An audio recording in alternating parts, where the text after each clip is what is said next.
Day, what is it? 18, right? Of the war. And it is one of the best days so far, not without bad news, but with some very, very good news. The war started with the elimination of the supreme leader of Iran. Today, the person who is running Iran is no longer with us and no longer running it. Ali Larijani has been eliminated, as well as what's his name? Soleimani is his last name. I don't remember his first. He's not the first Soleimani. Was also eliminated. The head of the besieged forces, the people tasked with the mass murder of protesters, and according to some reports, 300 besieged forces were also killed overnight. Again, these are the forces that uh, are going to make it difficult for the Iranian people to rise up. And the fewer there are, and the less organization and leadership they have, the less difficulty they can pose. We've talked in for many days now about the how they're hiding behind, they're hiding under bridges so that the IDF can't bomb them, and then the Iranian civilians are just showing, telling the IDF where they are. We've seen some stuff. I saw a video. I don't know if we're gonna. I don't know if it's fully verifiable, but of somebody just making some noise that sounds like a drone, and besieged forces running. So yeah, very, very good news. Again, this is if the Iranian people are going to take part in this, they will.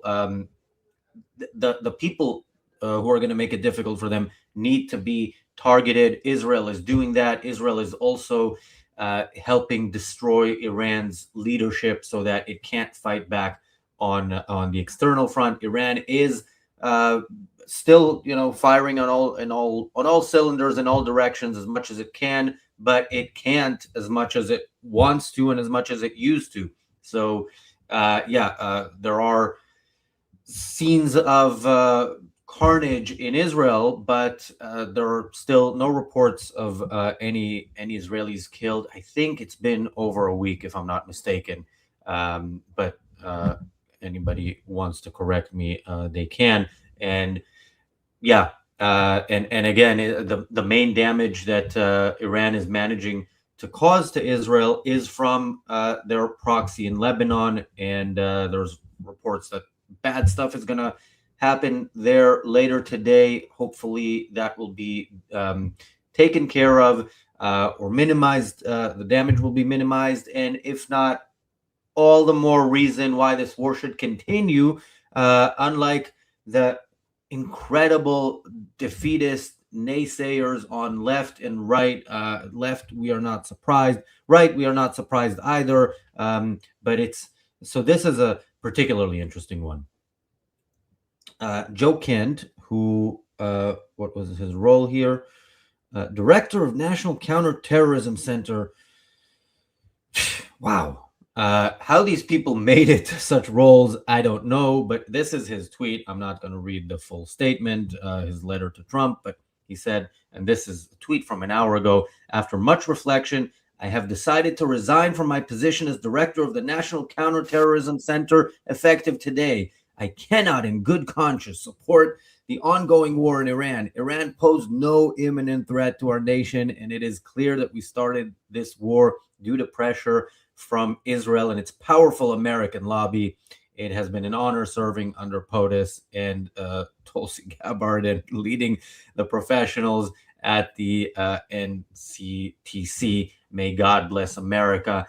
Well, I don't believe in God, but America is blessed today with this departure of another pro-jihad, jihad first MAGA person. They are really not enjoying the fact that Trump actually is putting America's national security interests first. And remember, the context here is still, how did this person get to where he was in the first place? But he was there. He is no longer there. hopefully somebody who doesn't hate America is going to replace him. I don't know if we should be optimistic, but in any case, this is good news on top of other good news.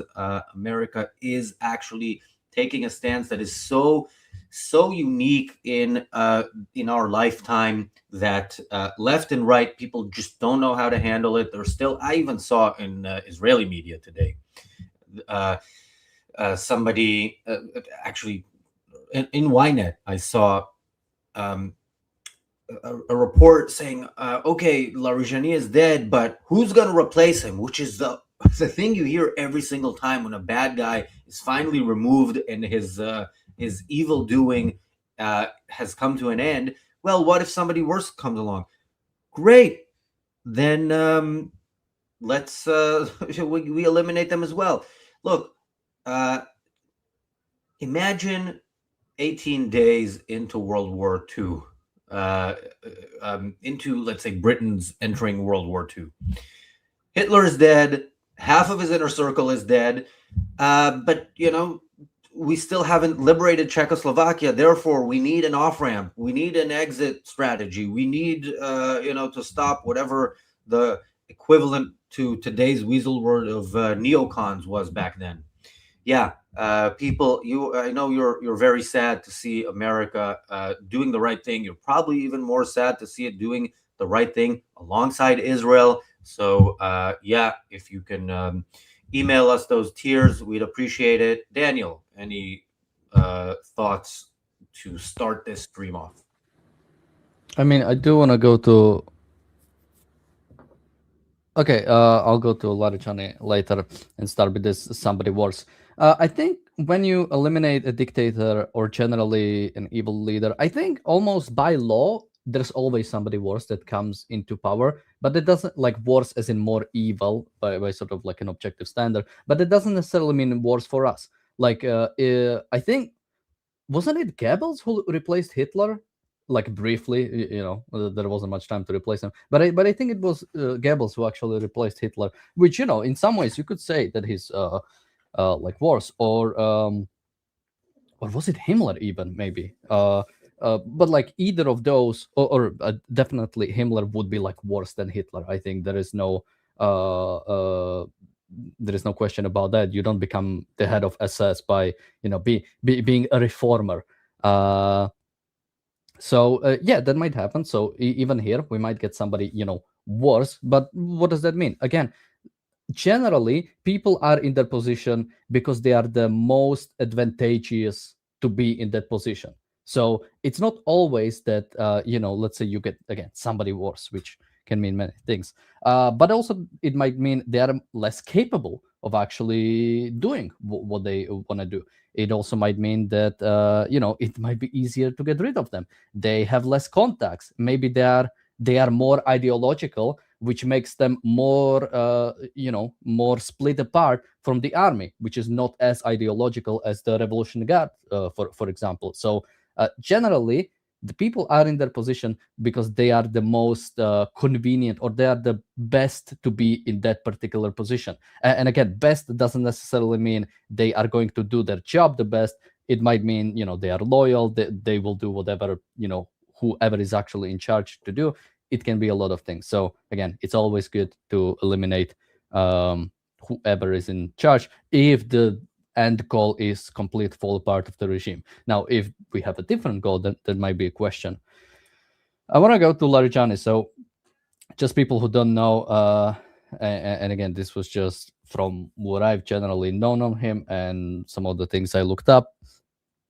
So apparently he was the head of a state broadcaster in Iran for like 10 years, during the time where the Iran like aired forced confessions of political prisoners. It was doing censorship. It was doing propaganda. He was a speaker of parliament for a long time. Apparently he was like a very like international figure. I've seen him at like conferences in Munich. Of course, like pictures with like world leaders. He was what else was there? He was also working on the Iran's nuclear program when it comes to the diplomacy side of it. So apparently he contributed a lot to the opaqueness of the Iranian the like development of nuclear weapons that again they would want to use against Israel and America or some other people, and of course the secretary of the Supreme National Security Council, which this guy's a been a real jerk. All right, talking about Joe Kent, it's ridiculous. I mean, it's ridiculous. He pointed in that position, which again, it goes kind of back to like if you take like Trump one and the sort of the people he would have there when it comes to fighting a war in Iran or even fighting a war in Venezuela or even getting rid of the Houthis, right? Like we have like people in the government, people like J.D. Vance undermining Trump or not really supporting him, even when it comes to like dealing with the Houthis. So we are. I think what we're saying is Trump, when he got into office, he had to appoint a bunch of people that wouldn't necessarily even fit his agenda just to appease some people. I think people like RFK Jr. I don't think he really fits into Trump administration. People like Tulsi Gabbard, I don't think she really fits into administration. This guy, I don't think he really fits into administration. Like, there's a lot of people that I don't, and I mean, to some extent, you could say maybe even on the, let's say, the better side. I'm not sure how much even like Marco Rubio fully fits into the situation. I think he fits much more, and he fit much less when it was when we were dealing with the Ukrainian situation. But yeah, I think he has a broad coalition in his administration, and some people are leaving. I think for the better, at least from my side. I don't want these people to be in charge, especially being in charge of counter like terrorism when you don't even think Iran has been a threat. Yeah, you shouldn't be in that position. But so I hope some better people will be in charge. But increasingly, it looks like that we are in the last 6 months of Trump's governance because he is looking forward to a big loss. I think, unfortunately, because he is looking forward to a big loss for bad reasons. I think the fact that he Yeah, finally I responds in Iran. I don't know. I mean, I hope it really. First of all, there's a question of how this ends, and then and if it ends by then, and how it is explained. Because yeah, Trump, unlike you know the reports that he hasn't set out any goals, and also his goal was to end the regime in the first hour, and it didn't happen, so it's a failure. He did set out goals, but what he didn't do well enough is explain the need for this war. And part of it is because of this big tent that he grew, where there were all these truly anti-American people, a big chunk of the Republican Party being openly anti. They might call themselves America First, but they hate everything that America was founded on, and they hate the idea of America acting in its own national security today. So it was always going to be a very difficult coalition to maintain. It was easy maybe to sell to those people that they should vote Trump and back Trump, when because he really can say one thing at a rally in one city that he knows that's what the people there want to hear, and then a completely different one in a different city the next day. And in both cities you have televisions and you have the internet, and you know what he said the other day, but people are still gonna take what they prefer. That was, and it was not difficult to sell him when the opponent was Kamala, and definitely not when it was Joe Biden, and definitely not when the whole situation really came out with what the Democrats were trying to push on the American people with Biden. But yeah, it is going to be very difficult to maintain it over time, but he will have to explain why this was the greatest thing that he has done and that any president has done in a while. And I don't know if he can, but I do hope that he can, because as things stand at the moment, national security and foreign policy should be at the top of people's minds, and Trump's is very, very flawed when it comes to places like Greenland, when it comes to his lack of understanding of the Russia-Ukraine situation, and understanding, by the way, which I've said, Trump probably wants the off-ramp from Iran, and they're not going to give it to him, so he is luckily for the rest of us, stuck in this war with no real option other than victory. But now that Iran is threatening Ukraine and saying it is a legitimate target, that might be a positive for the rest of us, because he has no way of denying the fact that it is the same war. And if the West, and specifically America, because much of the West won't do this, stands up for freedom, that is a very positive thing, and it means we are going in the right direction. Yeah, on a point that you made about, what if the next guy comes along who's worse? We talked a lot about this, and you touched on this point. Al Qaeda in Syria may very well be worse than Assad in many ways. Assad was so evil that it's kind of difficult to uh, do that math. But the math that is not difficult to do is Syria is a threat to specifically Israel, but anybody else, and it is gone pretty much. So it is terribly sad that the people of Syria are going to live under another horrible dictator and get oppressed and get slaughtered. And I hope that if there's anything in Syria, that any movement in Syria for freedom at any point, that it rises up for their sake. But that is not the job of Israel. It's not the job of the U.S. And as far as Syria is concerned, that job has been completed. I think with constant, of course, the constant need to monitor what's going on and to take care of anything that might fester. Paul, Ginger, I agree. Daniel deserves a day off, or more than a day off. He deserves a lot more than that. Unfortunately, there's only the two of us. So, but we will make that happen somehow, someday.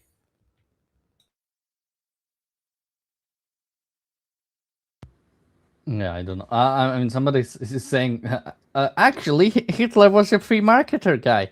What are you getting this? Where are people like getting this idea from? What? Where? Wait, I missed that. Where is that? Don't tell me. I'll find it. Um, yeah, I mean, I don't know what to even do with that. Like, we are talking about like somebody in charge of SS, somebody who actually helped to a large extent, like architect the whole regime. Somebody who, if he managed to take over, well, I mean, we could go for a long time into Himmler, but yeah, probably not. And again, that doesn't really fit into general. I wouldn't even expect that we kill enough people in Iran that luckily we'll get some reformer in charge. Like we are casting a dice on who the next guy in charge is going to be. No, you don't eliminate leaders because you hope it might be better. You eliminate them because it removes some of the authority from your enemy when it comes to them fighting you. That's why you do it, not because you hope for something better, or you hope that it won't be something worse. Okay, Daniel, a couple of behind the scenes stuff that's going to be not behind the scenes. As you know, in a few minutes, I have to go for a meeting. I'll be back briefly, I think, around an hour later. For when I'm back, if you can queue up the Young Turks talking about Megyn Kelly, I believe we'll have James, by the way. So around that time, you might be able to take a much needed and deserved break if you want. But something else, there was a video, I believe it's an Wait, what do you want? The Young Turks talking about Megyn Kelly. That's all I have in my notes. I don't remember what the headline was, but Megyn, the Young Turks talking about Megyn Kelly, talking about Mark Levin. I believe that's from the last 24 hours. Nukes, Mark Levin. Yeah. Since no spoilers. I haven't watched it. As you know, we watch it. I mean, it starts with Megyn Kelly saying, "I'm a Klan member," so I'm excited for it. Yeah, new person in the chat. We love the trolling, but keep it in keep it kind of in fewer comments, please, because this is becoming spammy. And while we welcome all types of trolling, spamming is not one that we welcome, and we will remove spammers. But Daniel, I sent you a video. I think this is exclusive to us, right? A video of Trump finding out that Larijani is actually, in fact, a homosexual. Oh, come on! Like, You can tell us why it's not funny after we watch it. We can do another poll. We can run it for the hour that I'm gone. no, I tell you, whatever. Yeah, he's gay. There's anything wrong with that. No, of course not. Oh, no, I wasn't queuing that up. This should have gone after. But anyway, we need to work on that, as you know. But yeah, can we watch the clip? Yeah.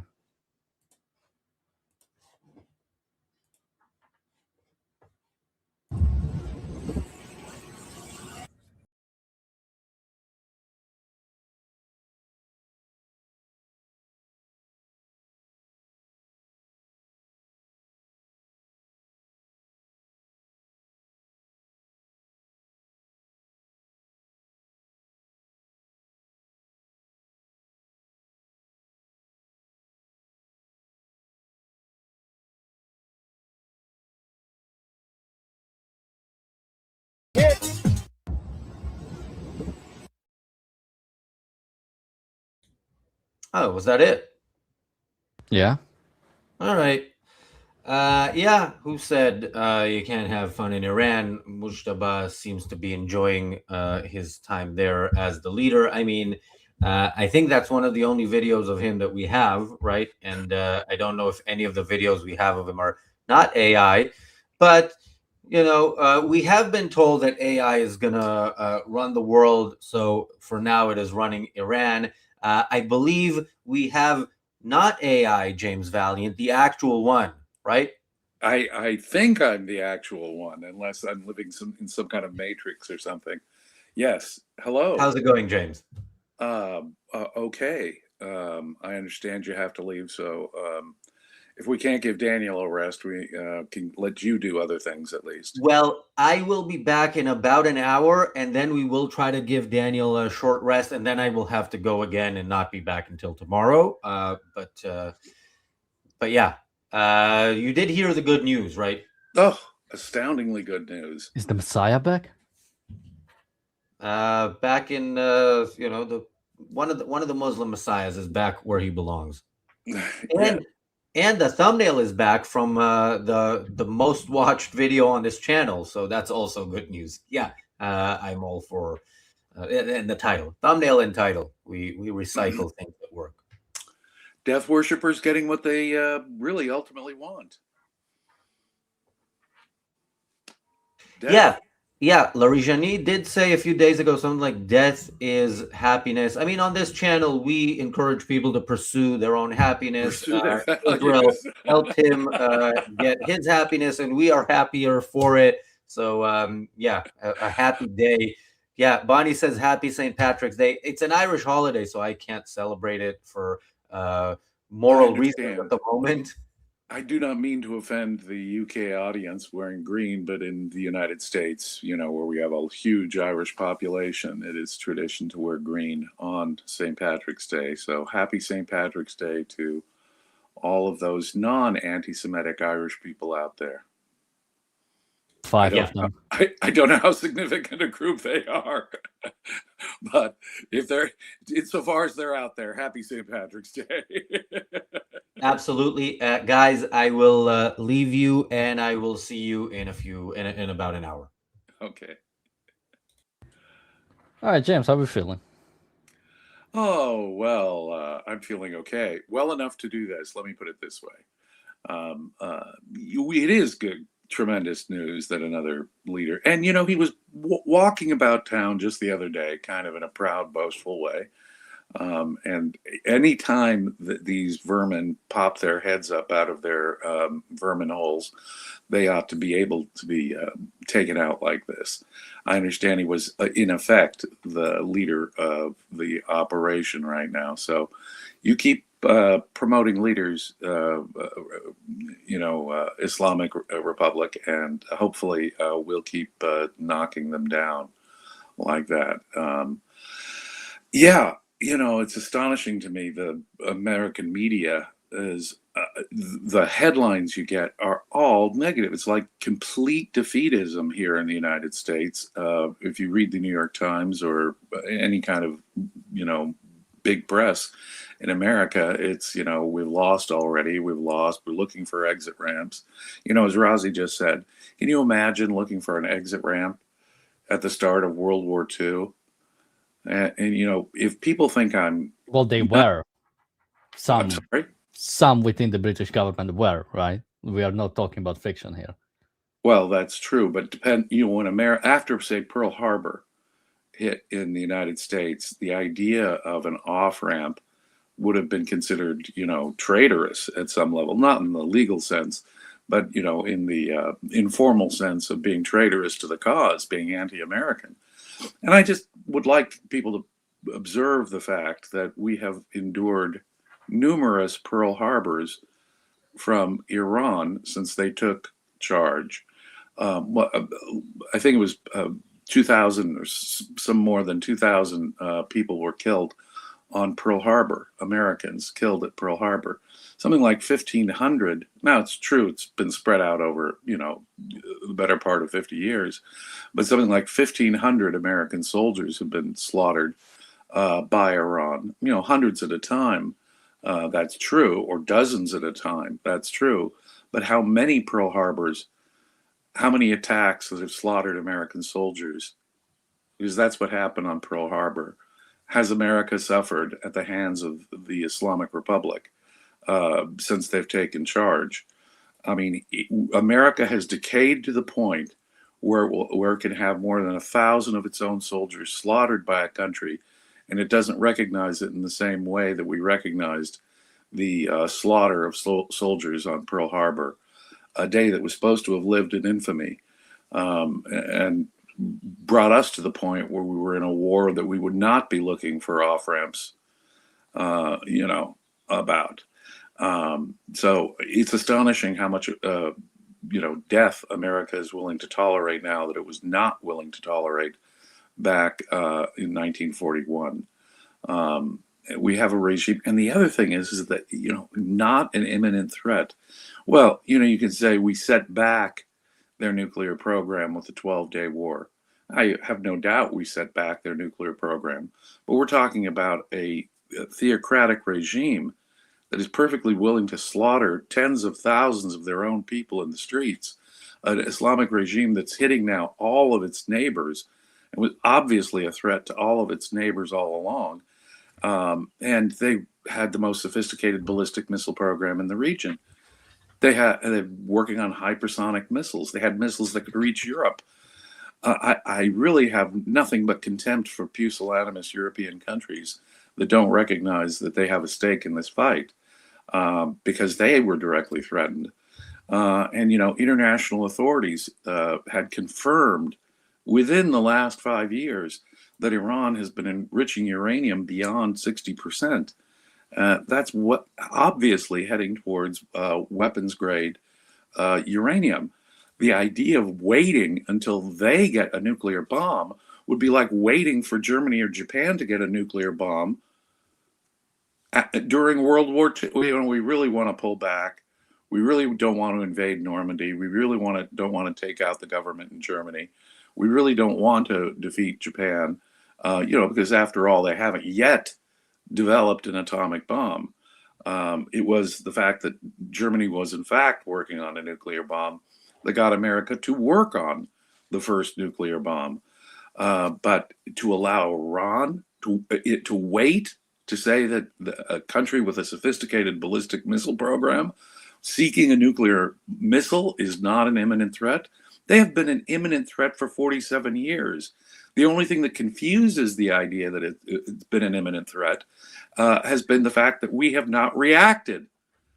Our failure to react to act of war after act of war coming from an aggressive dictatorship like Iran is the only difference. We've pretended as though it's not been an imminent threat when they've been technically in a state of war with us since 1979. They have not recognized the United States. They declared death to America. And there are Americans claiming that they're not an imminent threat. They have been an imminent threat for 47 years plus. It is absolutely mind-boggling. It is our willingness to be killed hundreds at a time, dozens at a time, over and over and over in a series of mini Pearl Harbors over the last 5 decades. Our tolerance of that is the difference. There's a difference between the American culture, say, in 1941 and the American culture today is that we're willing to be killed and killed and killed. And the one thing I do know with certainty is if Israel and America had not acted, the killing would go on and on and on, decade after decade after decade. To our European friends, we have a self-defense, mutual self-defense pact called NATO.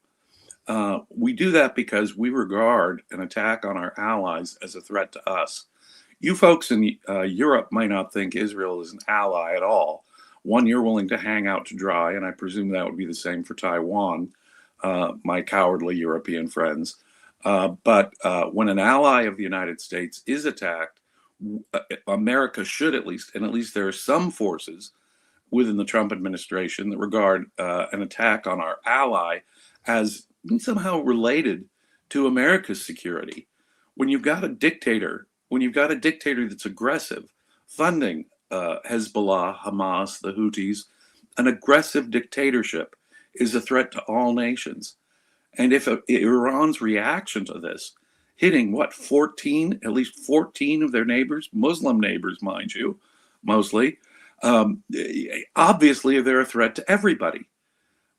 This inability to think conceptually about what a threat is and what an ongoing threat is absolutely mind-boggling to me. How many more Americans have to die? Well, how many more Israelis have to die? How many more innocents in terrorism have to die? How many more Iranians have to die before the world realizes that this evil regime is a deadly threat to everybody on the globe? Their alliance with Russia and China add to that. The interconnections there make it clear that they're part of a global threat to every civilized nation on the planet. I don't know how else to put it. Yeah, absolutely. So I do have some clips there I want to go through. I'm just looking through chat if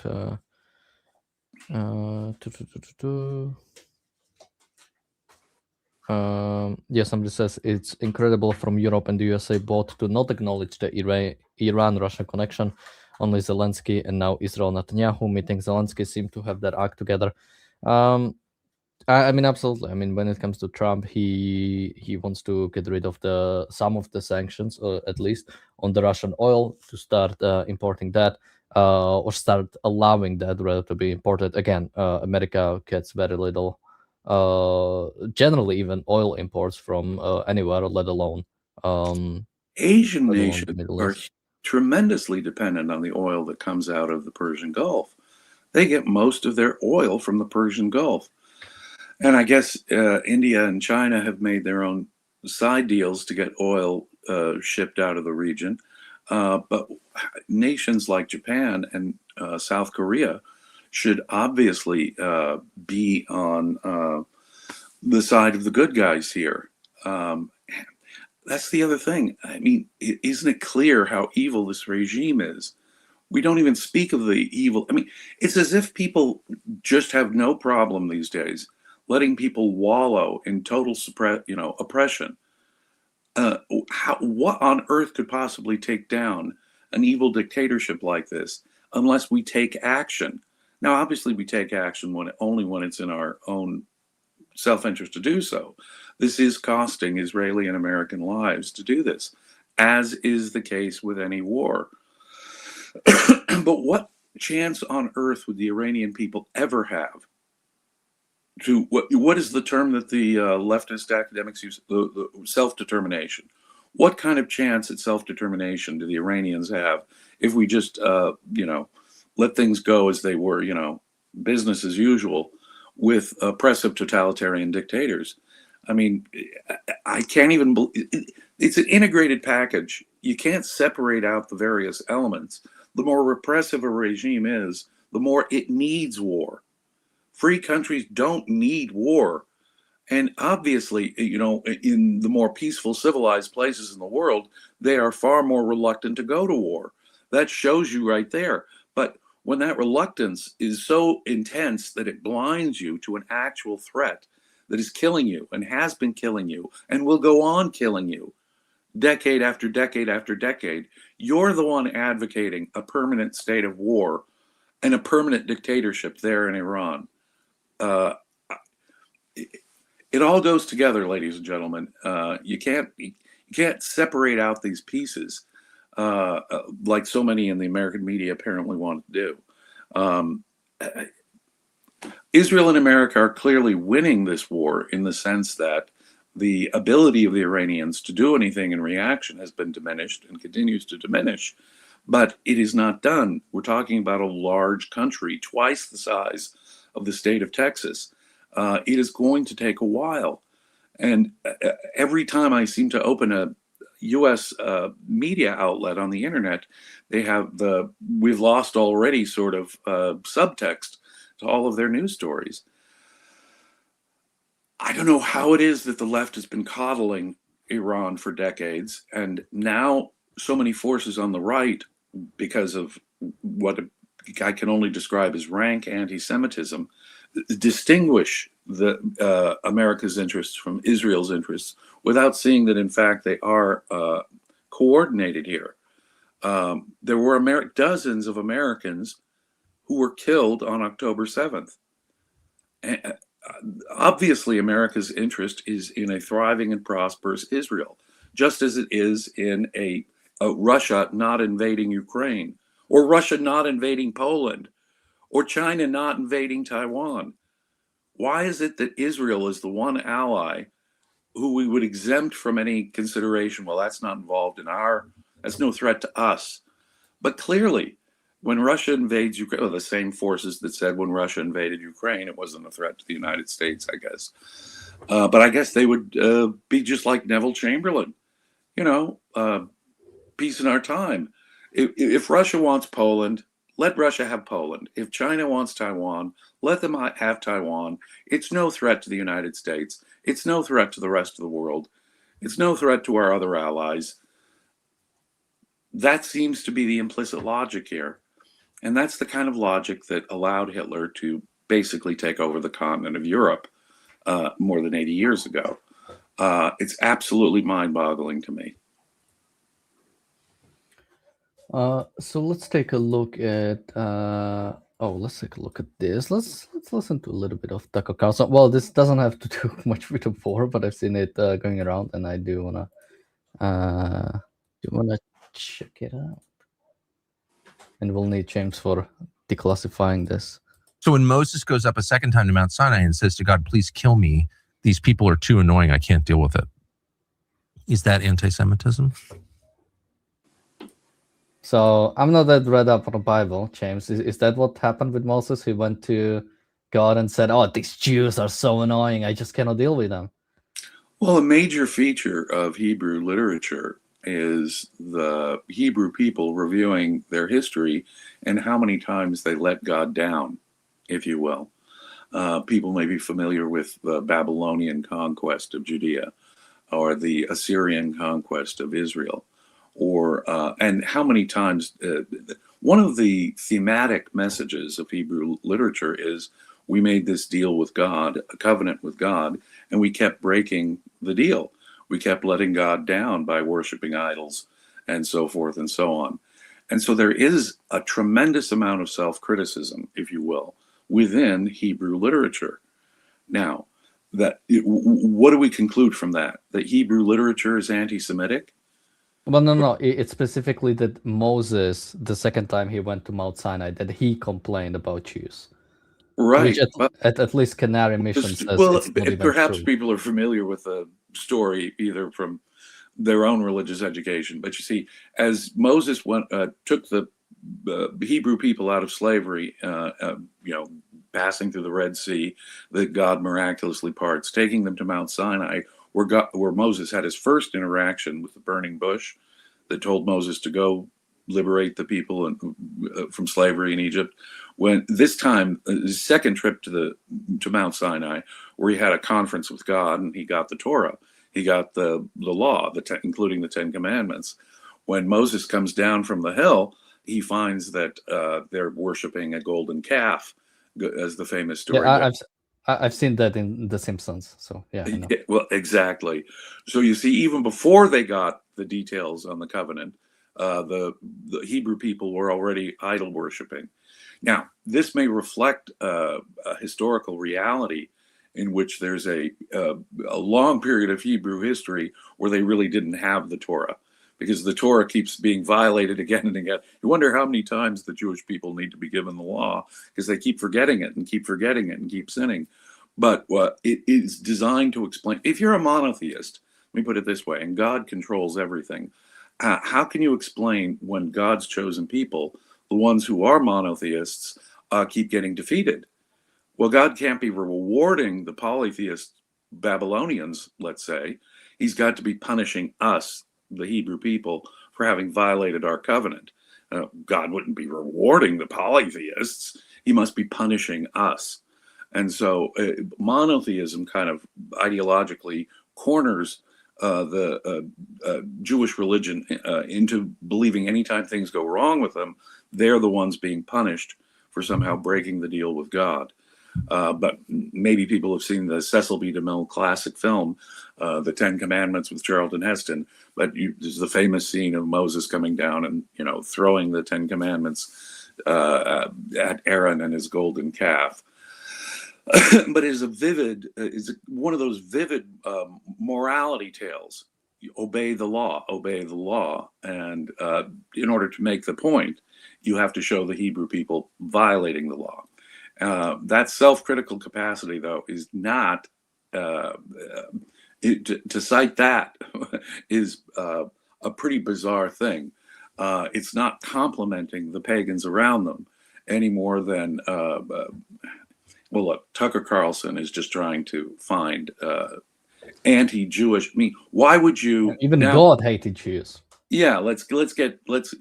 But think about it. Self-hating Jews are a phenomenon that go back well into Hebrew literature itself.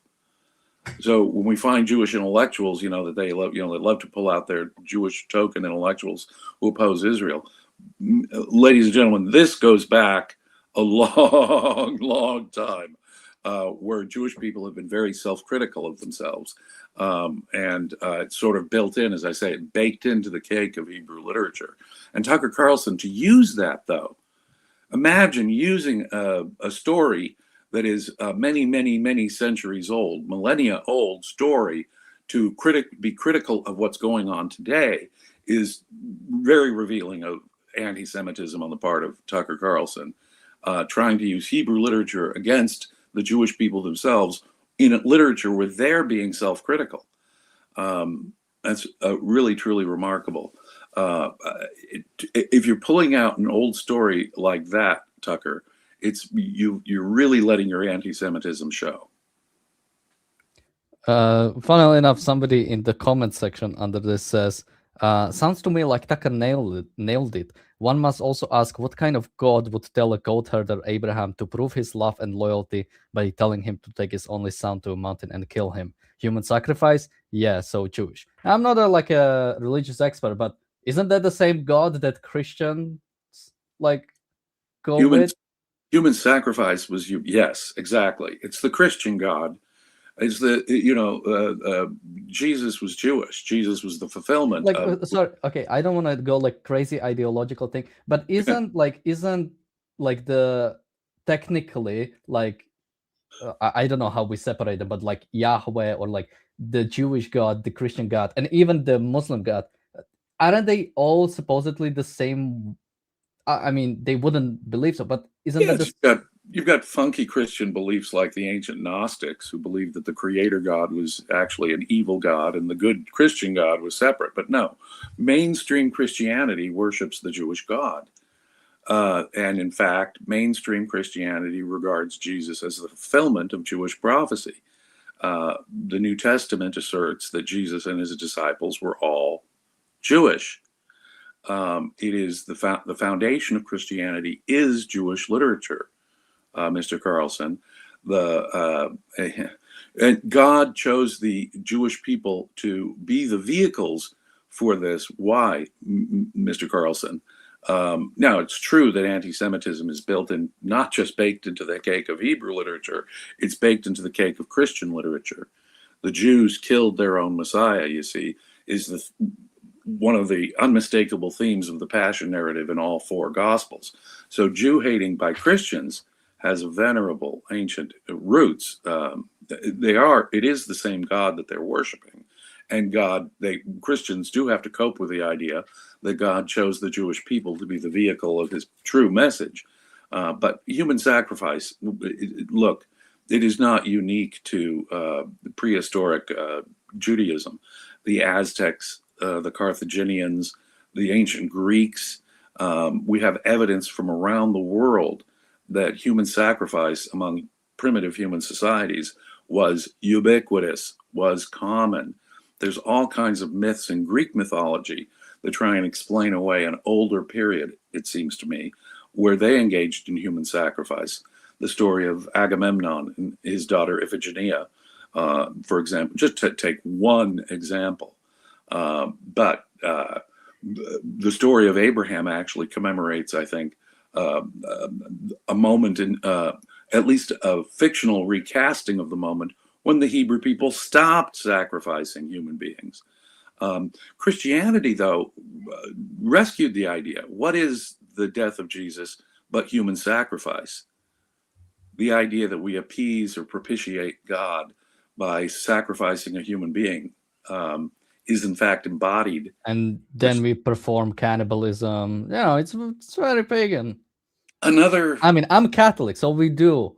Literally believe I was raised Catholic. Yeah, that's the thing. Catholics believe that the host actually becomes the body of Christ, and that's what's being consumed. That's a kind of form of cannibalism, isn't it? But that's another thing that goes way back and is very ubiquitous in primitive human societies. Yeah, most of us probably descend from people who engaged in human sacrifice and cannibalism. That shows you how far human beings have come in their normative expectations in society. You don't need to kill animals, much less humans, to propitiate the gods. Well, if you ask some conservatives about abortion, they would say we still, do that. It's not done in a ritual way to propitiate the divine. Well, they would say yes. Right, right. But there are passages in Ezekiel and elsewhere in Hebrew literature which indicate that there was a period of time when Yahweh commanded the sacrifice of children, human sacrifice, in effect. But that's ubiquitous, common. And the ancient mythologies from around the world all seem to either indicate that they were engaged in human sacrifice, as the Aztecs were when Cortez arrived in the 1530s to Mexico, or much older, say, traditions that we hear about in Roman, Greek. I could go on and on and on and on. Mythology. The Hebrews are not unique here. What's interesting is that Christians still believe in a kind of human sacrifice that propitiated Yahweh, the Jewish God. Some Christians, right? I think generally, don't the Protestants believe it's like just symbolic, that it's not actually? Or Jesus literally, Protestants, fundamentalist Protestants, believe Jesus was literally killed in order to appease God, to get him. No, I meant the what is the name for it? Transubstantiation. The conversion of Protestants believed that the Mass was not a literal transformation of the bread and wine into the body of Jesus. But yes, Catholics still, conservative Catholics at least, still persist in the notion that it literally becomes the body and blood of Jesus. Although it the real Christians. Let's offend some people. We've done a huge detour on religious theory. What's bizarre to me is how religious people like Tucker Carlson will pull this out and of their bag of tricks to attack Israel. Yeah, Moses got irritated with God got irritated with Moses too. Um, it is absolutely remarkable to me that Tucker Carlson would repair to centuries-old literature to find some anti-Semitic trope that he can use to attack Israel. I mean, why else is he doing this? But saying, yeah, those Jewish people, Jews are really irritating, and they even irritated Moses. They even irritated their own God. Yeah, well, much of the theme, as I say, of Hebrew literature is how the Jewish people were punished by God repeatedly for their failure to live up to the covenant. But as I say, that's basically the built-in logic that's baked into the cake. I mean, if you're worshiping the one all-powerful creator God, and you're the one group of people worshiping him, how can you explain defeat at the hands of these idol-worshiping polytheists? It can't be God's rewarding them. He must be punishing us. But you see, self-hatred, self-loathing, a lack of self-esteem, in fact, the opposite, is sort of baked into the cake of religion as such. You posit a supernatural realm, the superior, whether it's God, well, whoever your God is or gods, humans can just never live up to that. Religion is a kind of human self-hatred. So we'll move back to Larijani, but just quickly, James, which are the real Christians? And keep your answer under 30 seconds, please. I'm sorry, which are the real Christians? The real Christians? Yes. Well, I don't go around parsing who the real Christians are. It depends on your philosophical approach, really. But if you're going by the New Testament, it would seem to me that if you're serious about it, you'd be like a medieval monk. You'd take vows of poverty and celibacy, which are absolutely the preferred moral course of behavior. So if you want to, whip your own back, engage in self-immolation, if you want to take vows of poverty and celibacy, those are the ones actually living up to what the New Testament recommends us all to do. You'd have to have contempt for this world. You'd have to embrace martyrdom with relish to be a true Christian. But you'd also have to be obedient to the state and, run around to Caesar and so forth. Be a happy slave. Be grateful if you have a harsh slave master. Submit to the evildoer. And of course, anytime we engage in war, we're violating Christianity, even a war of self-defense. Even if you defend yourself, if someone comes up and smacks you on the face, Jesus said, you can't run away, you can't block the punch, you can't fight back, certainly. You've got to submit to more violence. That's the Christian way, if you're going to be a true Christian. Now, all this other stuff, Christians with all their other rationalizations and excuses that they've developed over especially the last 800 years, are just that. Christianity is a religion of self-immolation and submitting to evil. In fighting Hitler, the West was being anti-Christian. We should have submitted to the evildoer. We should have loved our enemy. We should have turned the other cheek. Because after all, by being killed, the bad guy martyrs us. We should say thank you. He's sending us to a better place. Christians are totally detached from today's Christians. None of them, in my view, are real Christians, because to some degree they've all sort of compromised on their understanding of what the New Testament requires, which is absolutely inhuman, unlivable. We have a super chat from Jonathan. Thank you so much. Somebody says, it says you shall not murder. It does not say get yourself killed. Yeah, but we are talking about New Testament. We are not... Jesus went way further. He said, you've heard it said, thou shalt not commit murder. Let's go with what you say. The Jewish religion in this respect is far superior to Christianity. They have a doctrine of self-defense. They have a doctrine of eye for an eye, tooth for a tooth justice. Jesus goes beyond that.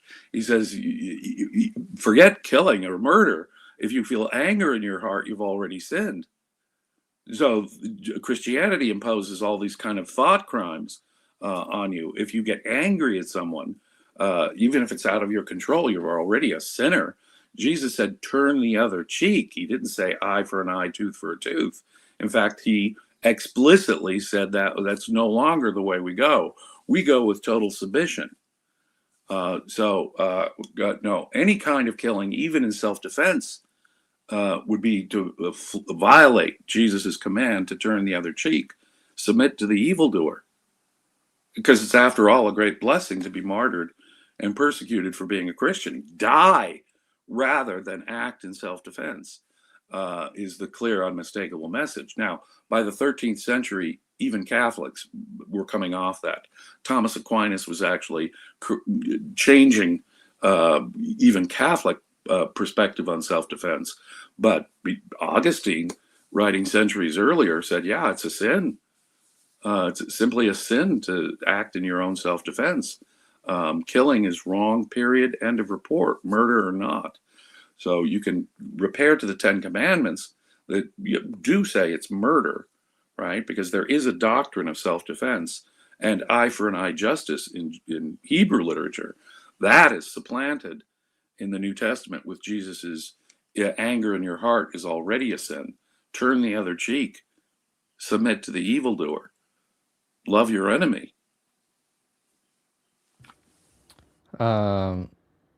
Yes. Okay. We have to move on. What somebody says Yeah. in New Testament, it does not say "let yourself get murdered." Yeah, and Iran doesn't say we will develop No, it nuclear does. weapons. We can. No, it We can does. I don't care infer. what fancy justification that the questioner is giving you.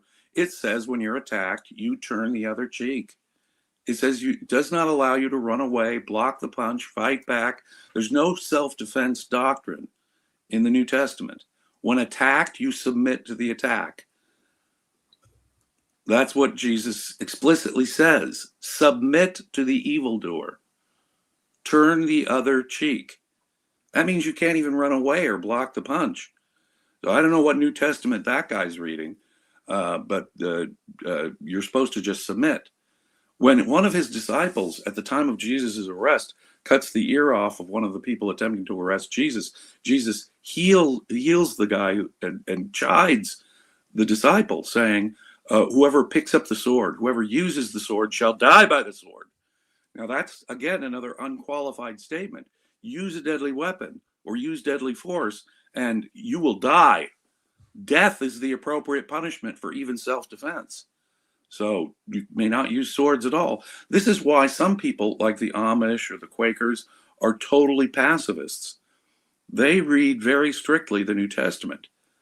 Even in the Catholic world, if you're clergy, monks, nuns, priests, they have to suck it up when attacked. They can't defend themselves. So I don't know what New Testament you're saying, but the New Testament, as I read it, says, when attacked, you cannot fight back. You must die. Should I read more?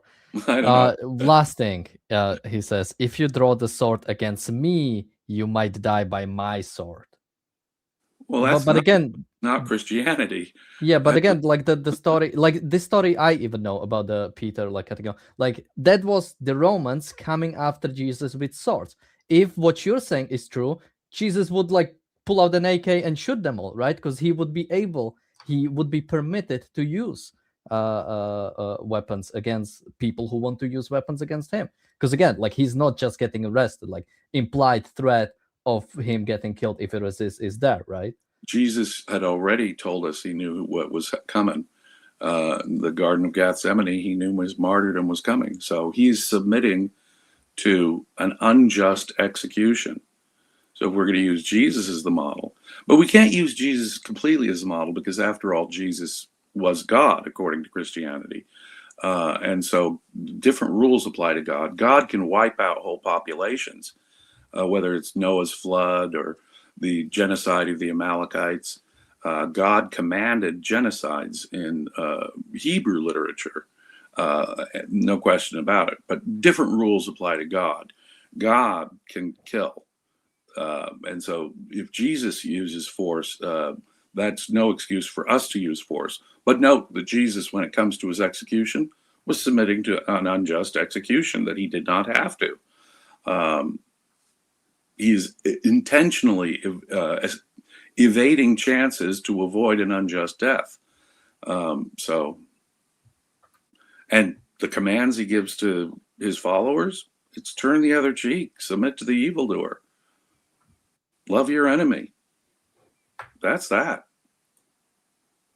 Unless you can find me the little asterisk that says, except when, I don't know where the except whens are, because I've read the New Testament many, many times. And seems to me clear as a bell, just as it seemed clear as a bell to the original Christians. As I say, in the last 800 years or so, Christians have been trying to turn Christianity into something else, a much more livable doctrine, a doctrine that people could actually practice on earth without, just laying down and dying. Oh boy. Okay, we are not finishing it yet. Roman Viking is asking, how do you combine the Crusades with Christian pacifism? Well, it's important to remember papacy was very secular at that time. Also remember that government is like God is in a different position. They still had to have a just war theory back then. That is to say, you'd still have to do penance. The soldiers would still have to do penance for the killing they did. But a crusade, you see, issued by the government. See, government read Romans 13. There St. Paul will say, government wields the sword for God. They're God's appointed agents on earth. Any disobedience to the state really is a sin. And you must submit to the state's punishment. It is wrong to not pay your taxes. It's wrong to think of rebelling against the government. Rebellion is a sin, no matter how unjust your condition. But if you've got a harsh slave master, as I say, consider yourself fortunate in having a harsh slave master. But the point is, government is sort of exempted. You as an individual have to turn the other cheek. But even when government was exempted, mind you, it was still a matter of, well, we have to do penance for all that killing we're doing, and there better be a religious justification for doing it. But the Pope in 1099 could declare, okay, we as good Christians have to take back from the infidel the Holy Land, but you as individual soldiers, you're still sinning when you kill people. Be prepared to have to do penance. It's a great way to make money, because then they have to come back and do penance. And again, like generally, like James said, I think the Crusades were mainly, I think, like a political thing. The First Crusade was mainly done on the behalf of the Byzantine Empire still existing, right? They wanted to reconquer back the territory. Who was it back then? It wasn't Seljuks yet. It was. Well, this was second. Mind you, it was the second. The Byzantines had, Muslims had taken Jerusalem. The Byzantines had taken it back, and it was the second Muslim conquest in the 11th century that stimulated the schism between West and East. Now we're getting into the weeds on religious history, but the schism between the Eastern Orthodox Church and the Western Catholic Church had already occurred, was already a couple centuries old by the time the Crusades broke out. And so the Crusader kingdoms in the Holy Land were basically French and German people, Western Catholics who were occupying that land. And they weren't doing so simply on behalf of the Byzantine Empire. But they said it was to keep the pilgrim road safe. And there was tension, let me put it this way. Although the Byzantine Empire was grateful for, because it was in a process of collapse, was grateful for any help against the Muslim hordes that they could get. It was nonetheless Western Catholics who were setting up the Western Catholic French kingdoms, if you will, in the Holy Land. Oh, and it was actually the Seljuks. I was right. I thought they came later. But no, I guess we are sort of in the time. Yeah, remember it was the second conquest. Right. Sorry? Remember, it was the second Muslim conquest of the Holy Land that set off the Crusades. Yeah. But you see, Christians were already coming off of some of the harsher aspects of Christianity. Yeah. All right. Some of the more Yeah. unlivable ones. Yes, but now we've had a detour on religious history, thanks to Tucker Carlson, who is still pissed off at the Jews for irritating Moses, I guess. Yeah, why does he have a problem with that? It wasn't Moses a Jew? Let's It wasn't Jesus a Jew. well, we don't say no. Well, some would say he was the first Christian. All right, let's take a look at.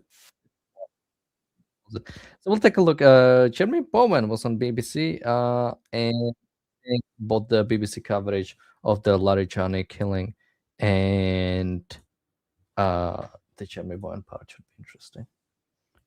National Crisis Group. The slight problem here is that if Israel continues to take out the Iranian leadership, particularly the ones who have been in the past considered moderates, that more hardline, less experienced people will take their place, and it will become harder to actually end this regime rather than easier for the Israelis and for the US. It would make it more complicated inside Iran rather than pave the way for a smooth regime change.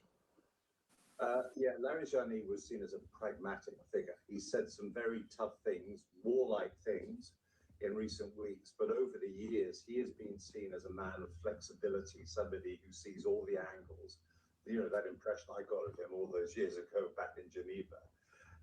And he's seen as a man that, you know, that maybe you could do business with, but the issue is National crisis.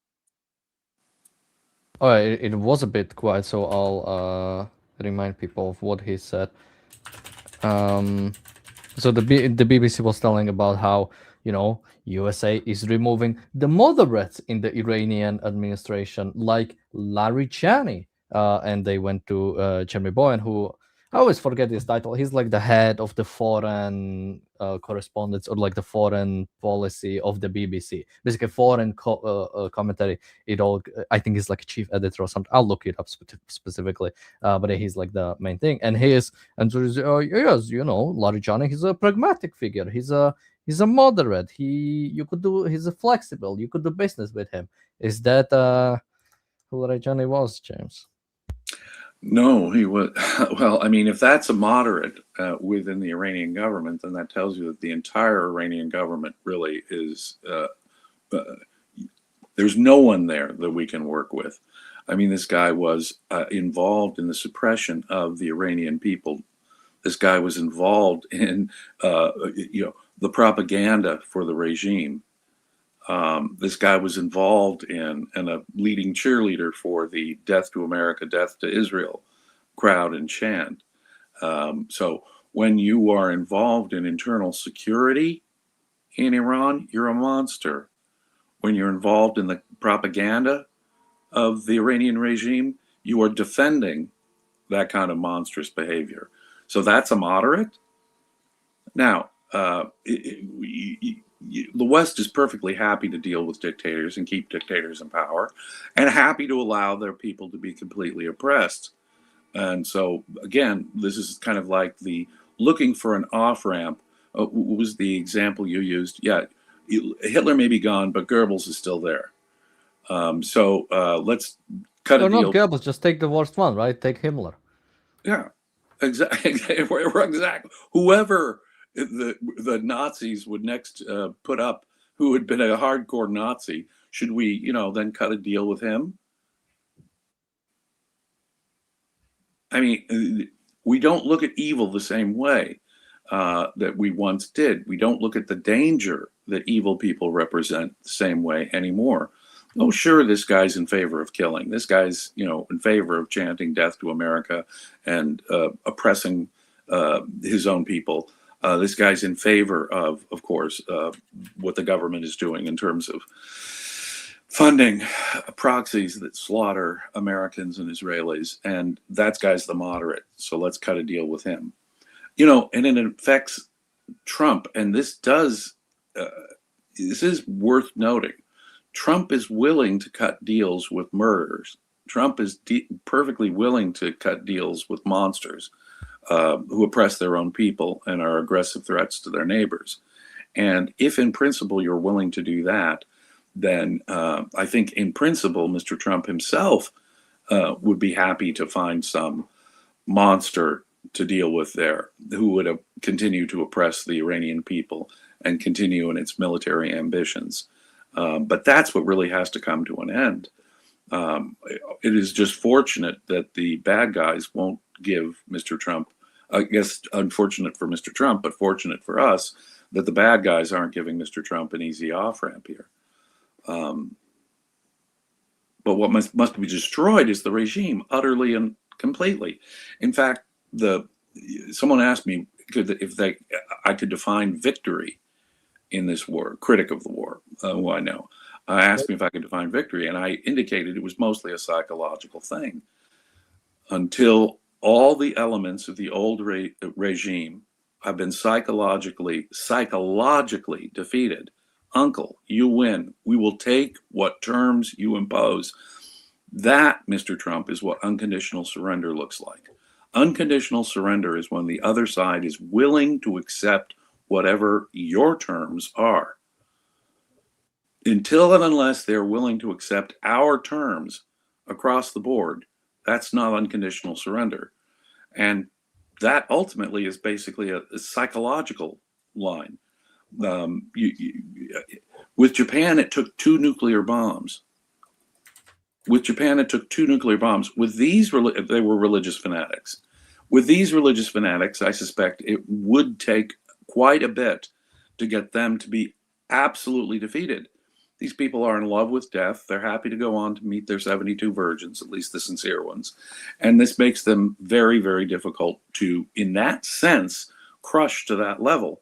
But they have to be crushed to that level where they cry uncle in a significant way and say, we will accept whatever terms you demand. That and only that is victory. Anything short of that is just, again, perpetual war, kicking the can down the road. How long will it take? Depending on how far back they get set back, their military and their whole economy gets set back. You could say, okay, we've set them back 5 years, 10 years, 15 years. But at what point will the same evil simply get back to the position they're in now? You're simply kicking the can down the road until you require actual victory. An actual victory, that is to say, unconditional surrender, Mr. Trump. I believe that was the term you used, Mr. President, unconditional surrender. That means that whatever elements of the remaining Iranian government are willing to accept whatever terms you impose. That and only that is victory.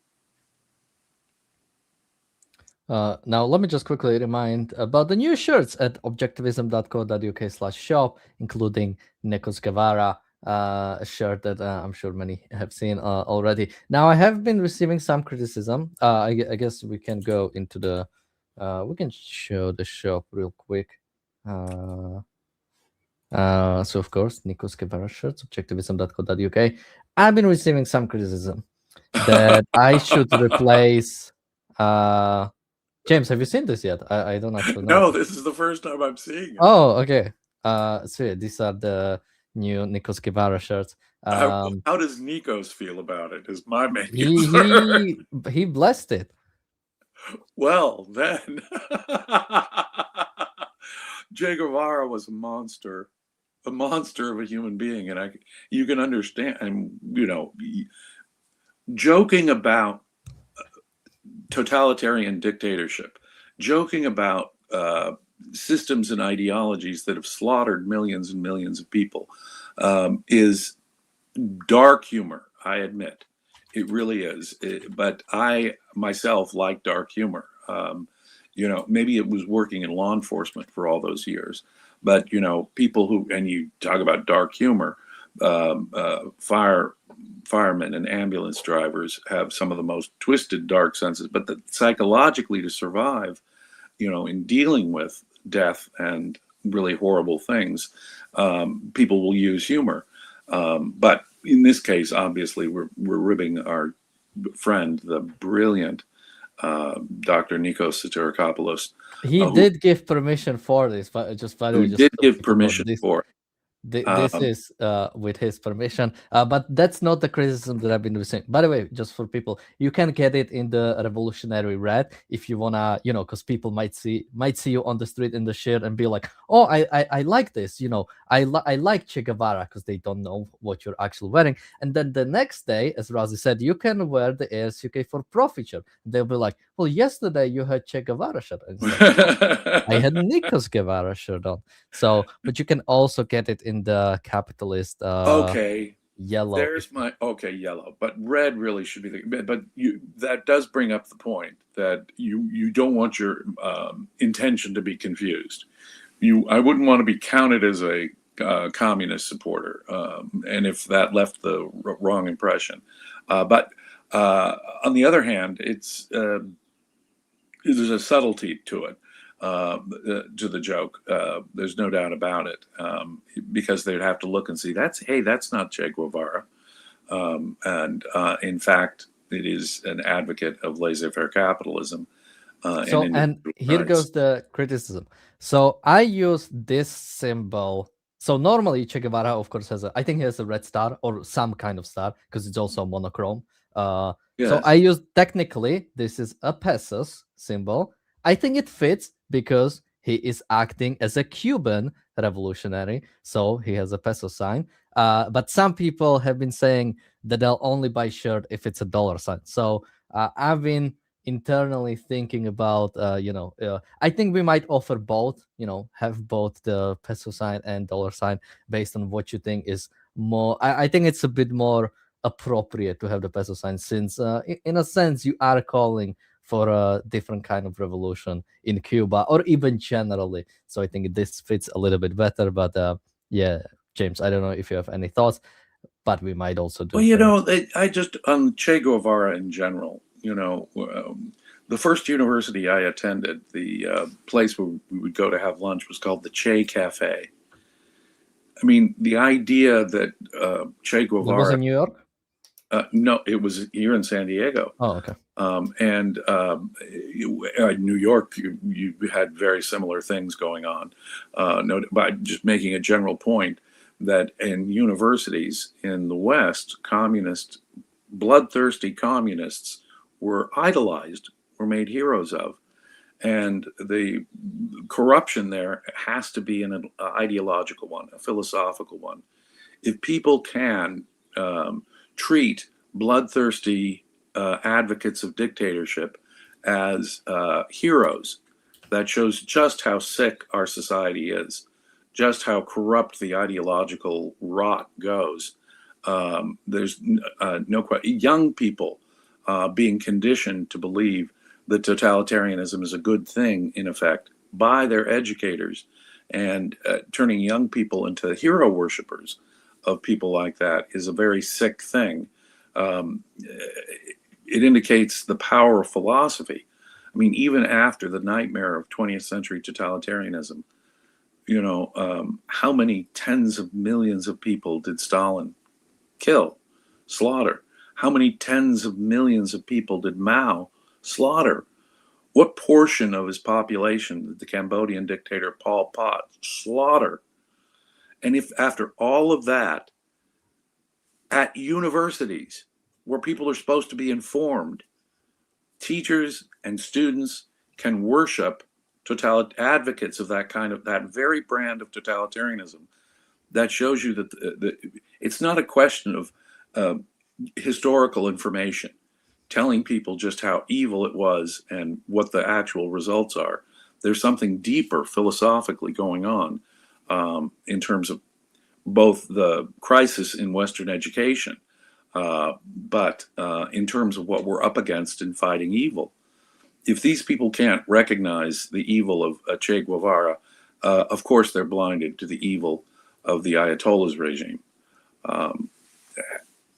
Apparently we're supposed to think that dictatorship is a normal state of affairs, that we should be perfectly happy with an ongoing forever, we talk about forever wars, ongoing forever totalitarian dictatorships.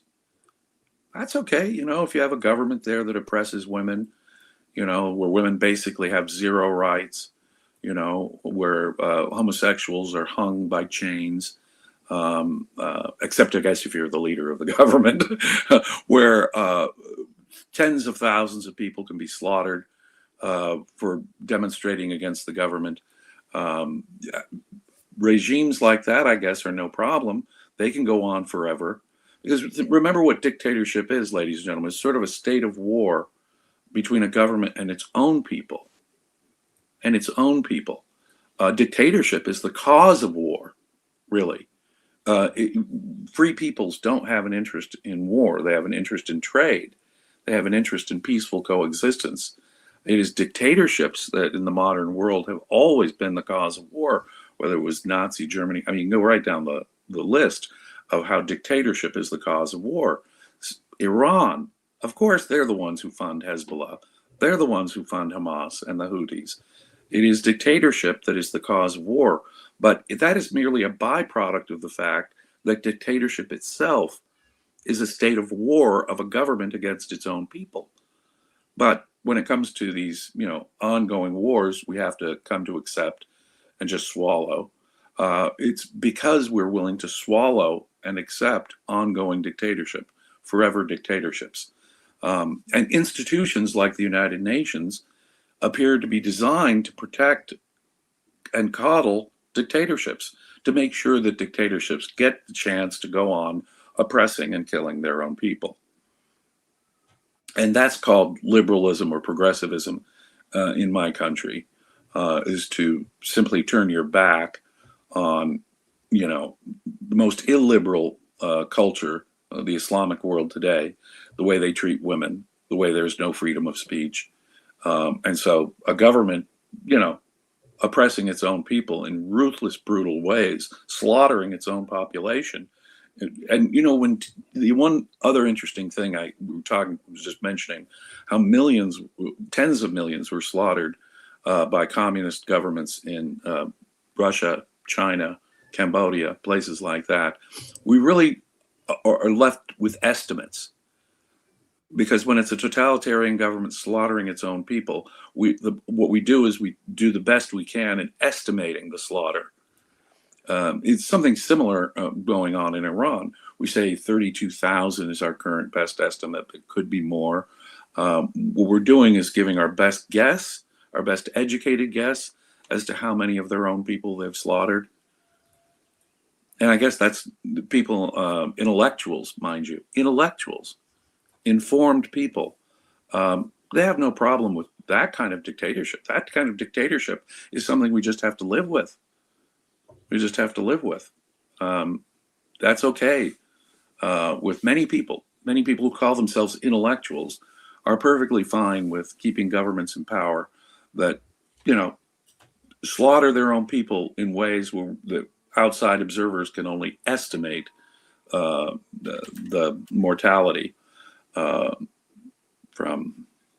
It's really disgusting and despicable, because even if you don't go to war, even if you say, look, we can't do it, or it's not in our interest at this time to go against take out a dictatorship, can you at least morally denounce the dictatorship?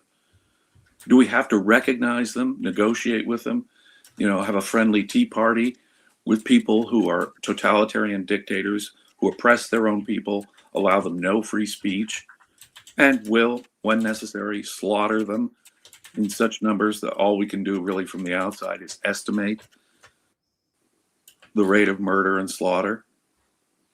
It's disgusting.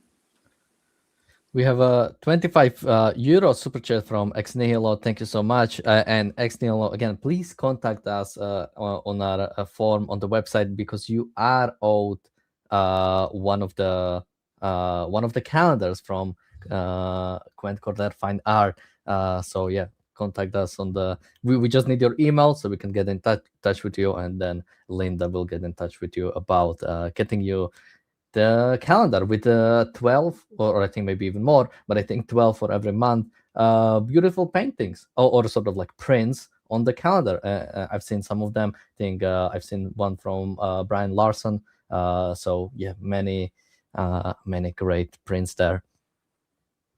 All right. With that, well, just quickly, somebody said Nikos Beret may be a bit too militaristic for a trade, not force promoting philosophy. Well, the whole goal of that shirt is to imitate Che Guevara while obviously being pro-capitalistic and pro-freedom. But I think if we deviate too much from the original print, the sort of joke might be lost. So that's why there are subtle differences, like we only replaced face, we only replaced the symbol. Well, I even kept the hair. Like that's not sort of like Nikos's standard hair. That is sort of like more Che Guevara style. Well, for him, it's mostly the beard that is. Yeah, Nikos does have a beard, but he normally keeps his hair short. All right, so I do have. Let's listen to Israeli Foreign Minister Gideon Sar. Larijani was also under U.S. sanctions for the same reason, with a $10 million prize on his head. We did it for free. Larijani was. So who says like Israel is not giving back anything? We just saved America 10 million. Oh, Israel just saved America $10 million. That one was on the house, as we say. That's the idiom in America when it's for free. That's on the house. Thank you, Israel, is my response. Thank you, Israel. The guy did have a $10 million bounty on his head, and for good reason. He was key to the oppression of his own people. He was key to the propaganda of this evil totalitarian regime. And as I say, it is forever astonishing to me that people who regard themselves as morally decent people, as informed intellectuals, can go to bat for the survival of vicious dictatorships that oppress their own people and slaughter their own people in numbers that we can only estimate. How is my sound now, by the way? I did a... Oh, your volume's gone way down. Okay, so I just need to boost myself up. How is it now? A little better. But I mean the... there you're back. Okay. All right. Let's hope this will be better. I don't know. The app kind of moves around the microphone settings a bit way too much for my style. So I did have... Well, we did have this one. But that's for the Young Turk segment, I believe, with Megyn Kelly. So we'll go to it later. I'm wondering if I should... okay, let's do actually this one.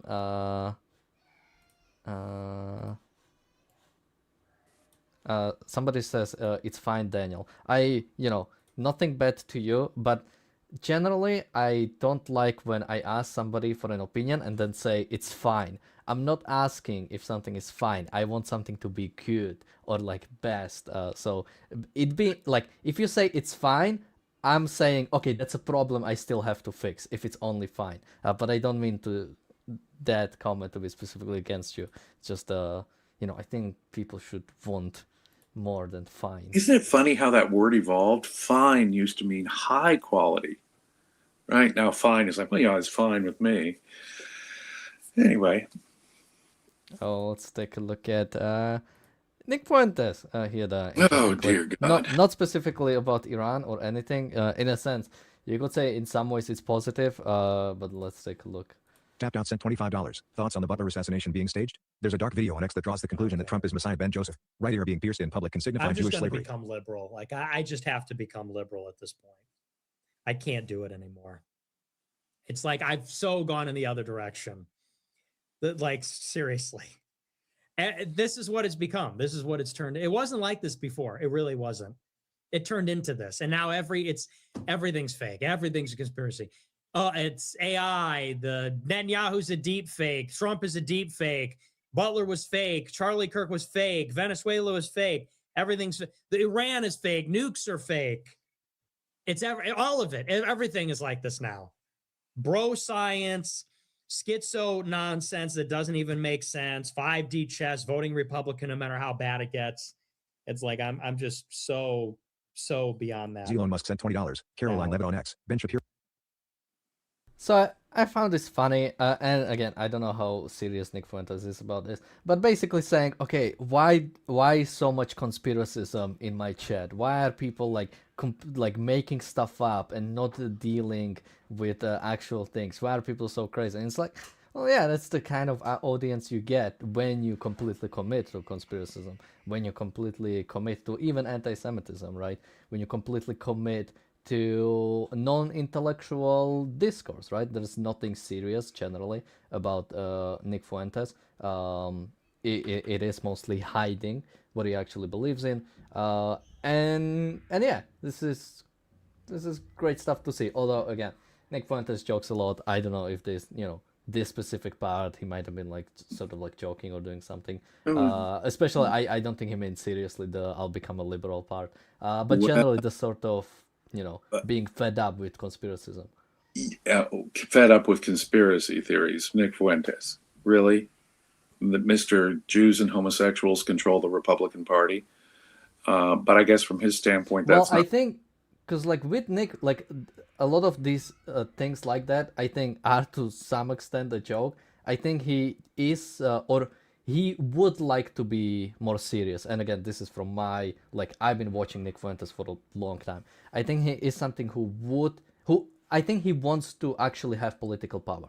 I think he wants to act he tried to help Kanye West in his presidential campaign. He was in touch with Trump for a short time during that time. I think he would like to have actual influence on the government, but because of the type of audience he has, I think he cannot have.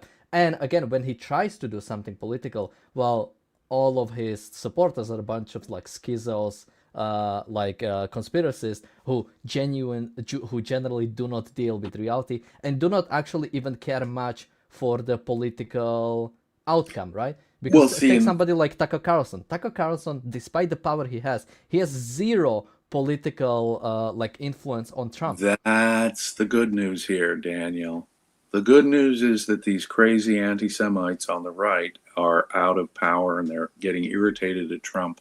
And so your ordinary Republican is seeing them for what they are. They are, out of phase. Republicans, unfortunately, will thoughtlessly and lockstep go with whatever Trump says. That's true.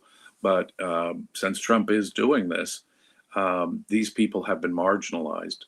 The Tucker Carlsons and Nick Fuenteses and Candace Owens and the anti-Semitic types have been pretty badly marginalized. They have to become Trump critics, and they fall off the edge, if you will, of what is within the realm of sane discussion, unless they ally with the left. And you see the horseshoe theory here coming back around. So this guy is willing to become a leftist now. Liberal is a badly abused term. In the true sense, I'm a liberal. The word was stolen from us in my estimate. So I'm as constant as the Northern Star when it comes to this sort of thing. Nick Fuentes, on the other hand, is so irritated with his fellow right-wingers that he's willing to consider joining the left. Well, that's hardly surprising given the hierarchy of his values. He doesn't really give a two craps about American values or the American founding ideals or capitalism. The right in America today is detached from any connection with individual rights and individual freedom. They, very much like the left, are just collectivist power seekers. So Nick Fuentes is motivated mostly by things like anti-Semitism.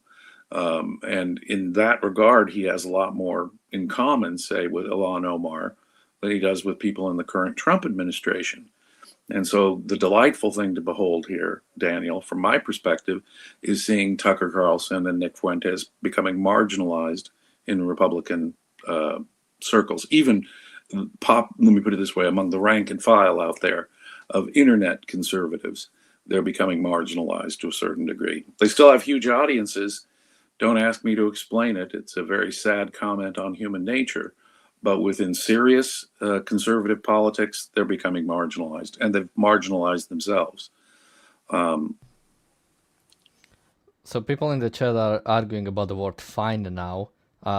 Somebody is somebody is saying that my reaction was assuming that every person should like know what my definition of fine is. I think generally when people say fine, they just mean sort of like mediocre. I don't think you generally say fine when it's like, although maybe now I am The fine arts, that was fine craftsmanship. It typically means really high end. But now it's come to mean you're right. No, but even then, would you use that again? Would you use that in like as a descriptive, or not like a descriptive, but as a state of something, right? Like, oh, like how does that wine taste? Like fine. Like See, I don't think you would. I don't think you would ever answer. Like you would say it as like a descriptive word towards something, but as an answer, I don't think you would like maybe. Or maybe you did used to use Yeah, it. if it were wine and I used the word fine, I think that was Yeah, a but fine as an wine. answer, not as a descriptor. Like, oh, how does that wine taste? And you say fine. I still hear the implication that it's not, you're not necessarily saying that it is like fine wine. Like in a sense, fine wine is different than a wine that is fine. But with that, I'll keep it. Well, we do have two distinct connotations to it. There's no question Yeah. about it. Somebody in the chat says what I was gonna say if Daniel had let me in, when I was here a few minutes ago. But yeah, if you look at a girl and say she's fine, that's not oh, she's mediocre. Anyway, No. for more No. There is difference content, because the follow person Daniel in the on Only Fine. Yeah. the person in the chat says fine. That's different than just saying, oh, she's fine. Like that's No, much no. When different. you say a girl is fine, that is a compliment. That is That's the what high it is. compliment normally. Yes. If you say like, yeah, she's fine, I don't see that as like you're wrong. Anyway. you're wrong. Yeah, yeah. Also, when you say Randy fine, that's a positive, right? Anyway, guys, I know you missed me, and I can't stay for long. So let's make you not miss me when I leave and watch some Young Turks. By the way, when I was gone, did you speak about that Al Jazeera article that I sent you? No. Okay, that could be interesting later. That is Al Jazeera saying how this war is going very well for Israel and the United States, while the media in the West is saying the opposite. By the way, Roman Viking, I did see a short clip about the Mecca Medina thing, but there's a longer one that I haven't watched yet, so I will get back to you after I watch that.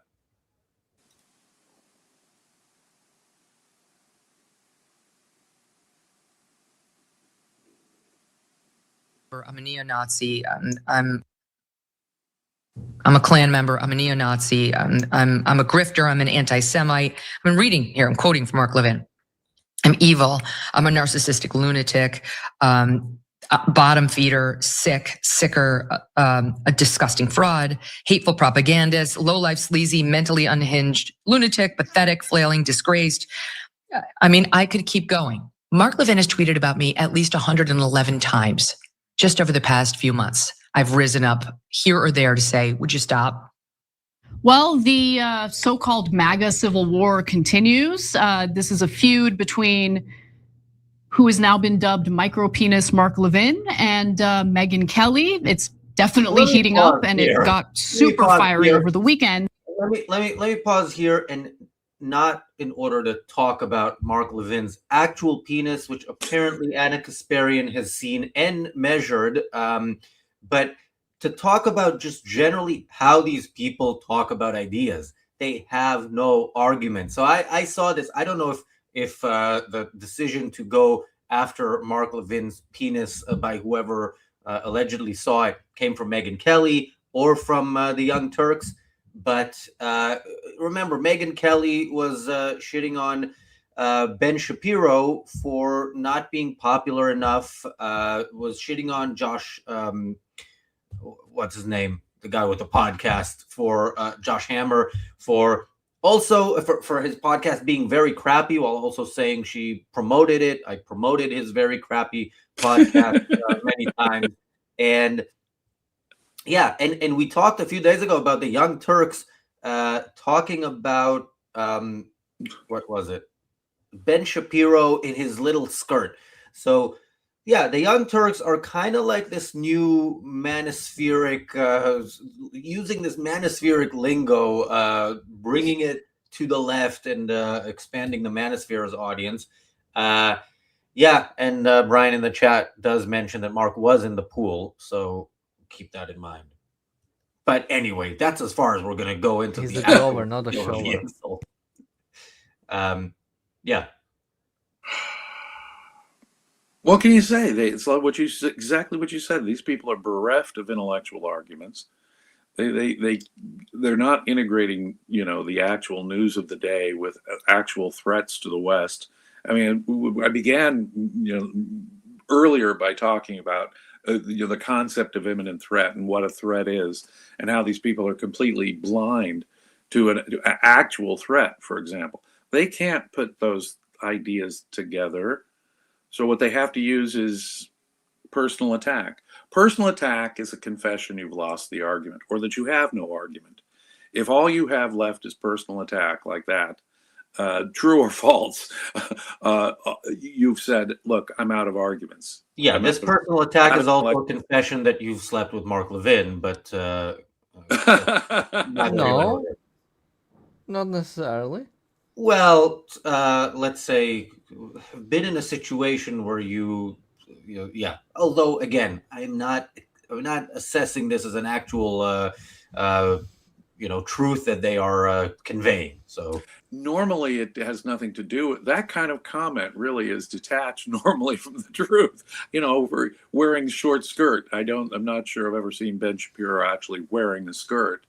And that's the point. They're making a personal attack, true or false.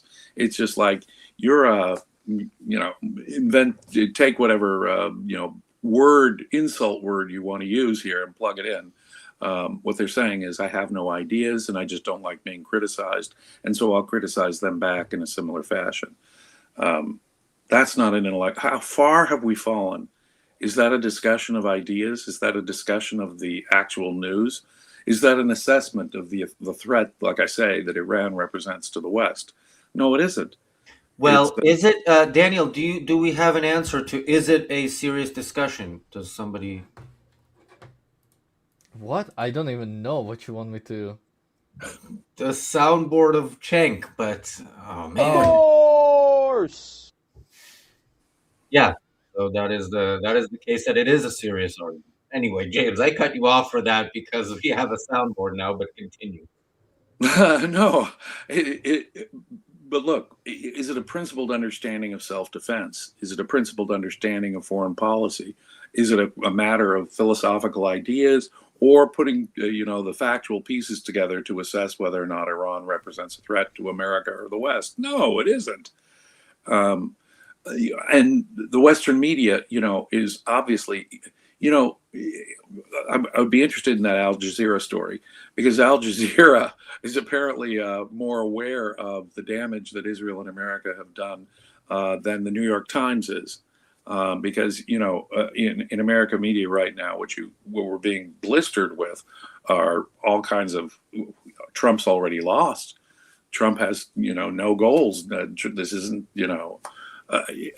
defeatism that would have been regarded as traitorous at the start of any other war has now become normal. I mean, I can't remember, even when George W. Bush started the Iraq wars and the Afghanistan wars, I can't remember this kind of defeatist talk just in American media, much less on the floor of Congress. I mean, they are simply hoping that American soldiers get killed? Are they hoping that a dictatorship survives? Because that sure sounds like it to me. But of course, as I say, they're not even in the business of assessing the threat of Iran to the West. They're not analyzing it as I just did. Pearl Harbor, what was it? Little more than 2,000 Americans got killed that day. Well, Iran has been killing hundreds of American soldiers at a time over the last 5 decades. We've had Pearl Harbor after Pearl Harbor after Pearl Harbor, and we do not respond to a totalitarian dictatorship that is being aggressive in the same way that we responded to Japan in 1941. That shows you how far down America's moral confidence has gone, but their moral conception of what self-defense requires has declined. Daniel, I want to go to you quickly because I do have to go soon, and I want to hear a bit more to see if they get to any substance at any point. Between who has now been dubbed micropenis Mark Levin and Megyn Kelly. It's definitely heating up, and it got super fiery over the weekend. So even Donald Trump has now gotten involved in this mess, leading to fierce backlash, by the way, from a significant faction within the Trump base. We're gonna get to all of it in just a minute, but before we unpack, Cenk? I think this is Trump jumping the shark. And I'm seeing it all over online. They can't stand that he's now being servile to Mark Levin. So we'll give you all the details. So Megyn Kelly and Mark Levin have been at odds. It all started when Megyn Kelly refused to condemn Candace Owens. The pro-Israel crowd was demanding that of Megyn Kelly. She doesn't like to be bossed around. She doesn't like this whole guilt by association thing. And she's like, no, I'm not gonna condemn anyone because there's a mob demanding that of me, which, by the way, I give her credit for that. I can't stand when the mob comes and demands that you condemn certain people. How about you be responsible for your own behavior instead of having to go around condemning people? But nonetheless, Kelly has been a pretty vocal opponent of the war in Iran. And she does maintain that the 13 American service members who have died so far in said war should not have died in a war on behalf of Israel. Now, Israel zealot Mark Levin hasn't been very happy about this commentary. And things really came to a head just yesterday when Levin posted this on X. Poor Megyn Kelly, get a load of this, an emotionally unhinged, coming from Levin, seriously, lewd and petulant wreck. She's completely revealed and destroyed herself. She's everything people say she is, but much worse. Never an intelligent, thoughtful, or substantive comment. Utterly toxic. Utterly toxic. You're like advocating for the mass slaughter of children because. No, you're advocating for the mass slaughter of children because you support Palestinianism, a cause that openly says that what they want is to mass murder every last Jew. And you are supporting a regime and have said actually that you want them to have nuclear weapons that just mass murdered its own citizens. So Anna, you are the last person on the planet who can talk about other people supporting mass murder. You are an advocate for mass murder. But interesting that when she said Megyn wouldn't condemn Candace, she didn't get into specifics. So Anna wasn't praising Megyn for not condemning Candace about saying, I'm not a flat earther, I'm not a round earther, I have left the cult of science. Nor about claiming that Brigitte Macron has a penis, the size of which might come up. Nor when Candace, I don't know what the issue. Oh yeah, Megyn, I think, did say something against Candace's claims that Erica Kirk killed her husband, but all is forgiven when you hate the Jews. And Megyn, that is the turn that she has done in recent months, and she's still in that transition. So like we've seen a clip of her during this war saying, yeah, if we're already in this war, I want U.S. troops to win and be fine and all that. But so she's not gone full Tucker Candace anti-American, but she's getting there, and the Young Turks are waiting with open arms. As are we, to create more such content. James and Daniel, I know you have a lot to say about it, and I will listen, but I will not be here to hear it. So, guys, I will see you tomorrow. So I don't see anything about Mark Levin's micropenis. So it is like straight up just an insult. I thought like maybe there's some rumors or something. Maybe somebody said something, and now somebody it's said taken. Something. But I straight up I don't see anything. So it's No. And also, if you have a micropenis, There's anything wrong with that. No, of course not. there's nothing wrong with it. It's a medical condition. It's not your moral failing. that has happened. You know, I'm setting up for my future in politics, just in case that gets revealed.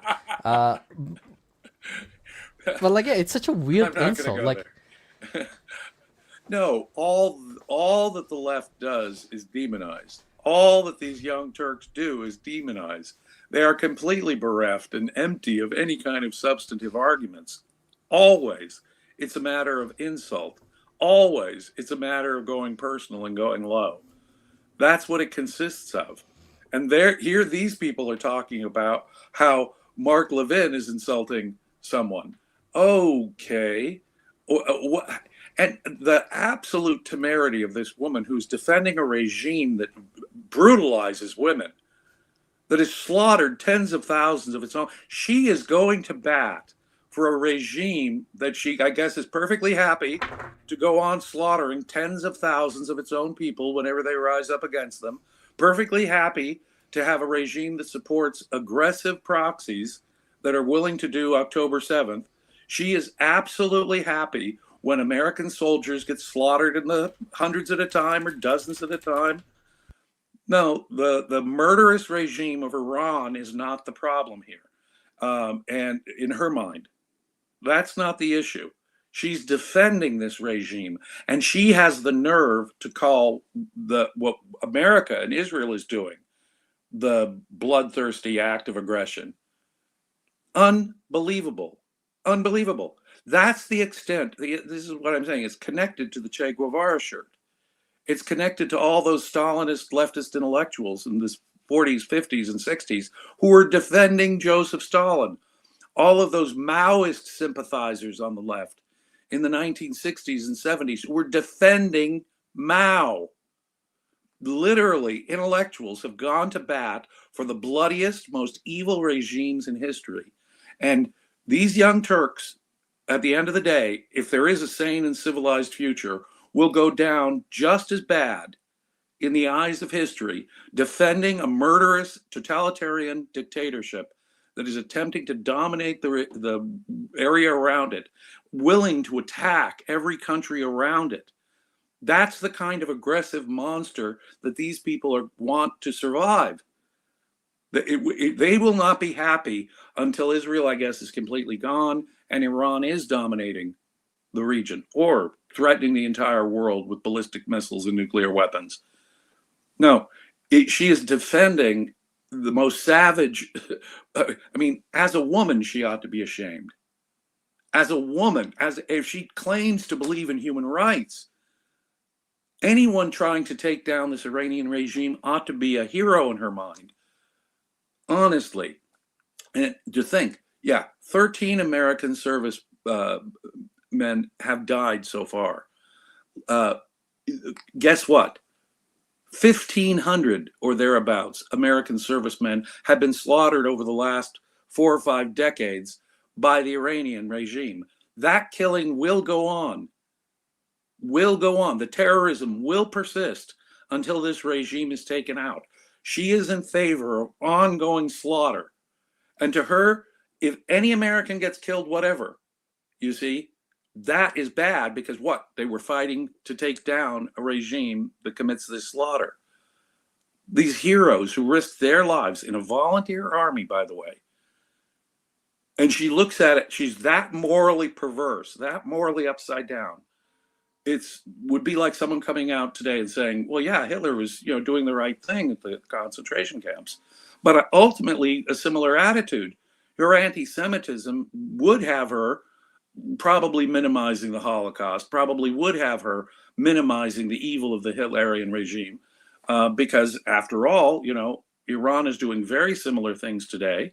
And she thinks that any attempt, in fact, the lives of the brave men who died in trying to bring down this regime are too many lives. Because after all, Iran should get back to the business of slaughtering their own people by the tens of thousands and putting women away for not wearing the hijab. That's the regime she is actively defending. That is moral perversity on a scale, ladies and gentlemen, that is mind-boggling. When your perception of facts is that twisted, of course, all you've got left when you're defending that kind of horrific reality is name calling. Now, of course, they're relishing a fight on the right. The Young Turks will, of course, will be rubbing their hands with glee as there's a dispute on the right going on. It is true that on the left, they're far more solidly behind the progressives who are eager to promote and coddle the dictatorial regime in Iran.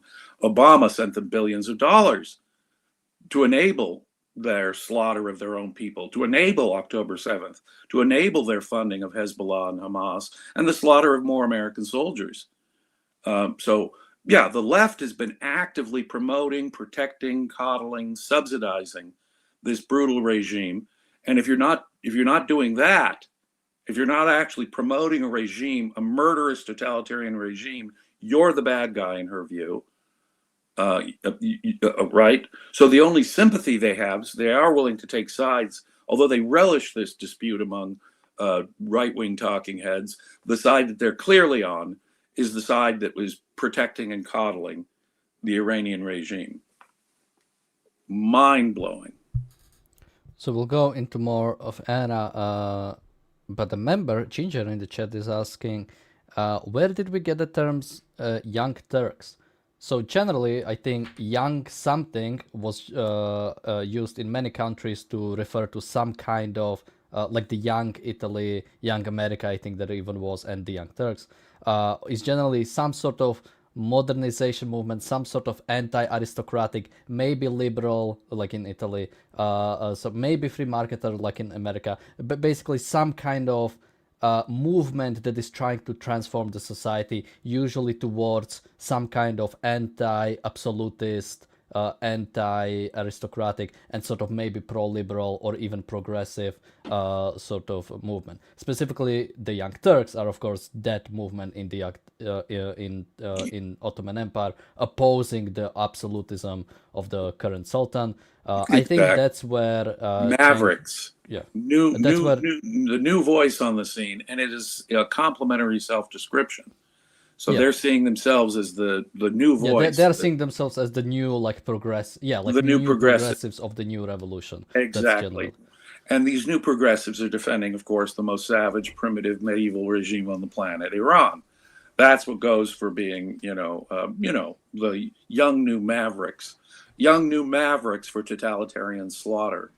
Young new mavericks for totalitarian dictators who are aggressive, attacking all of their neighbors. Warlike dictatorships are what they're in favor of. That's the new thing. Let's, like the Che Guevara shirts. It's like the Maoists on the left or the Stalinists on the left when I was a kid. That's what they're doing. They're supposed to be intellectuals, and they're supposed to be liberals or progressives or whatever they call themselves, and they're fighting for this savage regime that treats women the way it does, that tries to threaten its neighbors, now attacks its neighbors, slaughters its own people. Somebody says Ataturk was a socialist.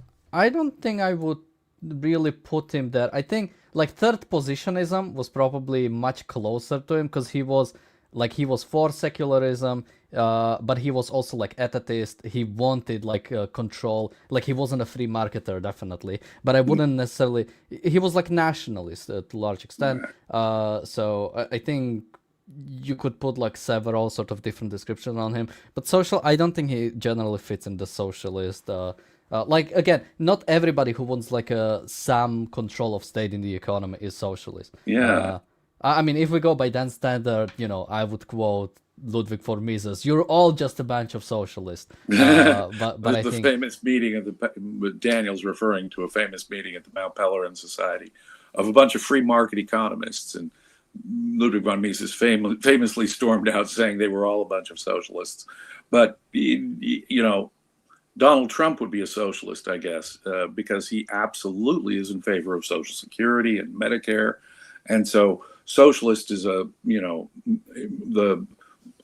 Overton window on what we call a socialist moves and has moved through the years as we adopt more and more government. We are in a mixed economy, not a socialist economy.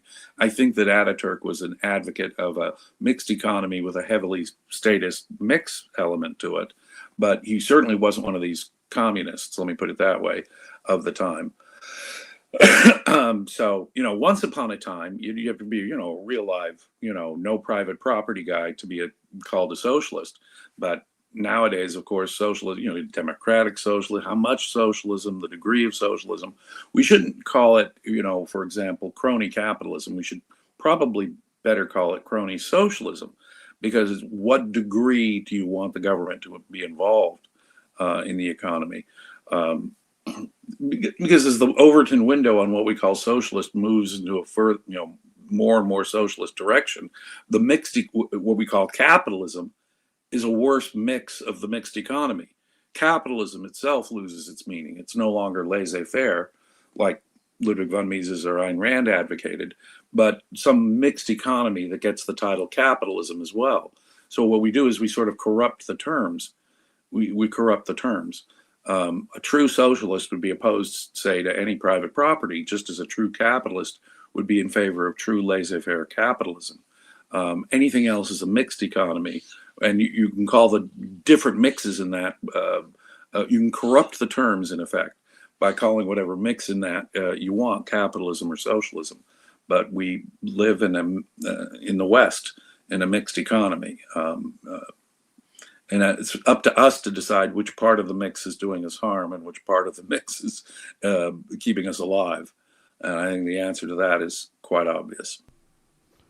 We have a super chat from John. Thank you so much. He says, for Nordics, welfare is not socialism, it's culture. I mean, it depends, to what extent. The Scandinavian countries are among the most capitalist. They're all well in some regards. No, well, the United States of America is a totally mixed economy. It has less free market, actual free market policies than certain Scandinavian countries do. The idea, it's so much easier to open a business in Scandinavian countries than it is in New York City. So when you say socialism and Scandinavia, people are really screwed up on this point. Yeah, of course they have socialized medicine. We have a kind of socialized government medicine as well in the United States, but they are actually mixed economies with a welfare state, just as in America. And in many ways, Scandinavia is more capitalistic. If you're familiar with the indexes of economic freedom, I'd ask you to go look it up. America ranks in terms of the degree to which it's capitalistic, i.e. free market. It ranks, as for decades now, has ranked below many other countries. Switzerland. Well, if you take the Heritage Index, it considers everything, not just market freedoms. It also considers political freedoms. It depends on the index you go for, but note, and you can break down the indices though too, in terms of what they're defining.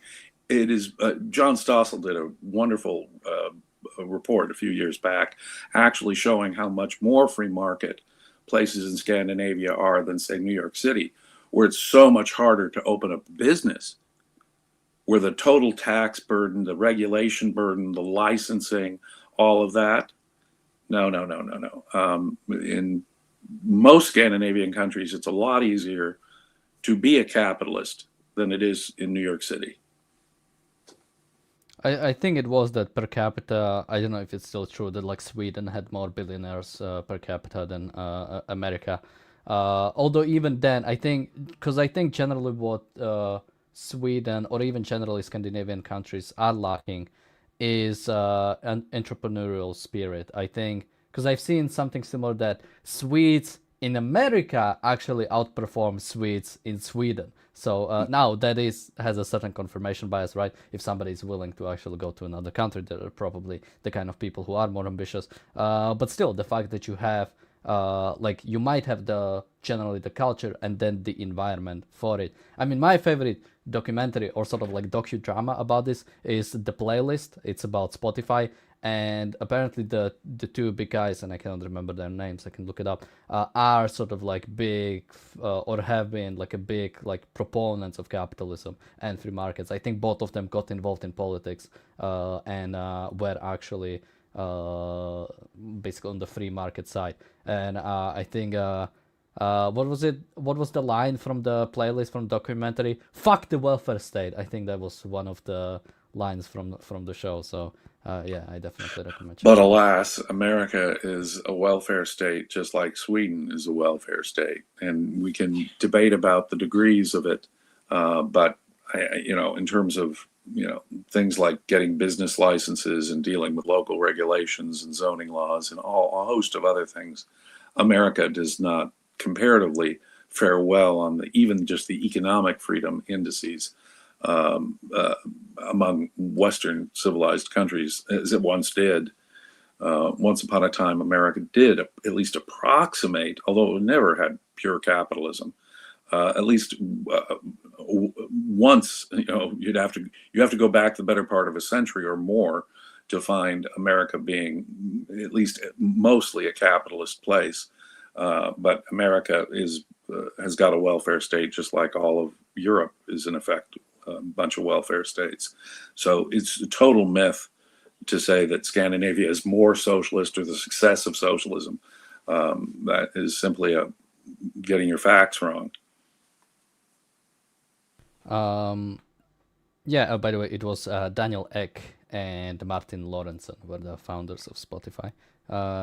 Great guys. I definitely recommend it. I think it's a Netflix special or like Netflix produced. So yeah, the playlist on Spotify. It's dramatized, so take care of that. But yeah, generally, I think it covers a lot of good stuff and covers a lot of interesting parts of the Swedish culture and sort of like Swedish whole. Like I'm always surprised how much of sort of like the early internet or like 2000s internet was like spearheaded by Swedes actually, or by sort of I mean the Pirate Bay, for example, was made by Swedes. Now Pirate Bay isn't the greatest idea for a website, since the whole idea is the violation of intellectual property, but I think the technology behind it and generally what it gave rise to, I think is a very interesting thing. So recommend checking out. Yeah. By the way, James, how much time do you have? Just broadly. I see. I was kind of looking at the clock. I do have to bow out shortly. I hope you have someone else on. So you won't be... Yeah. Basically, I want to ask, when do I have to get the other person? So. I can give you. Let's see. What time is it now? It's 10 after the hour. I can give you to the bottom of the hour. Okay. Let's just send a message.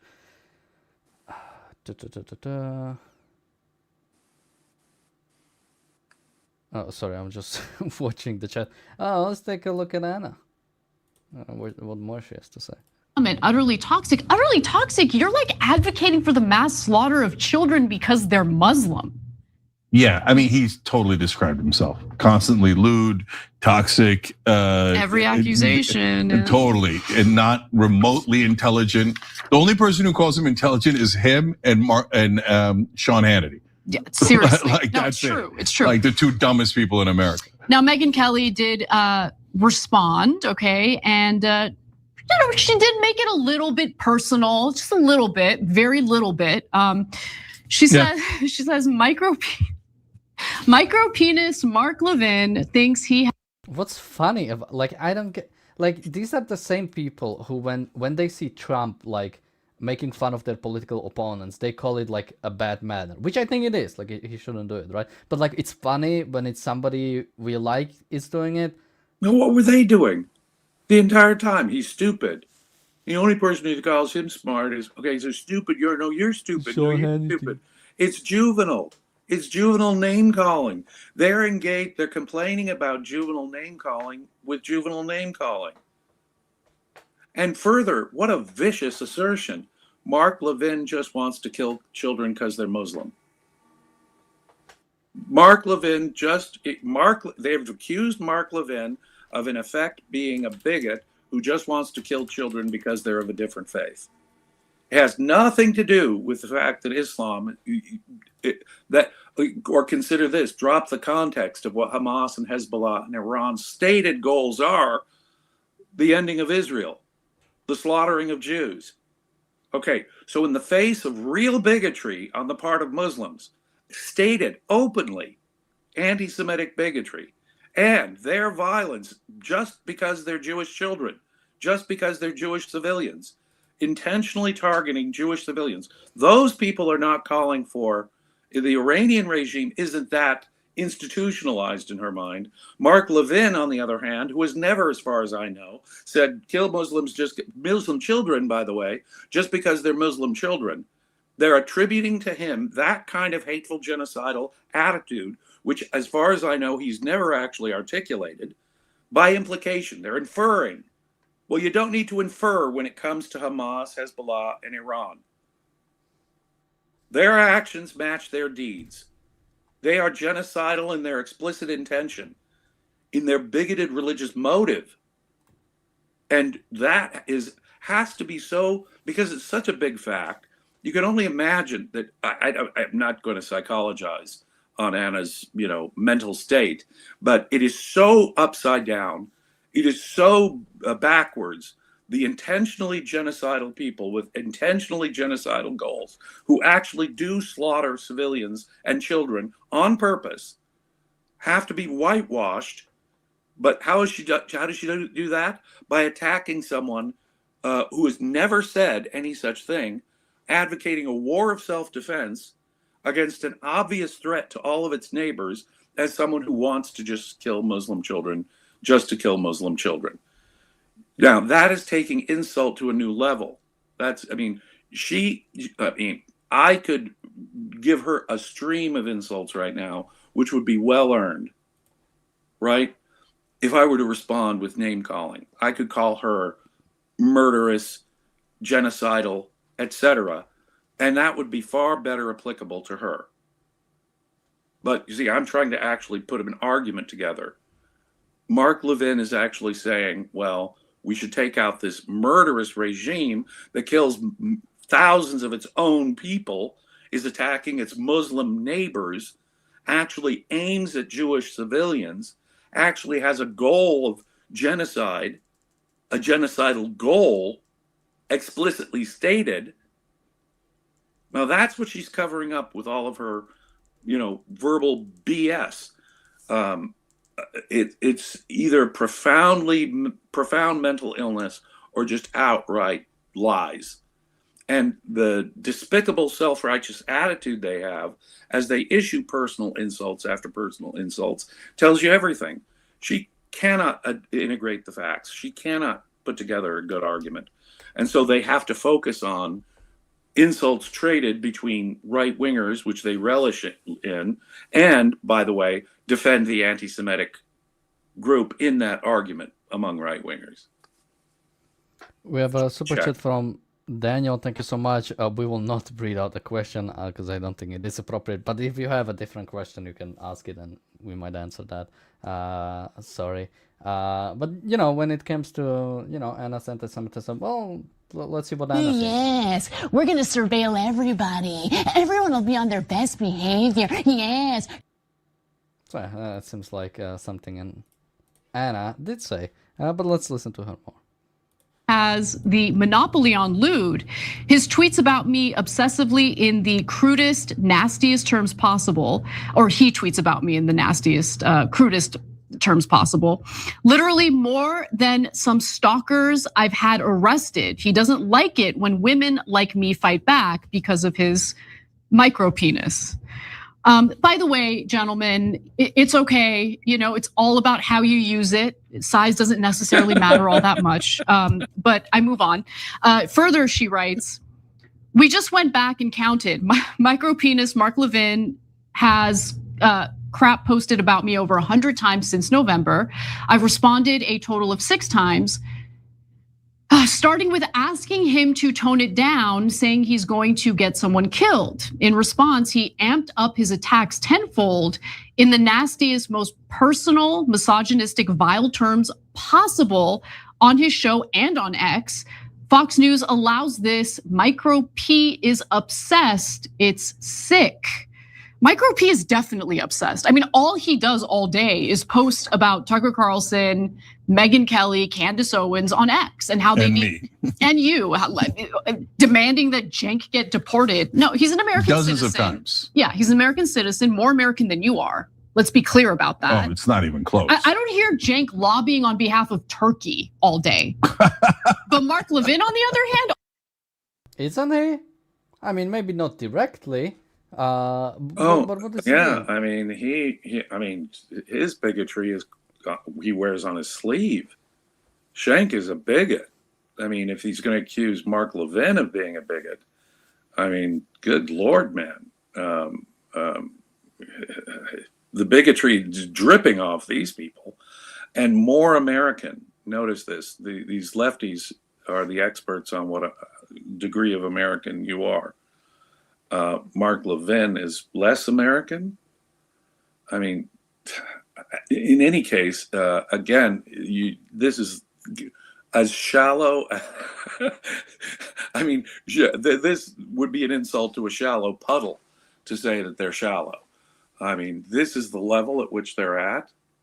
Now, the intensity of the personal disputes going on here among the right and between the right and the left in the persons of Schenck and Anna here is really remarkable. It really is. And it's almost offensive to me to have to comment on what is obviously not an intellectual debate at all, but a debate over, an emotionalist debate that involves nothing but personal insults, as far as I can tell. No, you're a misogynist. No, you're a micropenis. No, you're a, what? Okay, that's the level. That's the schoolyard level, the juvenile level of a discussion of war and peace. Now, if people talk like that in general, let me put it this way. I'm going to back up altogether. If that is the kind of level at which you're hearing the conversation, such voices should be ignored on that ground alone. They are not contributing to understanding. They're contributing to just a perpetuation of emotionalism and hatred and a lack of, they can only kick up dust and confusion. They cannot add intellectual clarity.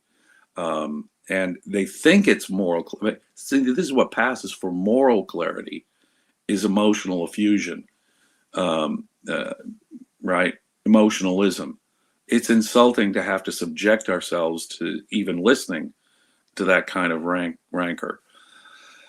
That kind of rancor coming from the folks on the right discussing it is likewise disturbing.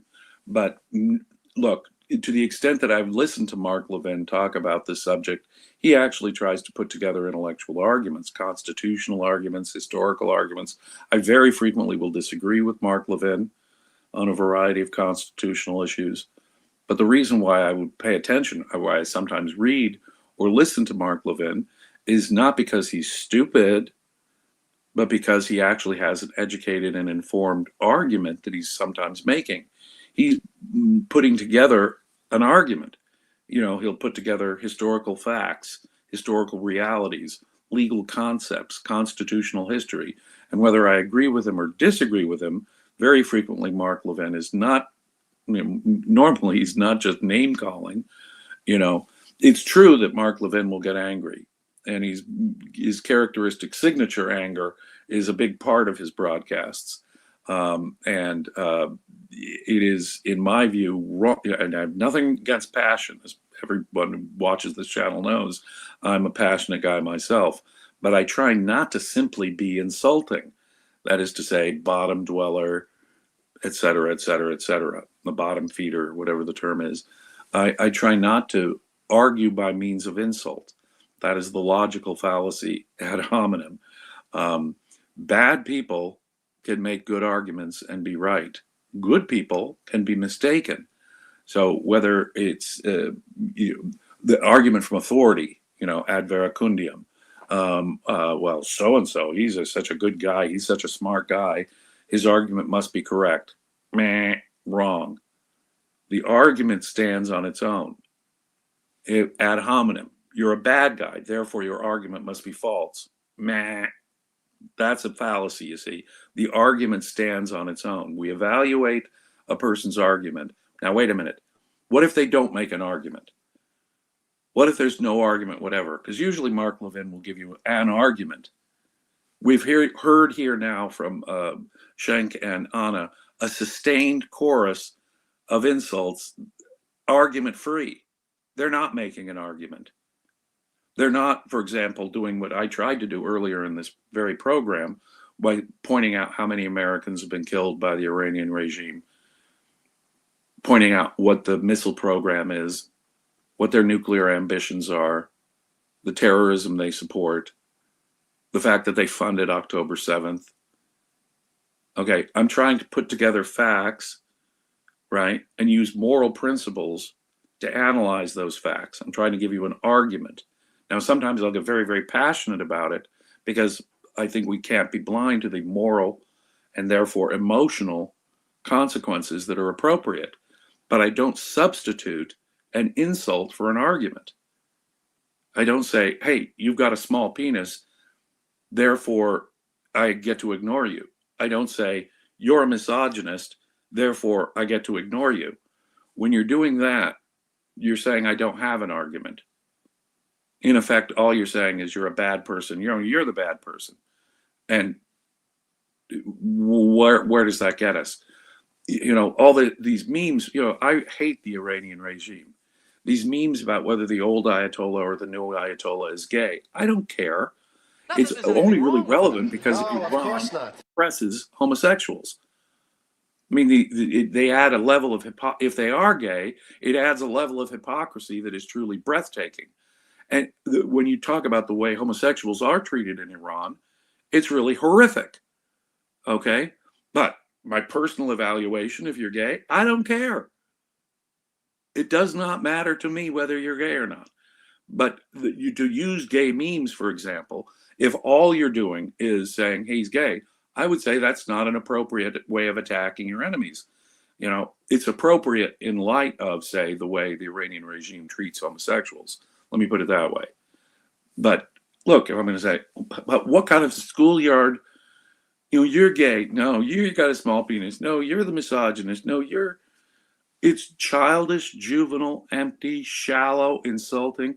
Anybody who's watching that, I'd ask you to look in the mirror. Is that what you regard as informed debate, discussion? Does that help clarify the matter in your mind or in anyone else's mind? Does that answer a question? Or does it just appear to you to be emoting, insulting? Well, it's utterly juvenile and completely empty, and an insult to a shallow puddle to call it shallow. It's less than shallow. We have a member chat from Exnielo who says, and micropenis is a misandrist, hypocritical. Megan accuses of misogyny while doing the same. Well, it's not doing the same because she is being misandrist while he's being like she has no problem with misandry, so she just has a problem with misogyny. So it's very different. Well, and look, you've really burned your bridges with one another. It's impossible for these people really to work together again, isn't it? It makes it very, very difficult. You know, when we have disagreements, you know, and if look, I'm not saying, you know, we should be out discussing everything with everybody. I draw the line. I draw the line at discussing things with people like Candace Owen and Tucker Carlson, frankly. They are so out of bounds in terms of reality. If Tucker Carlson seriously believes he's been attacked by demons, real supernatural entities have been attacking him in his sleep, there's really nothing for me to discuss with him. If Candace Owens really thinks that it's the cult of science and that space is fake and gay, there's nothing for me to discuss with her. She's not worthy of discussing anything with at any time. So I do have my limits.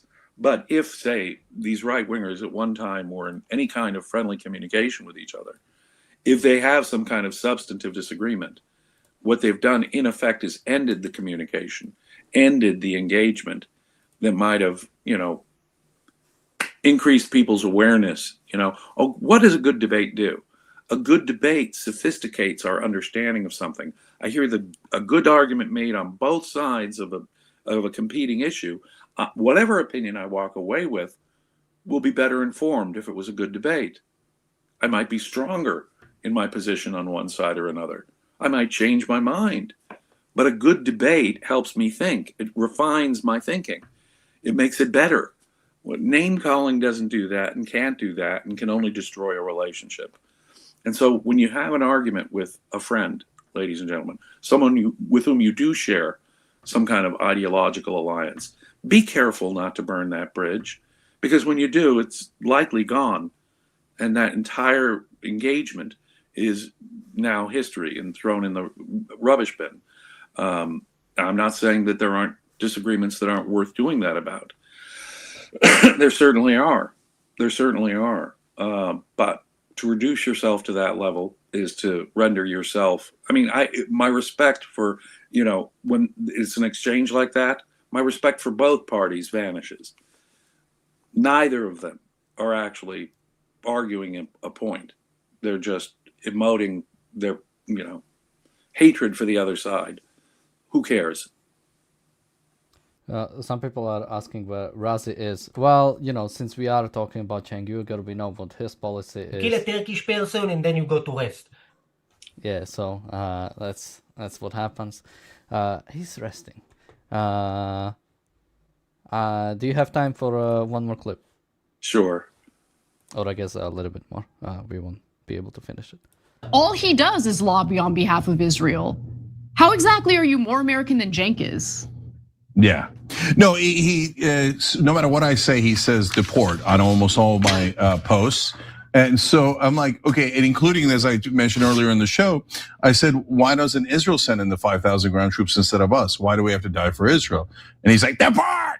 Yeah. Because he thinks Americans should die instead of Israelis. We're just cannon fodder, right? But so when all is said and done, we should have a conversation about who to deport. Now, Kelly went on to speak about why she finally spoke out against him on her show this morning. Let's take a quick look at that. I've risen up here or there to say, would you stop? In the beginning, I said, please stop. You're going to get someone killed. I was talking about Tucker because he was so nasty. He was calling him an anti-Semite, neo-Nazi. Me too. Grifter, neo-Nazi. Like, I'm a neo-Nazi. Okay, Mark, sure. And it was very close in time to when Charlie was assassinated. And I begged him, just please stop. And the reason he's coming for me is because I do have an audience. And he's very, very angry about that fact. But finally, I had enough. Okay, here I wanna comment on Megyn Kelly, because they always say this, like, and you could even take this to Trump, like, oh, they've been calling like Trump mean words, and it's like, well, if he is being, let's say, take fascist or authoritarian or something, well, if somebody is being like that, why am I wrong for calling them out and not they are wrong for like doing it? If like let's say Tucker Carlson and like him being a neo-Nazi, which again, it's a big statement. I'm not sure if I would make it even about. Look, we Tucker just heard Carlson. his Moses comment. Tucker is an anti-Semite, Megan. Belly up to the bar. If you can't admit anti-Semitism when you see anti-Semitism in the persons of Candace Owen and Tucker Carlson, then one has to wonder about you, Miss Kelly. Honestly, here you are trying to stop a war against these totalitarian monsters, and what, we're supposed to think you're the good guy? No. And so again, we're not getting an argument from Megyn Kelly. We're getting he doesn't like the fact that I'm popular. And of course, we get from Cenk and Anna that all that Levin ever talks about is this issue. No, Mark Levin talks about all kinds of domestic American political issues. This is not his full-time, 24/7, 365 occupation. It's much more applicable actually to the Young Turks when it comes to Israel, frankly. Although I fully concede they talk about other issues as well. There's no question about it. But sheesh. I mean, they're the ones defending a totalitarian dictatorship that slaughters tens of thousands of their own people. So if I were to say, hey, you guys are sympathetic with the slaughter of babies, I would have a factual basis for it. As I say, I often have disagreements with Mark Levin, but Mark Levin, to my knowledge, has not said, well, let's just slaughter Muslim babies. They, in effect, are saying, let the people who slaughter Jewish babies get away with it. And so in order to cover up the monstrous thing that they're actually advocating, they have to, do the projection thing, project the scope of their evil onto their opponent. Well, with that, I think James will be leaving now. So James, any last thoughts from you? And where can people find you? Well, you can find me here. But I'm at Facebook almost every day answering questions. James Stevens Valiant. Hit me up over there if you have questions. In the meantime, ladies and gentlemen, please be safe out there. Terrorist activity is happening in my country as a result of this fully righteous war against an evil totalitarian dictatorship. We are doing the right thing. And because we're doing the right thing, the forces of evil are coming out of the woodwork. So please be careful and be safe. Thank you, James, for joining us today.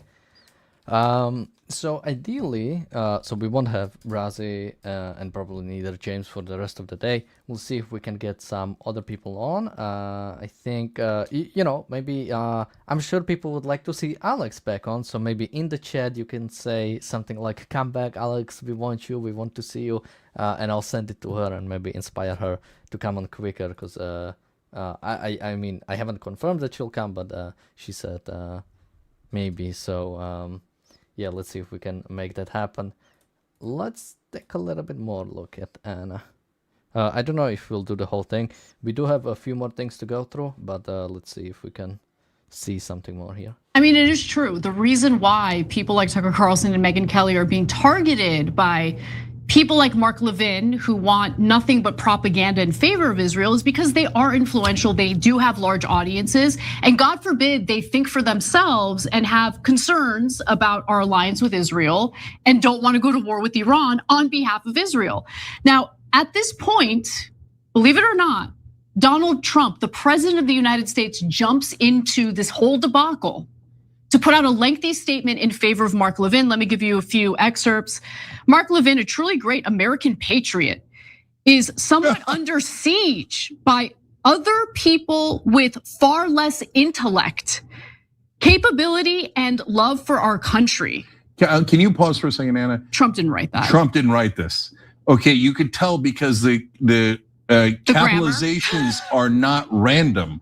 The capitalizations are in places that someone copying him would do. Yeah. The grammar is correct, and I bet you Mark Levin wrote that. So less intellect than the great Mark Levin. Yeah. Okay, here, bitch, post this on behalf of me and Israel. Go ahead, Donald. And he did it. He did it. Go now, ahead. There's more. Mark is tough. So this is where we are. Mark Levin is controlling the Trump administration. Mark Levin is controlling what Trump will post on his X.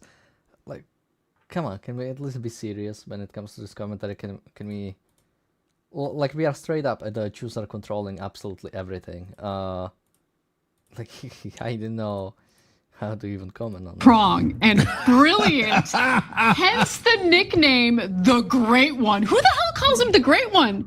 Conceived by our MAGA friend, the wonderful Sean Hannity. Oh, that makes sense. After years of dealing with Mark in legal, media, and other capacities. Why would Trump be talking about his deal, Hannity and Levin's legal connections? No, come on. There's more. Hold on. There's more. Okay, Other than for his wonderful wife and family, Mark Levin only cares and wants one thing: greatness and success for America. Those that speak ill of Mark will quickly fall by the wayside, doubt it, as do the people whose ideas, policies, and footings are not sound. They are not MAGA, I am. And MAGA includes not allowing Iran, a sick, demented, and violent terrorist regime, to have a nuclear weapon to blow up the United States of America, the Middle East, and ultimately the rest of the world. MAGA is about stopping them cold, and that is exactly what we're doing. Is there a betting market on whether Mark Levin wrote that? Because I'd like to make some money. No, definitely. There's a betting market for literally everything. Like, it's insane. Now, Levin, denied that he spoke to Trump about releasing any sort of statement. I believe him because he just wrote the statement himself. That's what I'm speculating about, and so is Cenk. But Megyn Kelly says micropenis Mark Levin is such a small man that he had to go beg the president for a pat on the head in the middle of a war to make himself feel better about, well, you know. This after one mean tweet about him following his 111 nasty, nonstop personal misogynistic attacks on me. Fox has an obsessed harasser on its. Never mind, I'm good with this. So maybe this war just got too long. You know, we are on day 18, so now people just don't have anything to talk about, so they have to talk about supposed micropenis of Mark Levin, or that is what I guess Megyn Kelly is asserting. But yeah, I mean, what am I supposed to answer to this? Like, this is just a, I mean, this is a joke. This is not like a serious commentary, and I haven't seen any serious commentary from Megyn Levin, from Megyn Kelly about this war. It's all just she either talks about Tucker or Mark Levin, like recently, or different things. I mean, we have her whole. Maybe we can just go through the Megyn Kelly video itself, because that one is about 3 minutes long, and yeah, maybe something more will be there. Bullies, he's all bark and no bite. As soon as you punch them back, and look, I'm all for taking the high road, and I did try, but after 111 tweets, increasing the security profile in my own life and attacking me in the most vile terms, I think anybody could see that I was entitled to one below the belt punch. Right? When they go low, we go micro penis. That's the way it's going to be. At least insofar as that bully is concerned. And sure enough, he didn't know what to do. He went crying to the president, who's running a war right now. Not to mention the country. It's crazy that this happened. And Trump sent out a truth late last night. I'll read to you in part, calling Mark Levin a truly great American patriot. He's somewhat under siege by other people with far less intellect, capability, and love for our country. Mark is tough, strong, and brilliant. Okay, so we... Oh. And query why you're fighting his battle. That's why they call him the Great One. Sean Hannity realized it. He was special. Mark's a true conservative and has intellect. He's far smarter than those who criticize him. Above all, he's a man of great wisdom and common sense who truly loves our country. When you hear others unfairly attack Mark, remember, they are jealous and angry human beings whose sway is much less than the public understands and will, now that they know where I stand, rapidly diminish. This is Trump. He firmly believes that if he criticizes you, meaning me, Tucker, or anybody, that we will have no more audience left. I mean, I have 10 years to show that's not true. Now, yet, are there some who will say, okay, the president's mad at you, I'm out? I guess so, but I feel like those people left me long ago because nobody ever thought I was a Trump sycophant. Fan, yes. Sycophant, no. And, you know, we've sparred many, many times. Okay, not much to comment on here. She's just covering the... Oh, we have a super chat from Ex Nihilo who says, please give my calendar to someone else. I already have a hoarding problem and also live far away from USA in southeastern Europe, so it may bother to deliver it. Thanks, though. Well, thank you so much for a super chat. We'll see. I'll save this, and we'll see how we can make that happen. We'll see if maybe we'll randomly pick somebody, or yeah, we'll figure out maybe tomorrow a way to grant it to somebody. So make sure to join in for the live stream again tomorrow. We usually start around I think, like, let's say 4 p.m. UK time, whatever that is in your local time. I mean, for other people, join in, and we'll figure some sort of a way to gift it to somebody else. So, but again, thank you so much for your donation, and congratulations to the person who will receive it probably tomorrow. Okay, well, what else did I have? I had... So we still have the whole Tucker Carlson. Okay, we have an article from Al Jazeera that was sent to me by Razi. So let's see if we can read through that.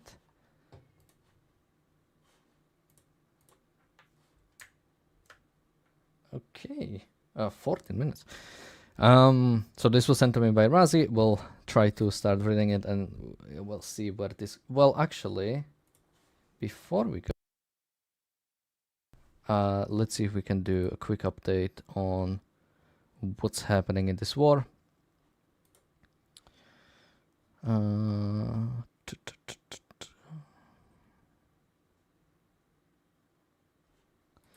Trump says ships will be able to pass safely through the Strait of Hormuz soon.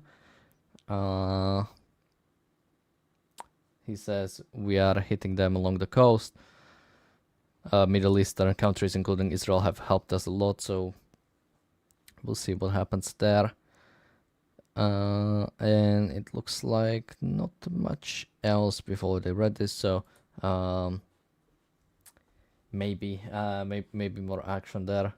But again, Trump has been pretty vague when it comes to sort of his actual sort of explicitly when things will happen and how things will happen. So, but let's hope he's right, or that there is some bigger plan in the Strait of Hormuz to free it up. So let's see. Al Jazeera, the US-Israeli strategy against Iran is working. Here is why.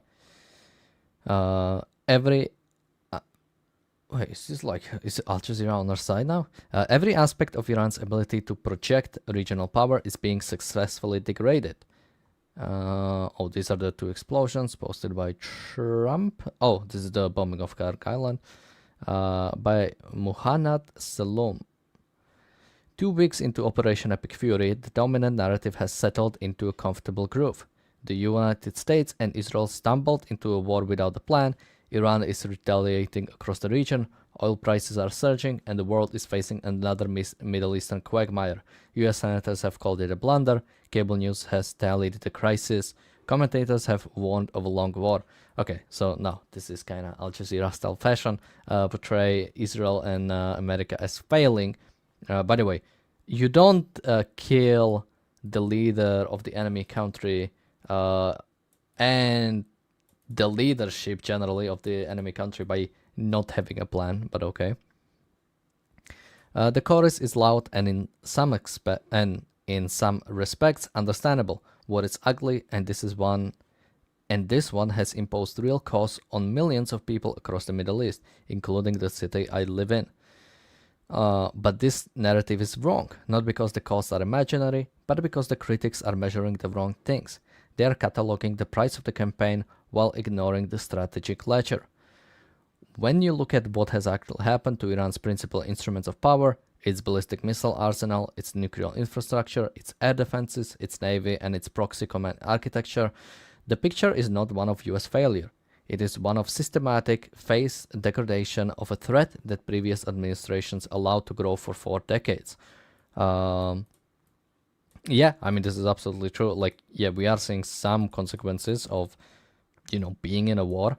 But the strategic victory is, or the strategic success so far is incredible, especially when we account for the fact that this has been a war that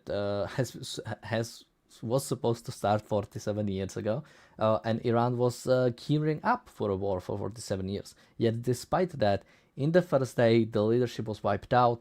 Now, 18 days later, I think something like 70% of their ballistic missile capabilities are gone.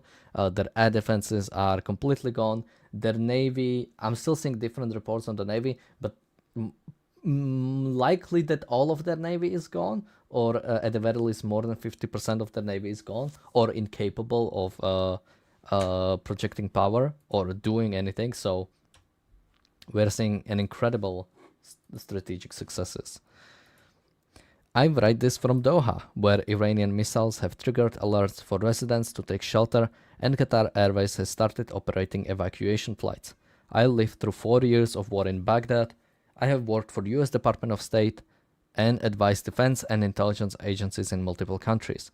I have no interest in cheerleading for war, but I have spent my academic career studying how states authorize the use of force through intelligence institutions, and what I see in the current campaign is a recognizable military operation proceeding through identifiable phases against an adversary whose capacity to project power is collapsing in real time. An arsenal built over decades, dismantled in days. Iranian ballistic missile launches have fallen by more than 90%. Oh, really? Oh, I said 70%. Oh, okay. So we are... Oh, no, he is counting from... Okay, so I'm missing report. Maybe he has even more up-to-date information. Iranian ballistic missile launches have fallen by more than 90% from 350 on February 28 to roughly 25 by March 14th, according to publicly available data. Drone launches tell the same story, from more than 800 on day 1 to about 75 on day 15. The figures drawn from US and Iranian military statements differ in detail but converge on the trajectory. Hundreds of Iranian missile launches have been rendered inoperable, according to some reports. According to some reports, 80% of Iran's capability to strike Israel has been eliminated. Oh yeah, okay, so I think it's different. I think this is just launches and this is actual capability. Okay, so the capability is at 80%, or 80% has been wiped out, so it's at 20%. Iran's naval assets, fast attack craft, midget submarines, we call it little person submarines now, and mine-laying capabilities are being liquidated. Its air defenses have been suppressed to the point at which the US is now flying non-stealth B-1 bombers over Iranian airspace, a decision that signals near total confidence in air dominance. The campaign has moved through two distinct phases. The first suppressed Iran's air defenses, decapitated its command and control, and degraded its missile and drone launch infrastructure. By March 2nd, US Central Command announced local air superiority over western Iran and Tehran, achieved without the confirmed loss of a single American or Israeli combat aircraft. Let's see if people are commenting on anything. Sorry, this is again. I'm wondering about this. This is Al Jazeera. This is like... Maybe he'll have some point to make. How much? We have a lot of article left.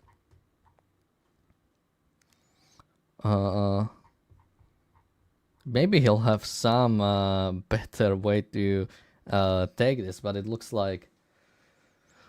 I mean, this is just an opinion piece to say, but still, Al Jazeera article that is maybe just harsh reality of what's happening. All right, where did we lose? The second phase, now underway, targets Iran's defense industrial base, missile production facilities, dual-use research centers, and the underground complexes where remaining stockpiles are stored. This is not aimless bombing. It is a methodical campaign to ensure that what has been destroyed cannot be rebuilt. Iran now faces a strategic dilemma that tightens every day. If it fires its remaining missiles, it exposes launches that are promptly destroyed. If it conserves them, it forfeits the ability to impose costs of war. Missile and drone launch data suggest Iran is rationing its remaining capacity for politically timed salvos rather than sustaining operation tempo. This is for managing decline, not projecting strength. So another great thing to see. The nuclear threshold that previous US presidents accepted. Much of the criticism of the US-Israel campaign focuses on its costs while treating the status quo ante as if it were cost-free. It was not. Iran entered 2026 with 440 kilograms of uranium enriched to 60% purity, enough, if further enriched, for as many as 10 nuclear weapons. Before the June strikes, Tehran was less than 2 weeks away from enriching enough uranium for one nuclear bomb, according to the US intelligence assessments. At that time, the International Atomic Energy Agency acknowledged that Iran's accumulation of near-weapon-grade material had no clear civilian justification. By the way, when we say no clear civilian justification, I believe what I've read is like 10% or like 5 to 10% or maybe like 5 to 15%, like max, is like civilian use. So when we are talking like 60% purity, that's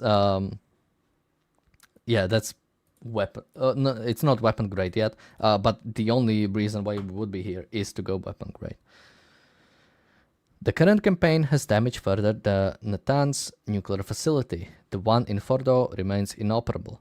The defense industrial facilities that would be needed to reconstitute enrichment capacity are being systematically targeted. Reasonable people can disagree about whether diplomatic alternatives were fully exhausted.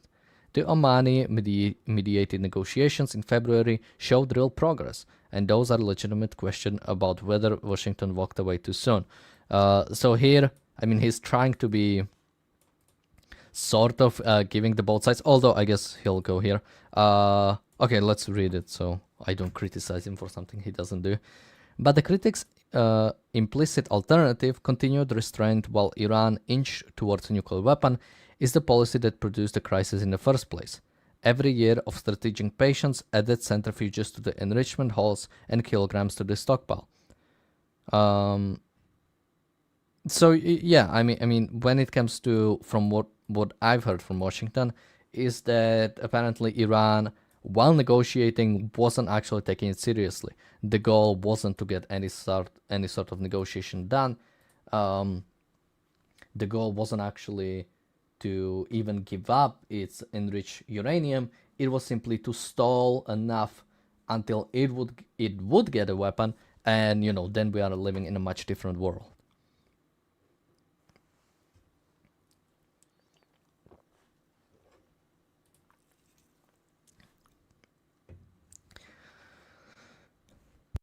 Okay. The limits of military force against a nuclear program are real, and as others have argued elsewhere, strikes can destroy facilities but cannot eliminate knowledge.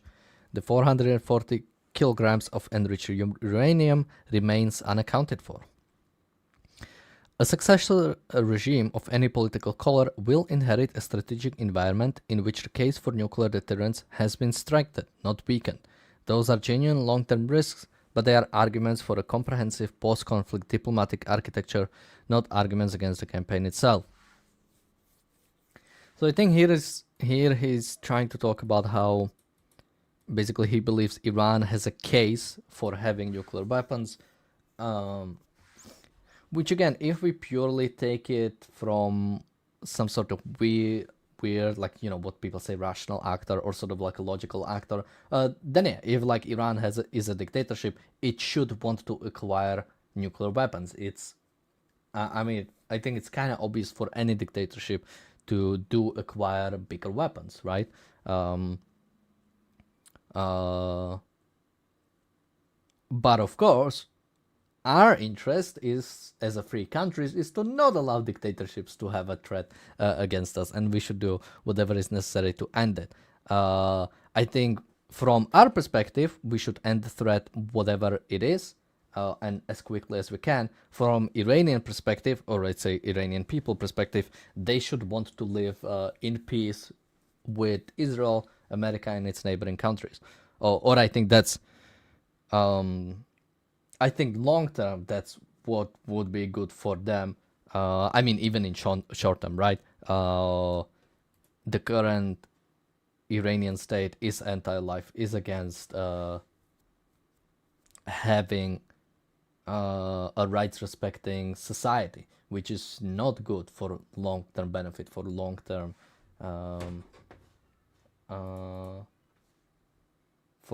development. Oh, I see Bonnie in the chat. I don't know if my chat is frozen, but Bonnie in the chat asked earlier any war news updates. So we did them a little bit ago, like 15 minutes ago, but it doesn't look like there is that much outside of Trump saying that the Strait of Hormuz will be opened soon, or that the ships will be able to travel soon. All right, we have this one. All right, let's see. The closure of the Strait of Hormuz is dominating the critical commentary. U.S. Senator Chris Murphy has called it evidence that Donald Trump misjudged Iran's capacity to retaliate. CNN has described it as proof that the administration has lost control of the war's escalation. Which again, I feel like we should have been more prepared for the Strait of Hormuz. Although it's important to say that it's mainly other countries that are suffering the consequences of it, or although America is still, right? Because even though America isn't getting much of its imports from the Persian Gulf, the fact that the global prices are rising still means the global prices are rising. It still means it still means that America is paying for, even if it's importing from somebody else. So it still has to deal with it. The economic pain is real. Oil prices have surged. A record 400 million barrels of oil will be released from global reserves, and the Gulf states are facing drone and missile strikes on their energy infrastructure. But this framing inverts the strategic logic. Closing the strait was always Iran's most visible retaliatory card, and always a wasting asset. About 90% of Iran's own oil exports pass through Kark Island and then the strait. China, Tehran's largest remaining economic partner, cannot receive Iranian crude while the strait is shut. Every day the blockade continues, Iran severs its own economic lifeline and alienates the one major power that has consistently shielded it at the United Nations. The closure does not just hurt the global economy, it accelerates Iran's isolation. This is... I'm wondering who this guy is, because this is like a decent analysis that I wouldn't expect to see on Al Jazeera. It is very sort of pragmatic, but yeah, this makes sense. Iran is suffering from. It's not like you can close your economy or close your exports, and it's only the other people who are suffering. You are suffering as well. Now, maybe you are more able to stand the suffering since you are on the verge of collapse, but still, you will suffer the consequences of these as well. Meanwhile, the naval assets Iran needs to sustain the blockade, fast attack boats, drones, mines, shore-based anti-ship missiles are being degraded daily.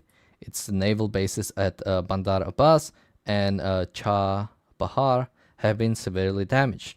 The question is not whether the strait reopens, but when and whether Iran retains naval capacity to contest it.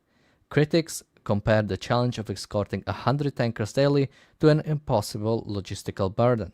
But you do not need to escort tankers through a strait if the adversary no longer has the means to threaten them. That is the operational trajectory.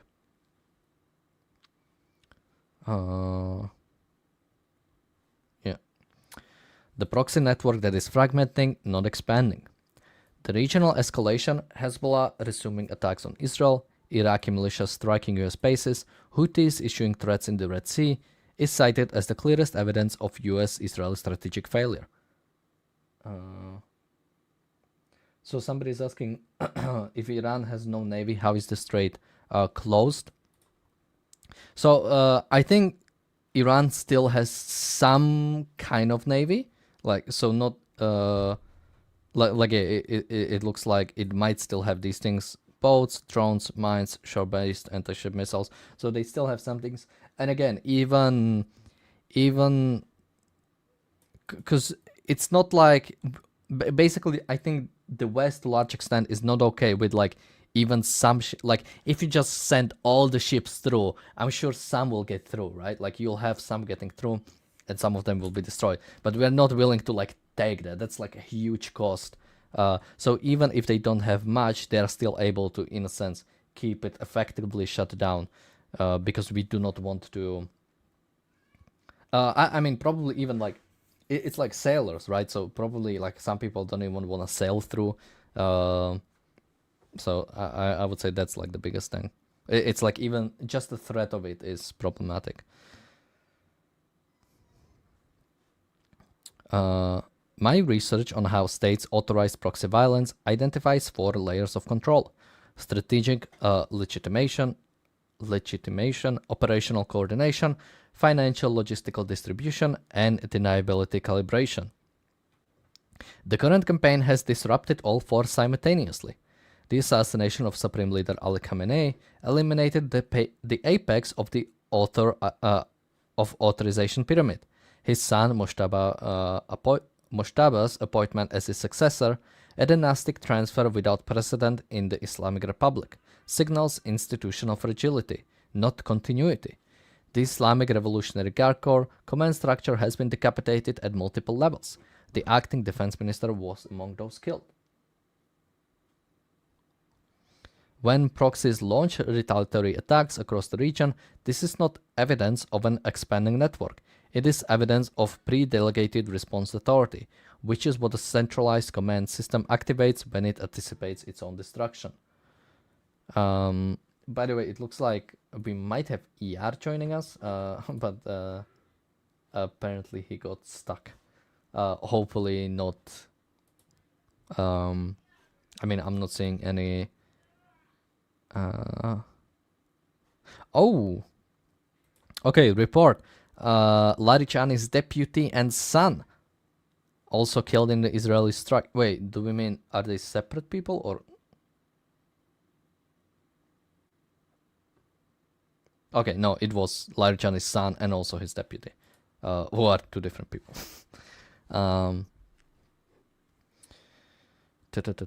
Pre-delegation is a sign of desperation, not strength. It means the center can no longer coordinate. The attacks will continue, but they will become increasingly uncoordinated, strategically incoherent, and politically costly for the host states where these groups operate.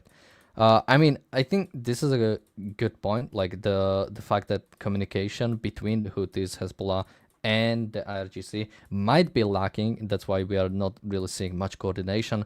And I think even within the IRGC itself, within Iran, there is a lack of coordination. I think that would explain why we have seen so many sort of like random strikes. I mean, I still don't understand the sort of the strike on Azerbaijan.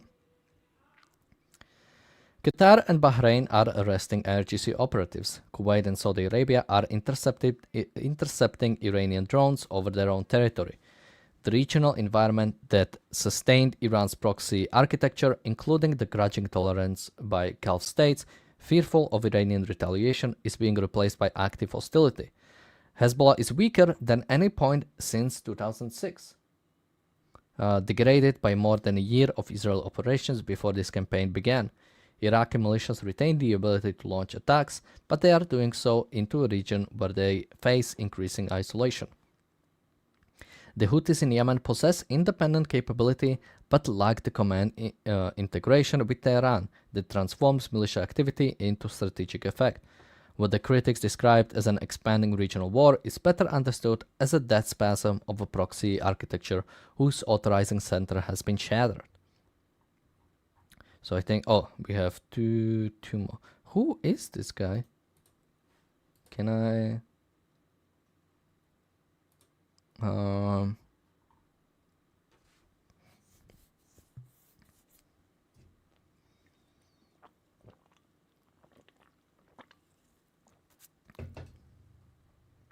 Okay, no, he is like a Qatari guy. Assistant Professor of International Politics and Security at the Doha Institute for Graduate Studies and an Honorary Research Fellow at the University of Exeter. Although, I guess, no, this does make sense, right? Because Al Jazeera is not just like evil and opposing no matter what. They are probably not that big of a fans of Iran, especially... yeah, so this actually does make kind of sense. One, they are not fans of Iran, and two, Qatar is getting hit right now, so there's not gonna be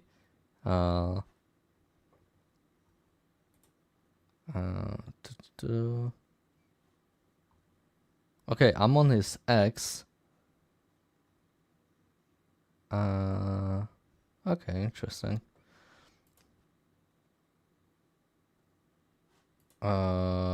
University. Wait, where is the University of Exeter?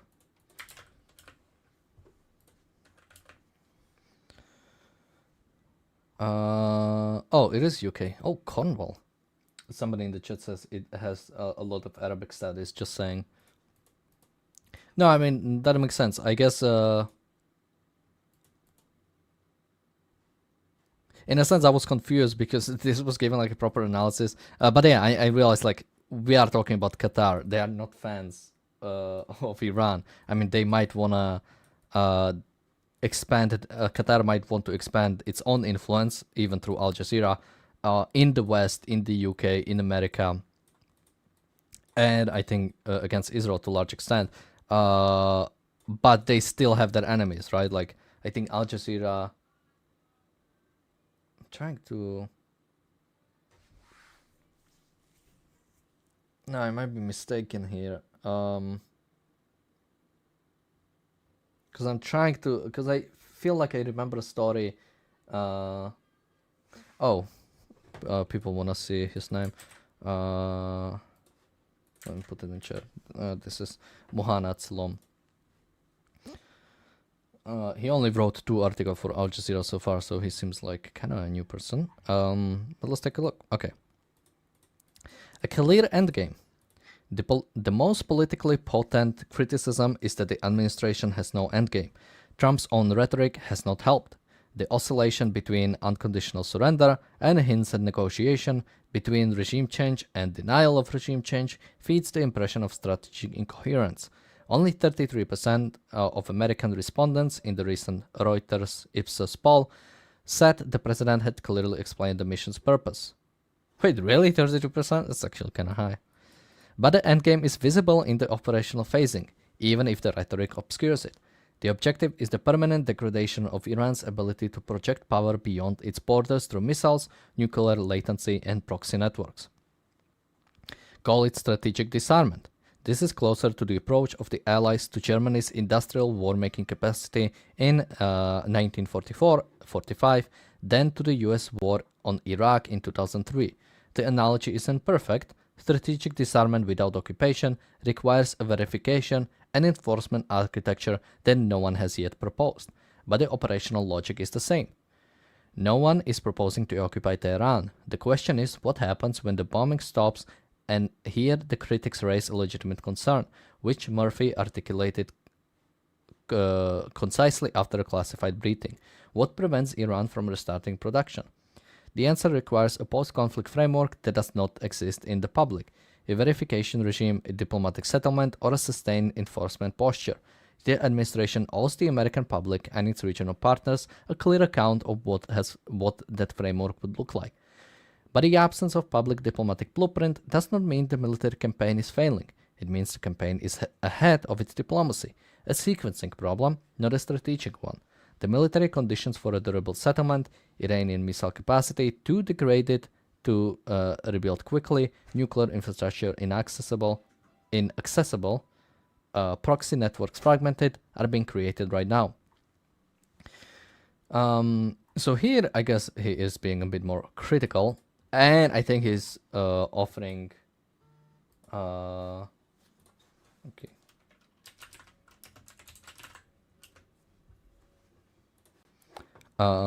Here he is offering basically that, or I think he's hinting towards a diplomatic resolution, some kind of deal, some kind of framework for when this war ends, ensuring that Iran doesn't rearm again. So that would mean getting some sort of a deal with the state of Iran to basically make it docile, to make it not rearm, which I think would be a wrong idea. Or at the very least, I think it would be insufficient. I don't think any Iranian state has any desire. I mean, any state where IRGC stays in power has any reason to go by any sort of a deal with the West, with America, that would stop it from projecting power against America, against Israel, against other folks in the region. So I don't see really this happening, and I hope it won't happen. I hope the end game is just sort of we destroy you now, and if you rearm, we destroy you again, or hopefully we manage to change the regime in some way, but I wouldn't necessarily say that.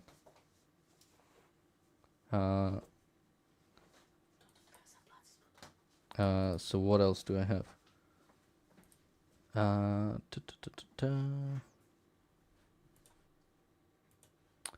Okay. War is ugly, but the war strategy is working. oh wait, let me show it. War is ugly, but the war strategy is working. None of this minimizes the human cost. More than 1,400 civilians have been killed in Iran, a moral burden that the US and Israel will carry. I don't agree with that, but okay.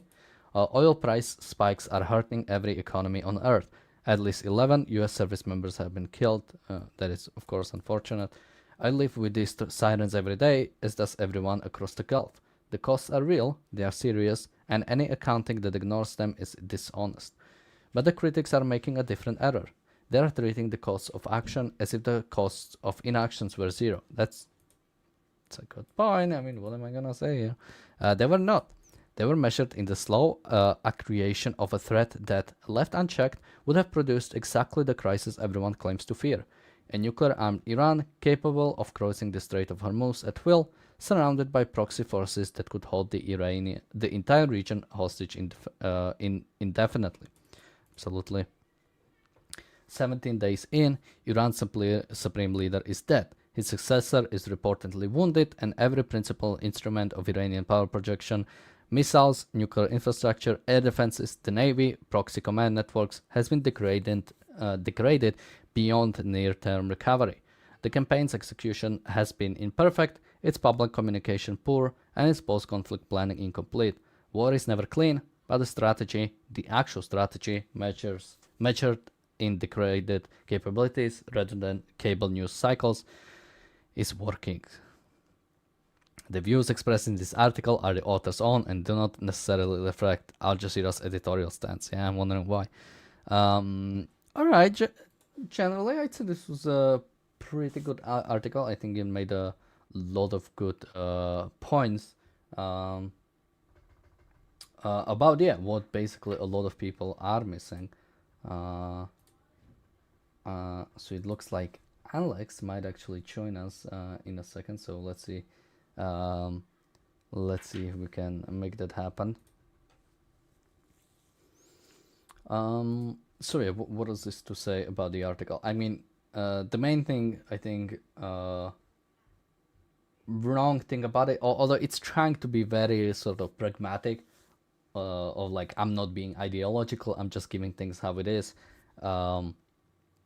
which I guess is fair to some extent. Although when you're writing opinion, I feel like, you know, maybe have a sort of what would you want to see? Because I think from our perspective, now there is a question of how able we are to do so, especially without the boots on the ground, without, as I said, without occupation of Tehran, without occupation of Iran. But I think it's clear what is the ideal situation to happen. It's manage to overthrow the regime and to establish some kind of a regime there that wouldn't pose a threat to the West. Now many people I've seen, calling for either for the Pahlavi to return, and maybe there's some opposition, and there will be democracy, and it might be better, it might be nicer. But I mean, for me, again, as somebody who, I'm not Iranian, I'm not somebody who actually has to live with that state. The only thing I care for as somebody living in the West is to eliminate the threat that Iran has posed. And I think this is like an interest of almost like every person on the earth, to not have Iran capable of shutting the Strait of Hormuz. I think it's a very clear and desirable goal for pretty much anybody in the world. So I think pretty much anybody would want it to happen, or should want it to happen.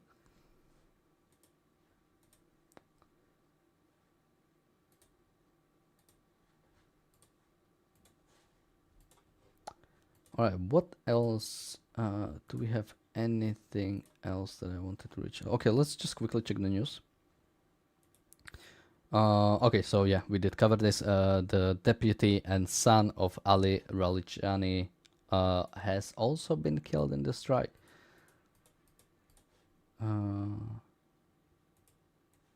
Okay, I will send this by, I think, Razi, so let's take a look at this one.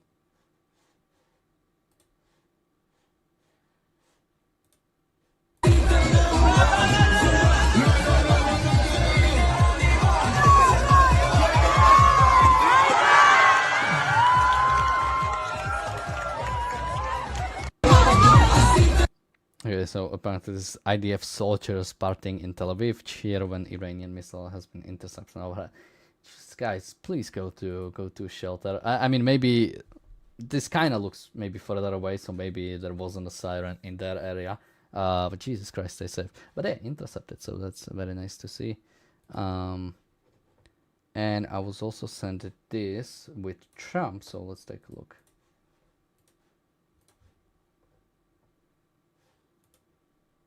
He's been an 8, not perfect. On a scale of 0 to 10, I'd say he's been an 8, not perfect, but it's France.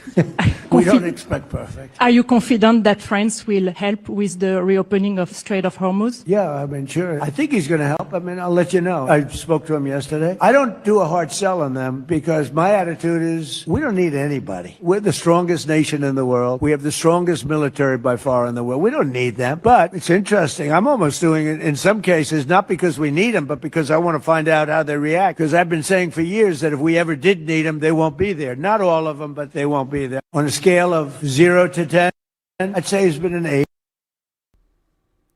Wait, is he talking about Macron? He has been an 8 on a 0 to 10? Not perfect, but it's France. We don't expect perfect. Are you What? He would rate France on 8 out of 10 when it comes to their help, when it comes to Iran? France has their own soldiers injured in Iraq, and they don't seem to be doing like anything about it. Maybe we're like fundamentally missing what like Emmanuel Macron has been doing this whole time, but it seems like way too big of a score. But okay. And yeah, I mean, absolutely, America can sort of handle the Strait of Hormuz alone, but I wish it didn't have to. I wish the allies were here helping America in whatever it needs.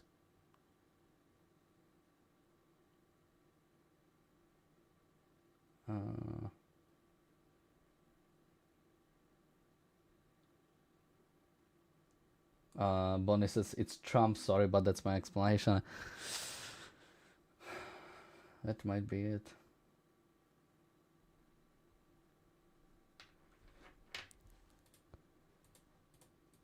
Okay, what else do we have? Well, I guess I have this clip from Tucker as well.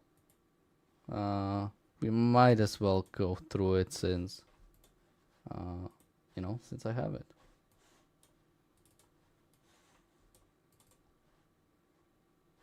If it ever emerges that our diplomatic efforts with Iran were fake and they were designed to lull the Iranians into a false sense of security so we could launch a sneak attack on them, how is that better than Pearl Harbor? How is that better than any dishonorable sneak attack in history? Of course, it's not. It's low. It's beneath the United States. It's beneath us as American citizens. And anyone who participated in that needs to be punished for it right away. And as a practical matter, it makes diplomacy of all kinds impossible. How do we settle the conflict between the United States and Russia? Now, the Russians are, of course, giving targeting information to the Iranians. Why wouldn't they? We've done the same with the Ukrainians for the last 4 years. That should have been settled. It's going to be hard to settle it now because the message to the rest of the world is American diplomacy is fake. You can't behave that way.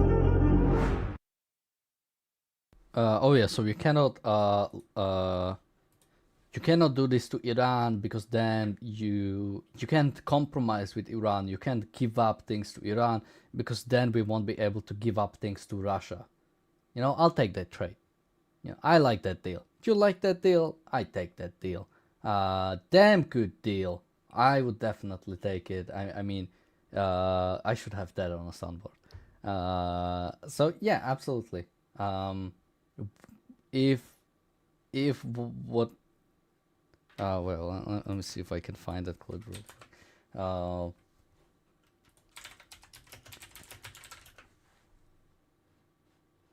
Oh yeah, okay. We have a. Well, let's try to do it again. Oh well, we actually have ER joining us. So yeah, I was just talking about Tucker. He has been saying. Tucker has been saying that if we lie to Iran and the negotiations weren't actually serious, well, then it will make negotiations and surrendering to Russia very hard. And my answer to that is, I'll make that deal. How about you? You bet you make that deal? I'd make that deal. I don't blame you. Damn good deal. Damn good deal is what I'm saying. Yeah, let's lie to Iran so we can also lie to Russia as well. Yeah, any thoughts? Well, I'm gonna switch platforms, so just allow me to come in, and I'll come in from the other platform. Oh boy. All right, you're here. Wow, that was so smooth. Oh my God, unbelievable. Yeah, I think Tucker is doing what the only thing he can do, which is rationalizing his wrong and immoral position. Or in spoken terms, he's just giving excuses. He have no case.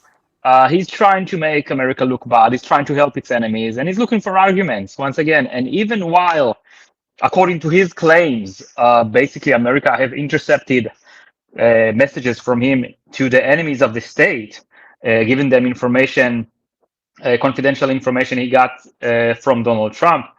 Once again, he's not really helping himself here. I thought maybe he would tone down a little bit, but no, even after being exposed, he keeps doing that. This might be before the CIA thing. I don't hear you, so I guess you can't hear me as well. I can hear you. You can't hear me. Oh my God, I don't know what's going on here.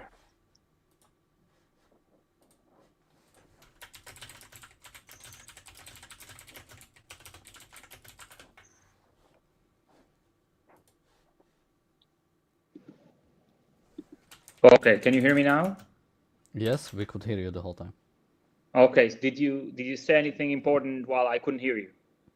Well, I was just clarifying that I think this video came before the CIA thing. I think this video is a bit older. Okay, that's fair. So yeah, I said what I've said basically. By the way, good evening, everyone. Glad to be here. I was stuck in traffic a little bit, but have a overall good day. And I got a message here in the chat. I prefer the red tie. Well, this is actually one of my favorite ties. I showed it in previous streams. It's really beautiful tie. But I have fashion news. I have a wonderful navy blue suit, and it has a very unique waistcoat. It is a double-breasted, diagonal lapelled vest. So let me know, Daniel, if you want to set another super chat goal for me to demonstrate this beautiful suit in the stream. Well, I'm not sure how much longer we're going for today, so maybe we should. I mean, we could have it for today. You know, if we reach it, we'll reach it. If not, we'll next time. You know, we'll just let it roll. So let me set it up. I'll set. Let's say 100 pounds. If we get to 100 pounds, we'll get. Yes, definitely. We'll get, what was it? It was a double-breasted, diagonal, lapelled waistcoat. So maybe you can type it out because I still couldn't remember, just so God. I can put it in text. Yes. And we are already at 45 pounds and 34 pence. So basically, we just need 55 more pounds, and we'll get ER. Well, I'll get it on screen in text and a little bit of what specifically it is. I also have fashion news from me. I just ordered myself a gym set, so much better clothing for gym. Wait. You know what? I'm not sure it's lapelled, but it's definitely double-breasted diagonal, though. All right, so we'll put that.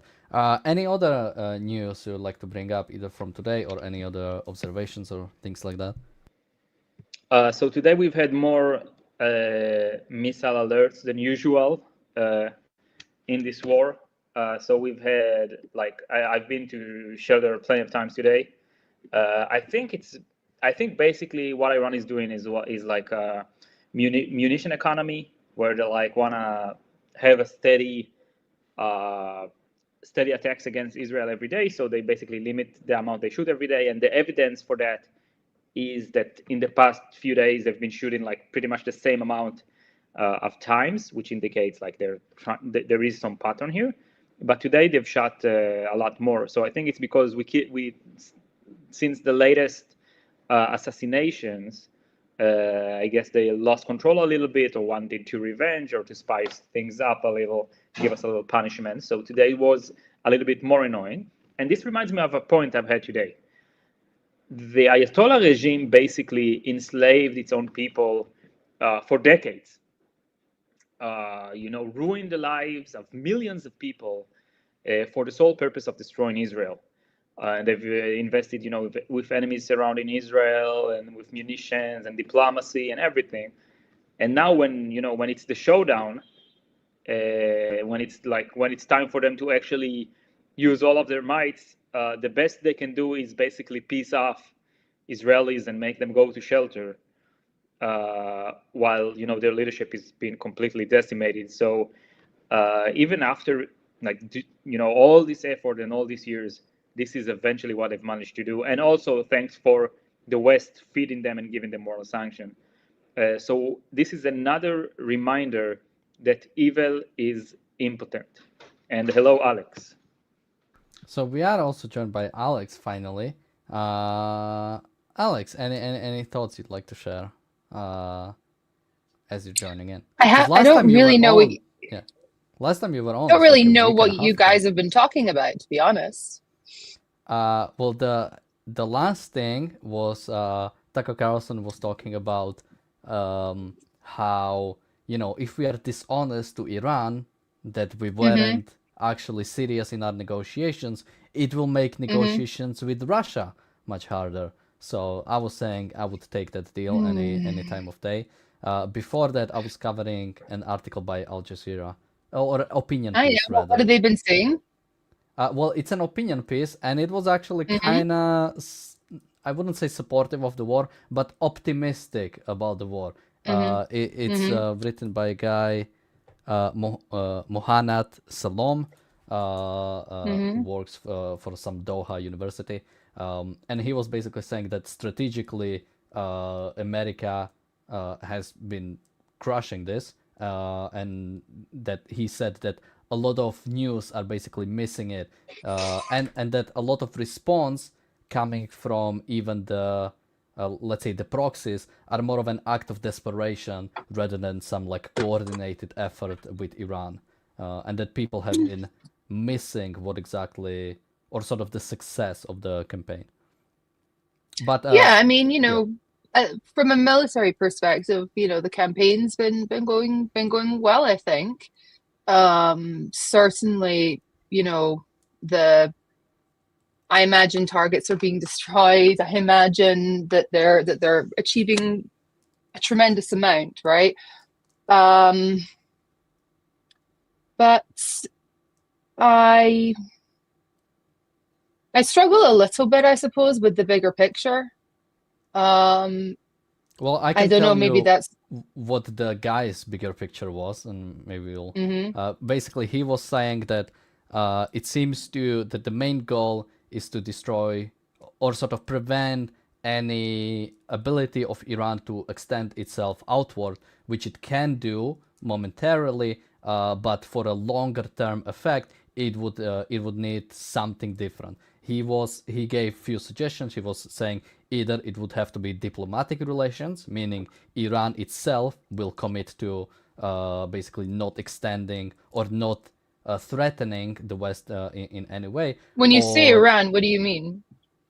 Like what he meant? Yeah, I suppose it depends on what one means by Iran. I think he would mean the current state or the current thing would still sustain itself, but would commit to not threatening the West. And I think the separate thing he had would be occasional, coming back in, whenever Iran starts restarting their weapon production to threaten the West, we go back in again. And I think the third one was basically some sort of occupation that will have to happen. Similarly, occupation. Yeah. Well, he said that's the only three options in a sense you have, or maybe I misunderstood, but in a sense, if your goal is to remove the threat of Iran, in a sense, forever. I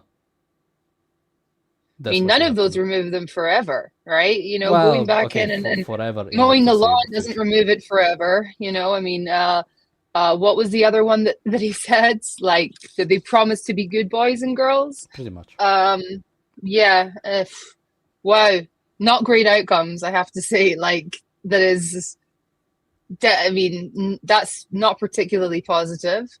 Yeah, I mean, in terms of Tucker, I find him like quite a fascinating kind of person, because he's talking about the FARA, right? But wasn't it Michael Flynn back in the day that was imprisoned for the Logan Act, which was essentially like, you know, doing diplomacy without you know, going and doing like unofficial diplomacy. Like Michael Flynn met with Russia before Trump took office. They, you know, set up some, they suggested setting up some kind of covert communication, you know, until Trump, you know, was going to be on the scene. And, you know, this was essentially doing like unofficial, you know, unwarranted, like diplomacy, you know, undermining basically Obama, who was still in charge. And I think he was put away for like 15 months for it, right? And obviously like his career was finished. But wasn't it Steve Bannon that said that in order to do what you want, you just have to open up a media company, and then basically you can do all of this bullshit back channel diplomacy. You can just go for it, right? So I find that quite interesting as well. I mean, that's kind of what he's doing. He's trying to hide behind, he's basically doing what Hamas does, you know? I mean, he's putting on the journalists, you know, he's putting on the... Somewhat of a recall to Tenet Media and the whole thing they do. Although I think even that was on a different channel. But just a reminder, that was a bunch of conservative or kind of conservative sort of people, public media figures that have been paid by Russian shell companies. You know, just to stay, you know, like I don't know if people ever went to like a Tenet Media like YouTube account, but it was like videos with like thousands of views of like we can hear you tapping. It's super loud.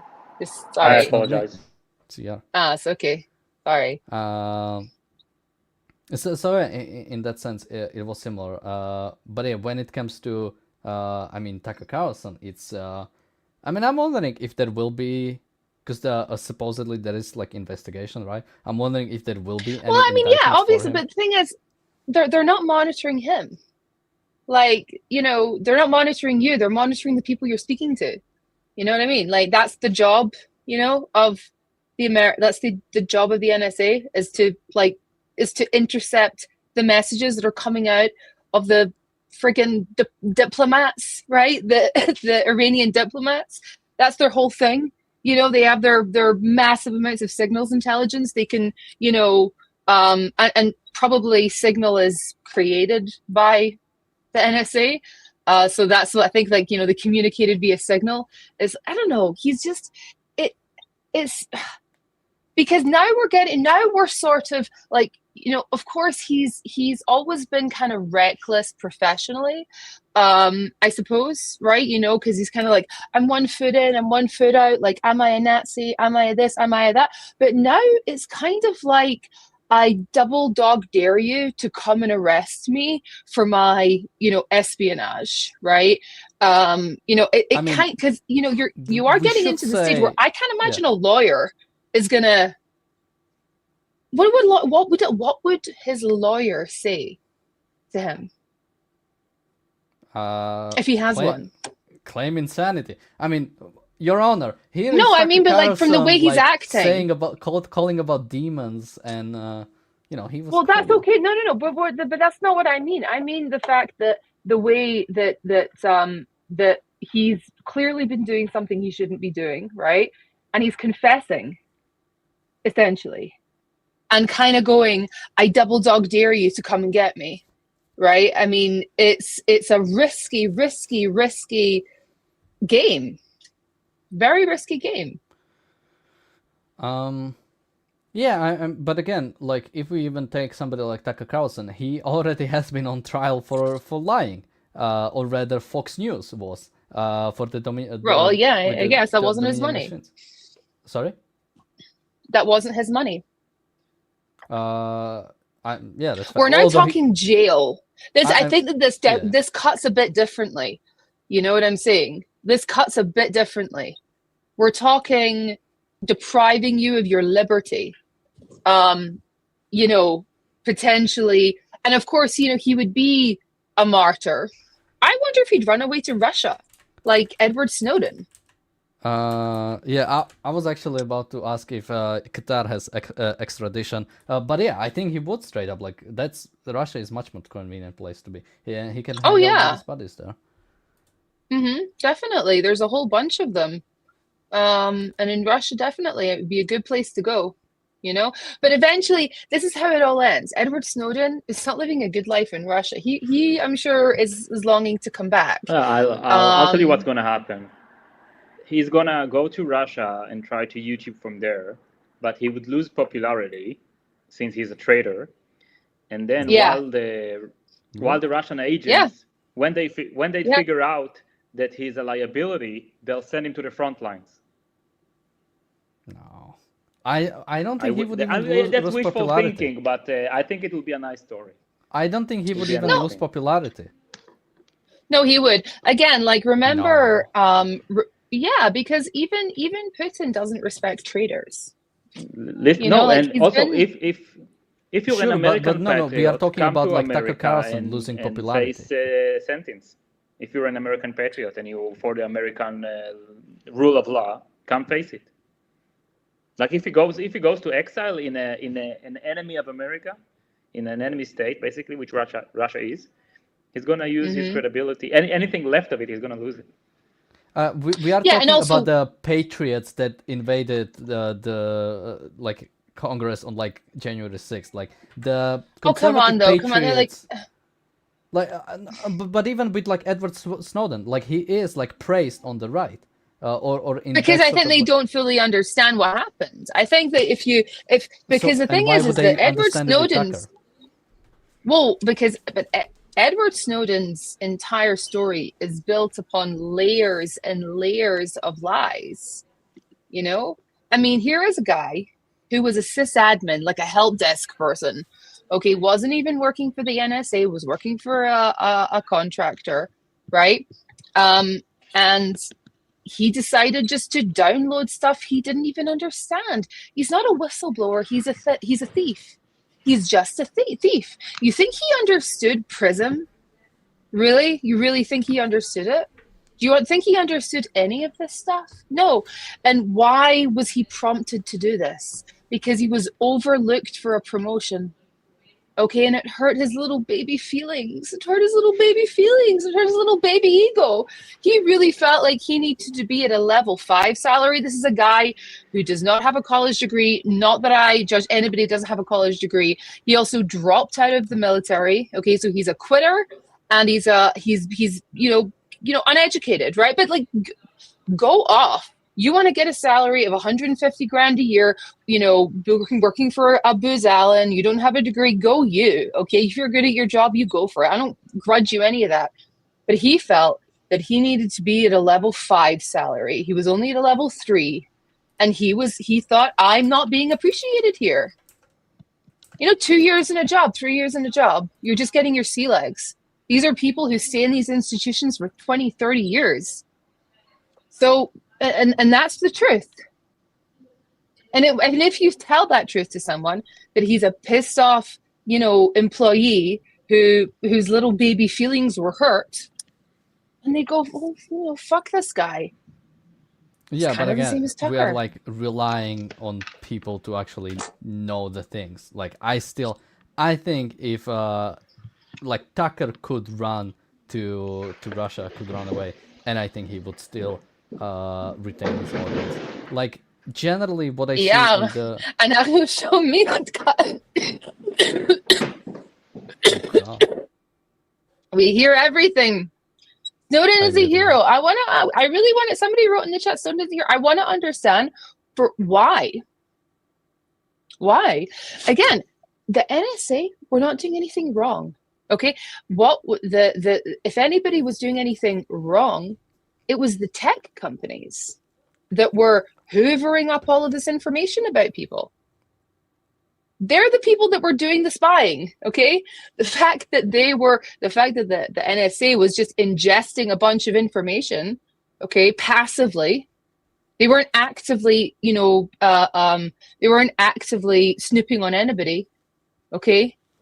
Was by the by. You know what I'm saying? Like this again, like people, you have to go back in your mind to 2011 when people were like, "Oh, I have a Google account. Does that mean Google can like see what I'm sending in my emails?" Yes, they fucking can. Like, are you dumb? Like, really? Yeah, they can see what you're doing. They can see where you are. They can see what you type and you delete. They can see everything. You have a digital footprint. Okay. Wow. Nowadays we all understand this. Right? Yeah, but back in the day, Edward Snowden tells this to people, and all of a sudden, oh my God, you're so brave. You're like so incredibly smart. I can't believe these horrible tech companies are like, they can like say what we do. It was juvenile. We're happy to be joined by Tinfoil Alex. Thank you so much. We have a super chat from Daniel. Thank you. Tinfoil.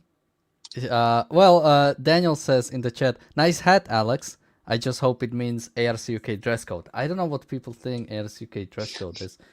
Yes. We allow a bronze. What is that? Rock. We need to come up with a ARCUK hat or something similar. But yeah, let's hear from you a little bit. So there are now. Hold on, this is not updated.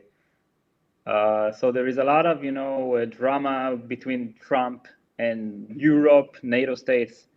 I'm sure we've already talked about it, but on this aspect, I'm completely on the side of Trump. Europe should stop being this appeaser of evil, and it should join the fight of the free world against evil. So this is just what I wanted to say in this context. And I'm currently looking up for more update, and I'll let you know once I see something interesting. Yeah, I haven't seen much. Okay, so let's go to Alex again. So Alex is thinks we are failing very hard in Iran. I'm completely overstating her position. But Alex, what's your, I guess, predictions on Iran, or what's your overarching thoughts?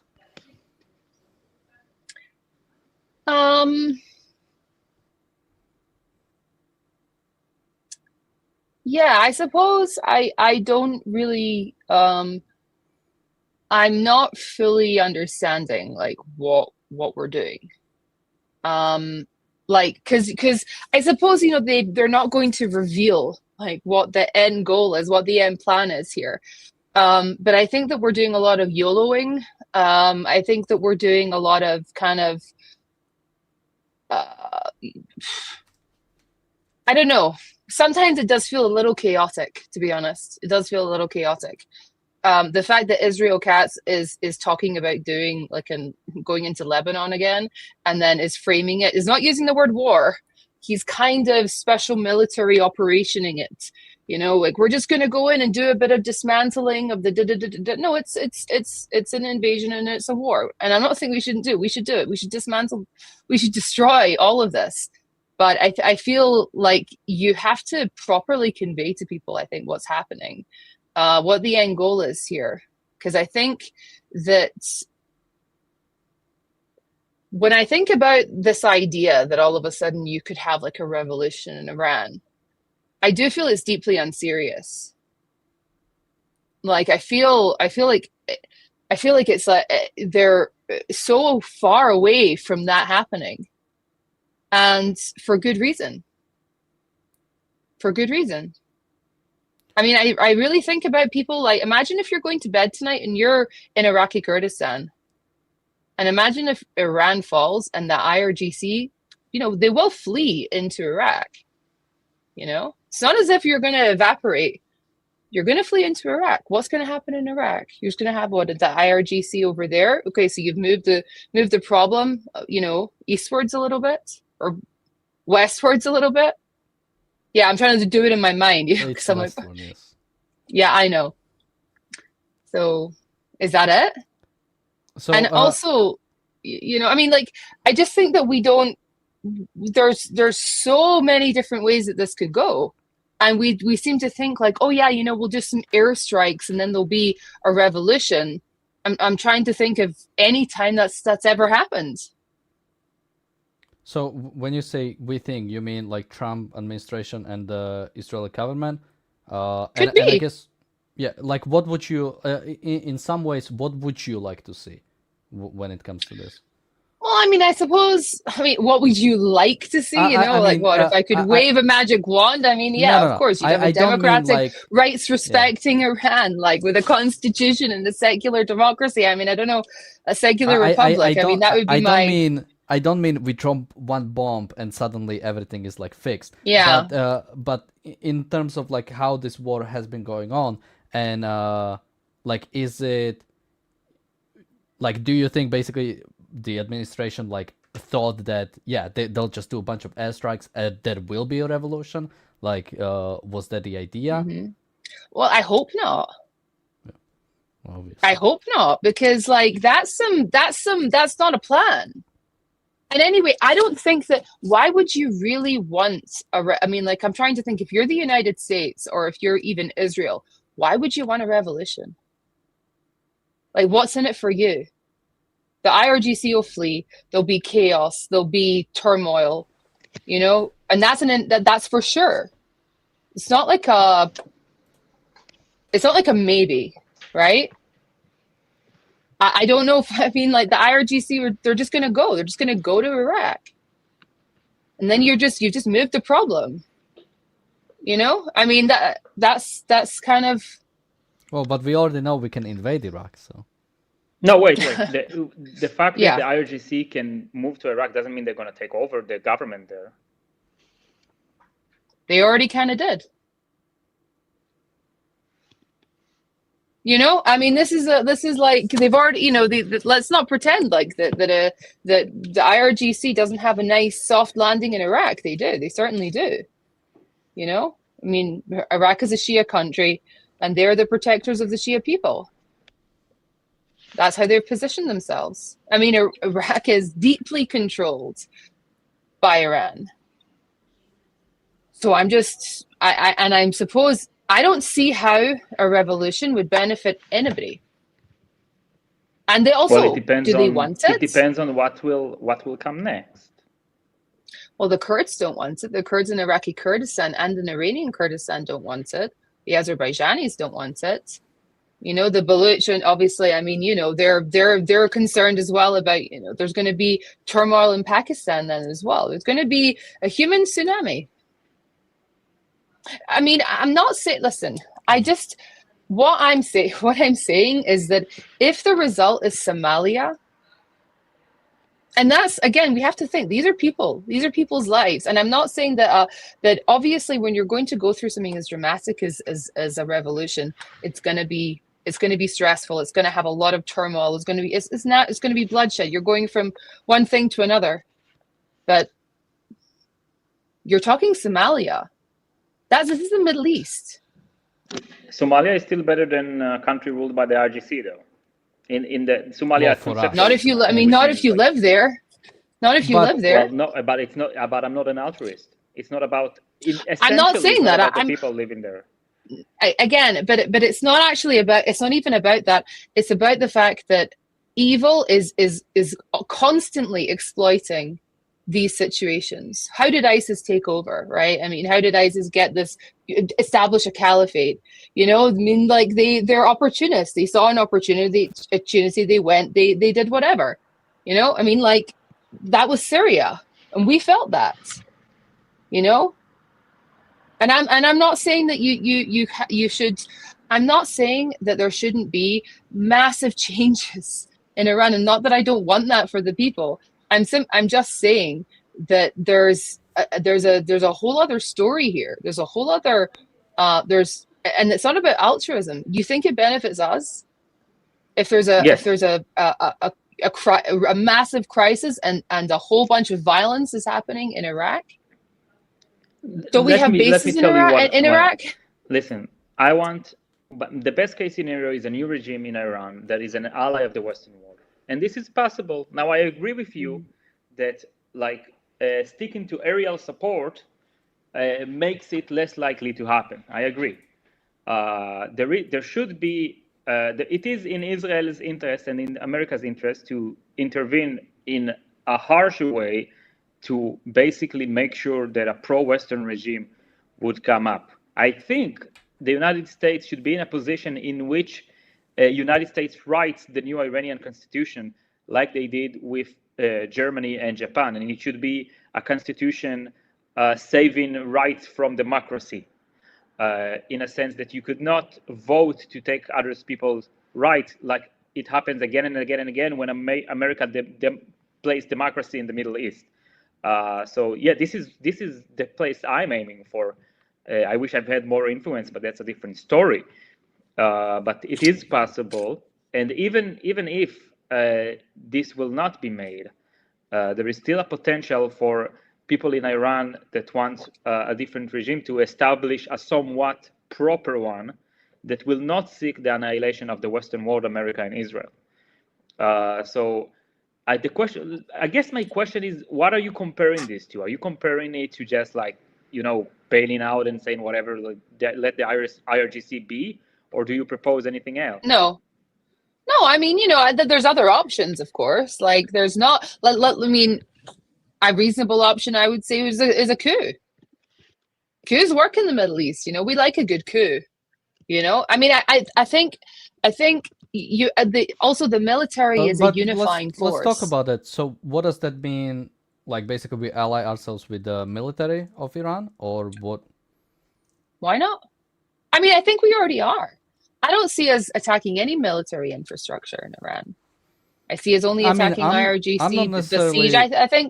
I think that we're also doing we're trying to interrupt their communications. I mean, I see that we're only going after the Basij and the IRGC, and that we're trying to prevent them from even communicating with the military. I mean, I think also, I imagine the military is full of snitches, not snitches, informants. Okay, assets. Snitches get stitches. Why not? Yeah, I mean, again, the army is a unifying force. Like in Israel, the army can be a unifying force in the sense that you have so many different people from so many different walks of life, and the army is kind of a place that you can congregate. And even people like Iranian Kurds or Kurdish Iranians, I don't really know which one comes first. They see themselves as before they see themselves as Kurds, they see themselves as Iranian. Like they can't even communicate with other, Kurds, and there's like hundreds of factions there.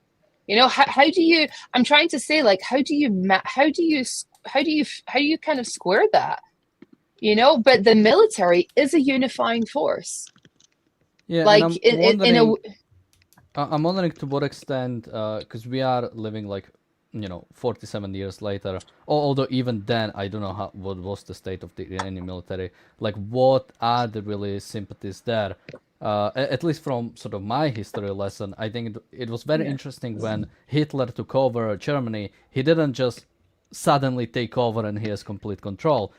He had the problem of, okay, now that I'm in power, how do I convince Wehrmacht to actually march into Poland, march into Vienna? He had to, in a sense, like what was the Night of the Long Knives, right? It was purging his own people that were in the way of like actually getting the full control of the state. So I'm wondering, the question is, because like you said, I don't think we are attacking the Iranian military, and I think the big problem is IRGC. Like when it comes to like doing something in Iran, our goal shouldn't necessarily primarily be something better for Iranian people. Our goal is to eliminate the threat of Iran. If one way to do so is to have the Iranian military do some sort of a coup, have somebody else take over, and those new people wouldn't be a threat, if we can ensure that they wouldn't be a threat to West, I think whatever preserves the lives of the American and Israeli soldiers. Yeah. I have an update. Sure. So in the recent attacks, when we killed the head of the Basij, basically what happened is that we found an opportunity, the government approved it, and then the planes took off, did what they had to do, and went back.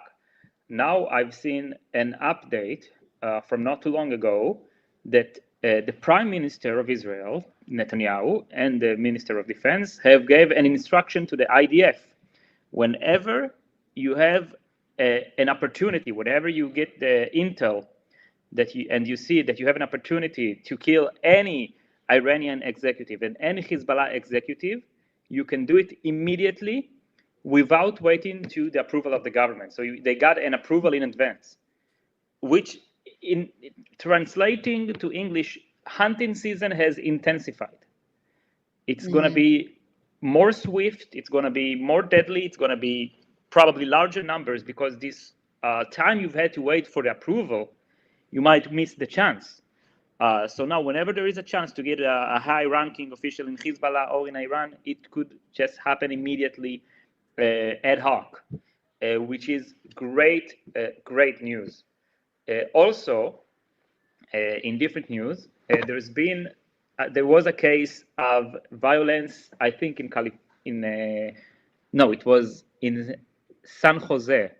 I don't know, where is San Jose? Is it in California? Anyway, Yes. the criminals have turned them in, so they're going to be tried for the crime that they basically lynched some Hebrew-speaking people. So that's good news as well.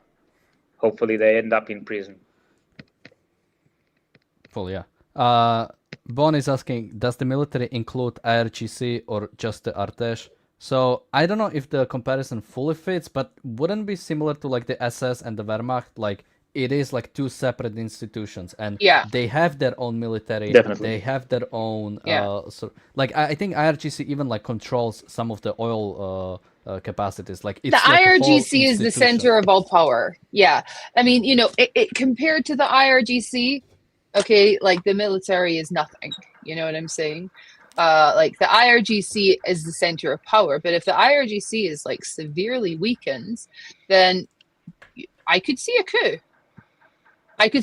Now, because again, you're going to need somebody to round these people up and put them in jail. Like they have those big, ISIS, those big ISIS jails in the middle of the desert, right? That they've had for God knows how long, right? But so you're going to have to do something like that. Otherwise, then Iraq will fall. Okay. Which again, like this is a cascading effect. You know what I'm saying? Like there's the most, and again, it doesn't have to be an ideological collapse. It could be a collapse because they're going to have a war over the control of the Euphrates. Okay. And it's going to have a cascading effect. That's going to lead to more instability, and that's always how the Quds Force, and that's always how the IRGC thrived. They thrived on the chaos. That's how they got their tentacles into Syria. It was because of the fragmentation and the chaos and the lack of anything that resembled normal central control. Every little ethnic group, every little interest group had their own militia in Syria, and they went at it. We saw it, right? And those were the conditions. Those are the conditions that the IRGC is most comfortable in. So don't think if there's an option between, okay, yeah, there's going to be a military coup and we're all going to go to jail, or complete collapse. Okay, they're going to go for complete collapse because that is the opportunity that they'll be able to survive in. Right? You're looking at me like I'm talking in I'm talking in foreign language, or you just? I think you're talking well. You're like, I don't know. Actually, what I was actually thinking about is people in the chat, tell Alex how much you appreciate her coming on. So she's afraid to come on sometimes. So we want to see more of her because I think she does bring a good commentary, just like ER does. But ER shows up. Any thoughts? Well, always glad to be here. Always glad to see Alex here as well. at least on my behalf, she's very welcome. I've seen Trump saying like, it's like such a sly, not on your behalf. It's Daniel. Daniel sets this shit up because you're a snake, Daniel. You're a snake. What do I set up? You set this up. You set this up. Like, oh, Alex is coming on. Alex is good. She doesn't have any. She's not very confident. Tee hee hee. She's just da da da da da. Oh, man. Sorry, Eyal. I'm sorry. No, I Daniel, was infuriated. You're smearing Alex here. You're a goddamn troublemaker, Daniel. Very rude of you, Daniel, indeed. Somebody in the chat anyway, says, yes. I am a victim of war. I'm a victim of war here, and you're just insulting me. I am a victim of war. I'm a survivor. It's like my grandmother. She's a wonderful person. She's in her 90s.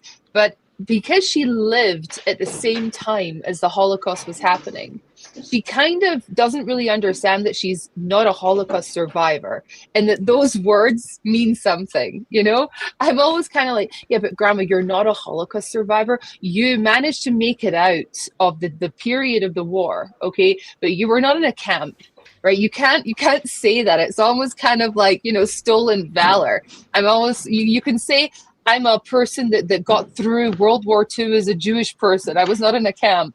That's like me. I'm a survivor of war. I'm just a survivor. Oh, it's like yesterday we played an Israeli comedian who says like, oh, you know, we are of the Israelis who are like stuck abroad. And it's like you are in Miami. You're not stuck abroad. You know, during the war. You're just enjoying the beach while there is a war going on in Israel. Yeah. I think I hear like you're having a party in the background over there. Is that what are you drinking? So are you drinking booze? For all the noises. No, I don't care about the noise. I'm just saying it sounds fun. I'm drinking. Your microphone is obviously very sensitive, by the way. I think maybe you should try, because I'm just saying I'm picking up everything, like every footstep. Are you, Daniel? Well, it wasn't a party. Just my wife just left the house for personal things. You let your wife leave the house? Gosh, yeah, Mr. Woke. In Israel, women can go out without male companion. I know it's crazy here in our neighborhood in the Middle East. You are such a cock. Like seriously, like whoa. Oh my God! Even jokingly, these accusations are making me. You're a soy boy. You're a soy boy. So I'm kidding. I'm kidding. You know, I know that Alex, you know, talked about somebody being a cock, but wrong with that. No, of course not. Not that there's anything wrong with that, okay? I'm not judging. Yeah. Sorry. Well, this is just factually wrong, and I'm one who likes to stick to the truth. So. Okay, my mistake. Somebody in the chat says, "Can Alex wear a three-piece suit?"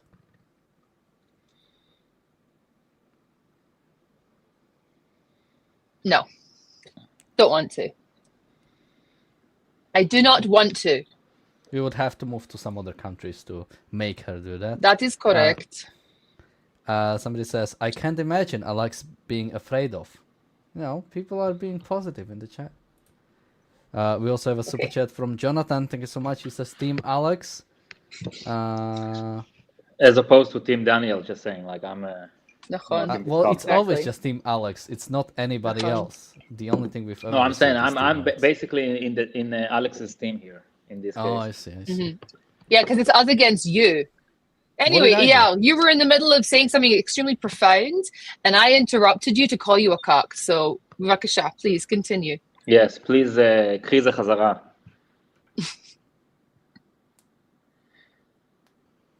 Anyway, I don't speak Hebrew. I don't know what you guys are saying. Go on. We're talking about you. God, we're talking about you.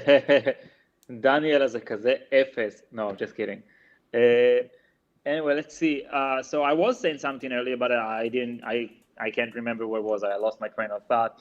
But there is reports that we've destroyed in the last few hours 200 missile launchers in Lebanon, which is great. But it's time to, take over this place and completely annihilate Hezbollah instead of going for another agreement or stopping at the Litani River or whatever. It's So time wait, to actually bring peace are to the the Middle ceasefire East. talks happening? Because I've heard there's supposed to be ceasefire talks.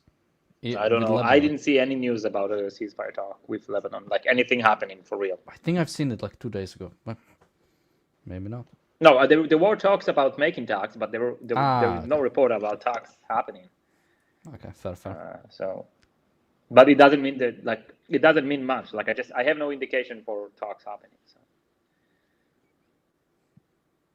Any other news? I wanted to say on the video that you showed right before I came up of the Israelis watching the missile being intercepted. I just want to say it's a beautiful video. They're partying, there's music, they're having fun, they're living life. And then they see the missile coming. And when they see the missile, like, you know, it's you don't want this missile to hit. You really want this missile to be intercepted. You know, seeing this missile means your values are in danger. Nobody wants, besides maybe some Muslims who hate Israel, like people who live in Israel don't want to see this missile hits. And then when they see the missile being intercepted, it's like, you know, it's as if, you know, it was timed with the bass drop, and then they're all cheering and happy and having a good time and partying. So I really love this video. I watched it several times. It really demonstrates the situation in Israel, because this is not how war is imagined. War, at least in the home front, it has a sense of impotence, a sense of, you know, I'm doomed and there's chaos and, you know, and losing all of my motivation and everything. But the Israelis are really resilient. And this is another case demonstrating it. And by the way, I remember after October 7th, I did feel that feeling of this doomy feeling, like, you know, this black screen of holy hell, like everything's gonna collapse now and we're screwed. But I'm glad to say we got ourselves sorted in a sense. We started defending ourselves for real. People started rethinking their morality, not explicitly, but in a sense that they've changed their mind about things that basically allowed this to happen. So there is a good trend, and this video basically shows where we are today. We are fighting for justice. We're fighting for the future, not only of Israel, but of the Western world. And we're proud of ourselves, and we're proud of our capabilities to keep on living while the enemy is trying to use violence to make us stop. And yes, this violence has an effect. We are less productive. We have to go to shelter. It has a price on everyone's well-being here. It sure has a price, but it is a price we are paying, and we are not letting this price ruin the mood. We're not letting this price ruin how happy we are and how proud we are to actually do what it takes to destroy evil. And the only question is, will we go all the way? Because if we will, and if we will remove the Ayatollah regime and something better will come up, and if we remove Hezbollah, and if we actually manage to take over Gaza for real and establish a proper society there, this will be amazing. This will have tremendous effects on the whole world, especially Iran, especially removing the Ayatollah regime. This is a historical change. We are in an incredible, essential part of history right now. And how things will turn in the upcoming weeks will change the face of history forever. Alex, any thoughts on that?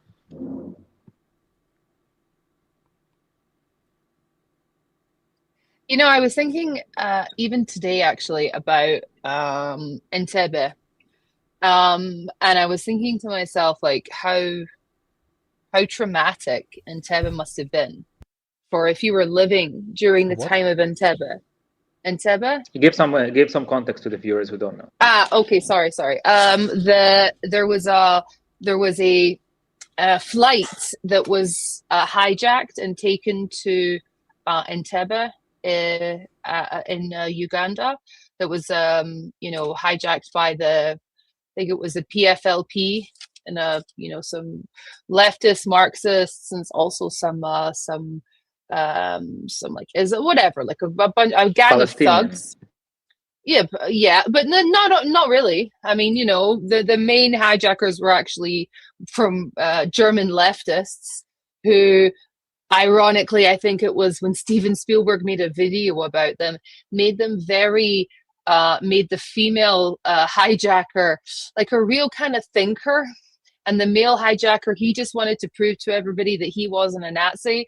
It's like, oh, bro, you're literally like separating the Jews from the non-Jews and keeping the Jew, like you're imprisoning the Jews. You have some problems. But anyway, doesn't matter. But what we remember from this event is not this horrible hijacking, okay?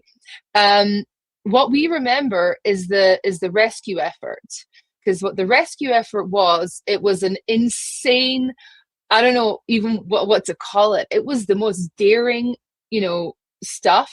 It was the stuff of dreams, okay? And some of it might be folklore, and some of it might be, whatever. But we had Ehud Barak, who I don't think anybody hold with any great affection. You have stories of him laying lights down on a runway so that in Uganda, so that the flight can land to save them, and then they confront the terrorists. It's like a really brave mission. And when we think back to it, we think, whoa, that's some Hollywood level bravery. That's this great story. Whenever you say Entebbe to someone, they go, whoa, yeah, Entebbe. Like, that's insane. Whoa, what a great story. Yoni Netanyahu, who sadly was killed in the rescue. But this is hero stuff. But if you lived through Entebbe in those days, right, leading up to it, there's been a hijacked bunch of planes, that would have been awful. You would have been so scared. You would have been so, I don't know, terrified and sad. It would have been like Munich. But we don't look back on it like that. We look back on it and we think about Chuck Norris. We think about the movies that have been made about it, right? And I think that maybe we're doing a little bit of that now. The pager incident, instantly, I remember the darkness that I was sitting in. Like real darkness, I would say like a deep depression in the days and weeks leading up to the pagers. Like I was just like, oh my God, like it just felt like everything was going wrong.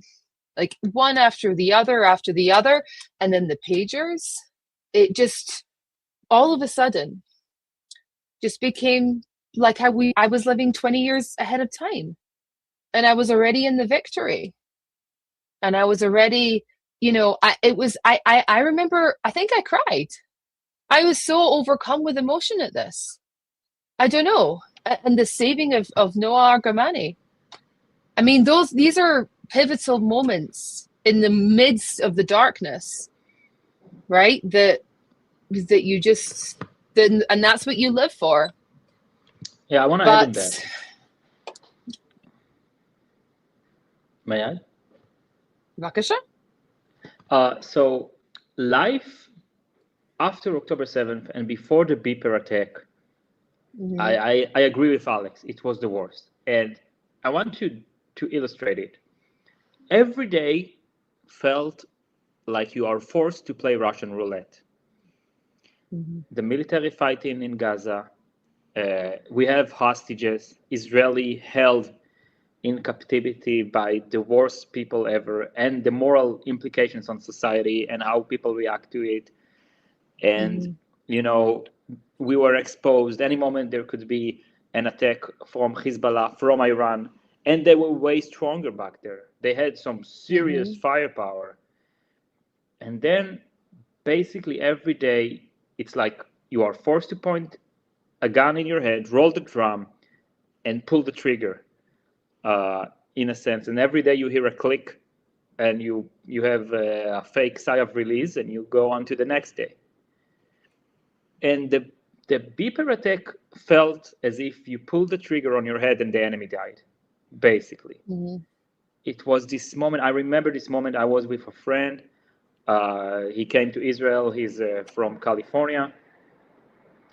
And like we were just, it was like, it felt like redemption. It felt, you knew deep inside it was the turning point of the war. Like from here, things are gonna be different. Like I don't know. It's like the Normandy invasion. It's like our D-Day in a sense. It is the moment where everything changed, and then, you know, killing Nasrallah not too long afterwards, and basically, you know, invading Lebanon. Forget about the fact. Yeah, that, but that was the center of gravity, the pagers, because the pagers was such a, you know, it was a real shock and awe. And and it's also like, it also helped us in the international level as well, because everyone criticizing Israel made himself a little bit of a clown, because this was just like, it was perfect in every scale. Also in the bad scales of, like, you know, how differential you have to be and how surgical you have to be separating terrorists from civilians. Like we went far and beyond and still made it. So it was just an amazing operation. And once again, I want to say, you know, hats off for the Israeli military and intelligence and all of the security forces and our government for giving the green light. And since then, listen, we killed the head of Hamas. And F you to the journalists that were trying to expose it before it happened. Oh yeah, I don't want to say who, because he keeps suing people. There was an Israeli journalist, supposedly, of course, and in supposedly, reportedly. Yeah. All right. I want to tell you a reportedly, story. allegedly. In a faraway land named Israel, there was a reporter that basically a day before the Big Bear operation or something like that, basically wrote an article that Israel is planning a surprise in Lebanon and it shouldn't do it because, like, it may, you know, shit can hit the fan and blah, blah, blah. Now, he reporting that before the fact, basically alerting the people in Lebanon, like, you know, get your shit together, there's going to be a surprise attack against you. This is treason. Luckily, it's only fictional and in Israel and not here. So, you know, but I think if it would have really happened, which it might have, horrible. It's an act of treason. This, you know, Israelis, we could have failed, and plenty of Israelis could have died because of this action. Like, this is a serious deal here. So yeah, there is a lot of people in Israel whom are altruist and are self-destructive and are using it on the political level, trying to screw us all. And it's just pure evil. But anyways, like, the things that happened since that pager attack, how the tides have changed. This is a new Middle East. The fall of Syria, basically the fall of Iran, the collapse of Hezbollah, which hopefully now we finish the job. And hopefully we'd get things right with Gaza as well, because now it's kind of a not so good situation there in the diplomatic scene and the political scene. But I'm very optimistic. I think we're moving in a good direction. I think we got our pride back. We got our courage back. We've allowed ourselves and given ourselves the proper moral approval that we should have gave ourselves earlier. So I see us moving forward. I see Israel and the Western world and America moving to a safer world with less evil, since that evil was killed. Yeah, and I would only say about the in Israel or whatever it was, the supposed journalist who was about to leak it. Again, the proper way to do even things like this is, I think, the way what was his name, the Jeffrey Goldberg did with the signal leak. You know, he got in a group chat where for some reason the American administration was discussing the strikes in the Houthis, and what he did was, you know, a week later after it, published an article about it, simply to not endanger the American soldiers who are participating in the operation, and of course to not endanger the strike or the people or anything in that regard. But it's still, something worth reporting on, and you can do that later. So I think that's the proper thing to do from the journalistic view when it comes to, discussing something war related, discussing something national security related, when you might actually put people in danger when you publish such information. Well, it was clear that in this story, his goal was to stop Israel from doing it. He was trying to use his power as a journalist to stop the Israeli government from approving that operation, or to basically jeopardize it because, they've been exposed. Like, he's trying to make it's like terrorism, basically. You use your position, you use your force to force the government to do the thing you want to do and not the thing it decided on doing or it was elected for or whatever, not by trying to convince the people to vote for a different government, but basically, alerting its enemies or jeopardizing a military operation. So just it's horrible. Alex, any more thoughts on this? Yeah, I mean, I know who we're talking about. Like, it was, but this journalist reportedly, allegedly, has kind of been doing this for years. I mean, he's far too, and the problem is that he is the journalist of record for all of this. Right? Like, if you're going to listen to a story about the pagers, or if you're going to listen to any story that's occurring, that's coming from like the Shabak or the Mossad, it's going to come from this person. And the problem is that, in my opinion, allegedly, reportedly, just my opinion, he is far too close to his sources. And if you're far too close to your sources, you lack perspective. And you simply, when I say your sources, I mean his sources in the apparatus. Okay, like, you don't have perspective to be able to write freely. It's a little bit like me writing a genuine book about my friends and family. I don't have perspective. How could I possibly do that? I'm far too close to the situation. And I think that this is the problem with this journalist, that a lot of what he writes is pure garbage. When I say pure garbage, I mean it's not reflective of reality. It's not reflective of the genuine situation of the sequence of events that actually occurred. And when you read books about military operations that have happened, like Stuxnet, for example, you it's told to you via this person's lens, and I think this person's lens, who allegedly reportedly writes for the New York Times, I think it's deeply flawed. Well, and the fact that he's suing other journalists, I find that to be uber lame.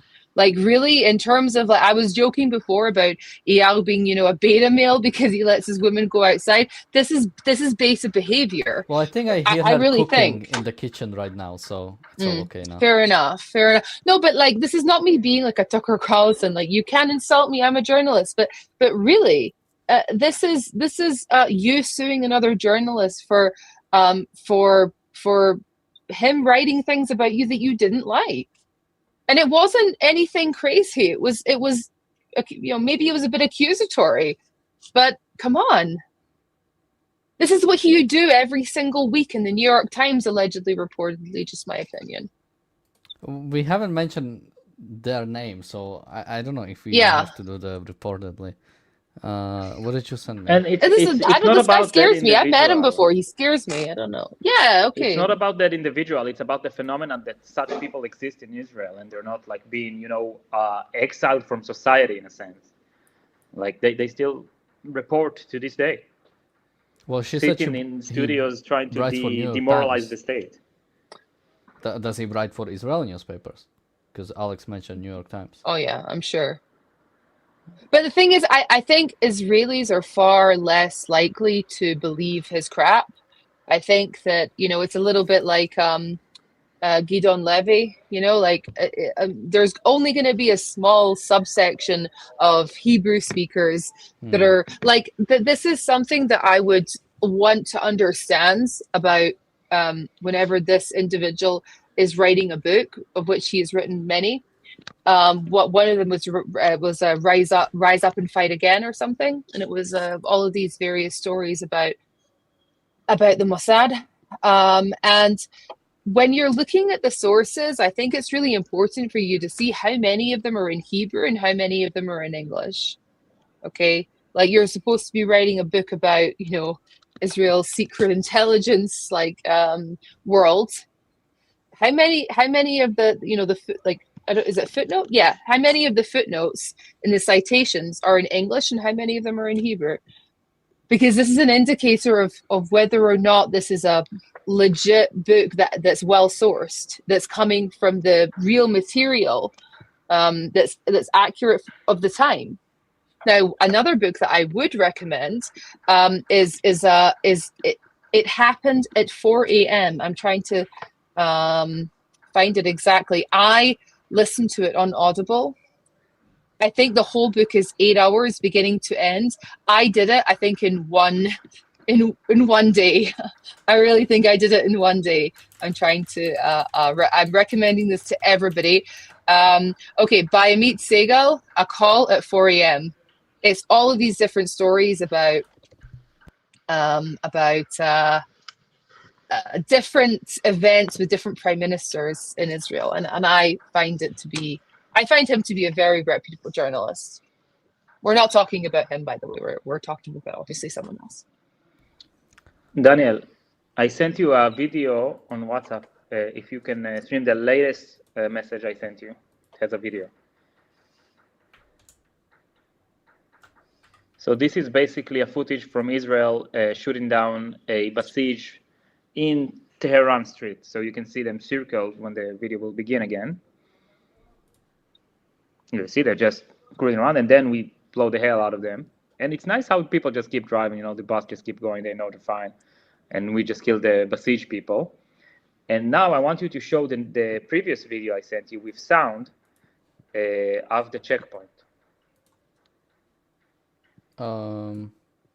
It's two messages before the latest message I sent you. Yeah, I can see that. I just okay, because I need a different way to access it. Need to download it. So basically, Israel has aerial superiority over Tehran. We explode the Basij people. So when an Iranian drives and he doesn't like those Basij people, or he's worried they're gonna, you know, do stuff against him, he can just use his own weapon against them, since we are attacking the Basij. What he does, he plays a drum sound.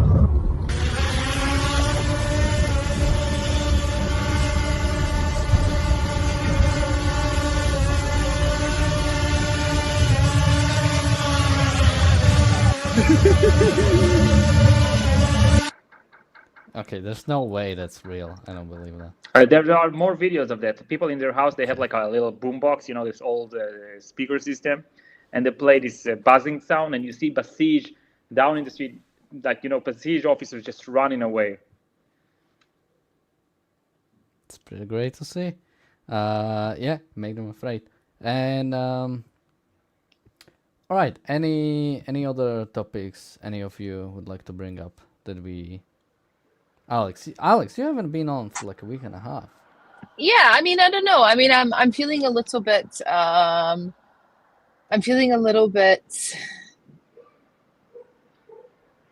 war fatigued, tired. I think definitely their tactic of, you know, not letting us sleep, it does have an effect on you. I'm not saying like I'm not under any kind of bad, I'm not like depressed or anything. However, it does have an effect. It does have a cumulative effect. I don't know about you, Ian, but how are you? How are you doing? So I missed the last few seconds. I don't know. I have a bug that I can't hear sound, so I reconnected. But in what context do you ask? How do I do? No, like I'm asking, are they waking you up in the middle of the night, like with Oh the yeah. sirens? Yeah, every night So they like, wake us are up. you having? Yeah, yeah. Every night I go to the shelter at the kindergarten. They're forcing me to wear pajamas that are nice. So, you know, when you see people in the shelter, it will be not too revealing. Yeah. Yes. I Well, want to say, if you're going into the kindergarten, you know, in your underwear, I think we have a problem here. Yeah. well, I'm Like, not. I'm not going there in my underwear. Thank you very much. Well, this Candace today's Owens would have things to episode say. is filled with drama and with intrigues. Daniel, smearing Alex, and Alex is smearing me. Just I know, I'm sorry. unbelievable. Where is the camaraderie, guys? Come on. I know. Well, I'm so I feel sorry. I'm so the sorry. I shouldn't have said camaraderie. it. I feel the camaraderie Yeah, because, you know, nobody Alex roast talks. Daniel. Yeah, the problem. I'm unroastable. But Alex, you know, talked about the sort of war fatigue, and I feel it as well because whenever Alex gets woken up by, then I get woken up because she messages Right. me. We have a question in the chat. If there's a difference between IRGC and Basij. Well, Basij is an arm of the IRGC. IRGC is the top authority. Okay, IRGC is like the Führer's Secret office. police. Yeah, and the Basij is like the KGB in a sense, like the KGB, like the Stasi, Yeah. like the NKVD. You know, this is the ones who get their hand dirty with the worst parts of tyrannical regime, of actually using force against the innocent. This is their job. The RGC, they rule everything: diplomacy, military, missiles, government, and internal oppression affairs. And the thing that really gave them their, I think, stripes was the Iran-Iraq war. I mean, I think that you can't really look at what's happening in Iran today without understanding the Iran-Iraq war. I mean, it's a very important, you know, a very important moment in time. You know, it's really, I think that the Iran-Iraq war, that is what kind of gave the Basij their cachet, because young boys like 12 were joining, you know, because they were seeing what they were seeing, and the Basij were kind of seen as these, you know, brave guys. So yeah, they're I think they are the worst of the worst, to be honest. I think the Basij are the worst of the worst. Yes. So I've heard Iraq. Should we listen to George Galloway again? Oh God, I can't. I really can't. I'm sorry. I really can't do it. I just don't know. I just don't have it in me. I'm sorry. I just looked up his. Okay, he's not sharing AI slop anymore on his. Oh, okay. Never mind. He is trying to say that Ben Gvir has been killed. So, all right. There's that. My God. On what basis, though? On what basis? Because we haven't heard from him. What do you mean on one basis? On the basis that he wants it to happen, so he reports it. Well, yeah. Now it's making me think. I wonder what he's been up to. You know, he's probably abroad or something, and he's trying to hide. I can just imagine he's like, I like drinking pina coladas and getting caught in the rain. I could totally see him. He's like, you know, on a beach somewhere, and he's trying to hide because it's kind of like, oh, you're one of those Israelis that's on Club Med. Oh my God, it's so hard here. It's so difficult. Oh gosh, no. He's stuck abroad. Yeah. Maybe. I don't know. I have no idea. I've not been, you know, my Ben Gvir kind of, you know, radar has not been pinging. Your Gvirdar.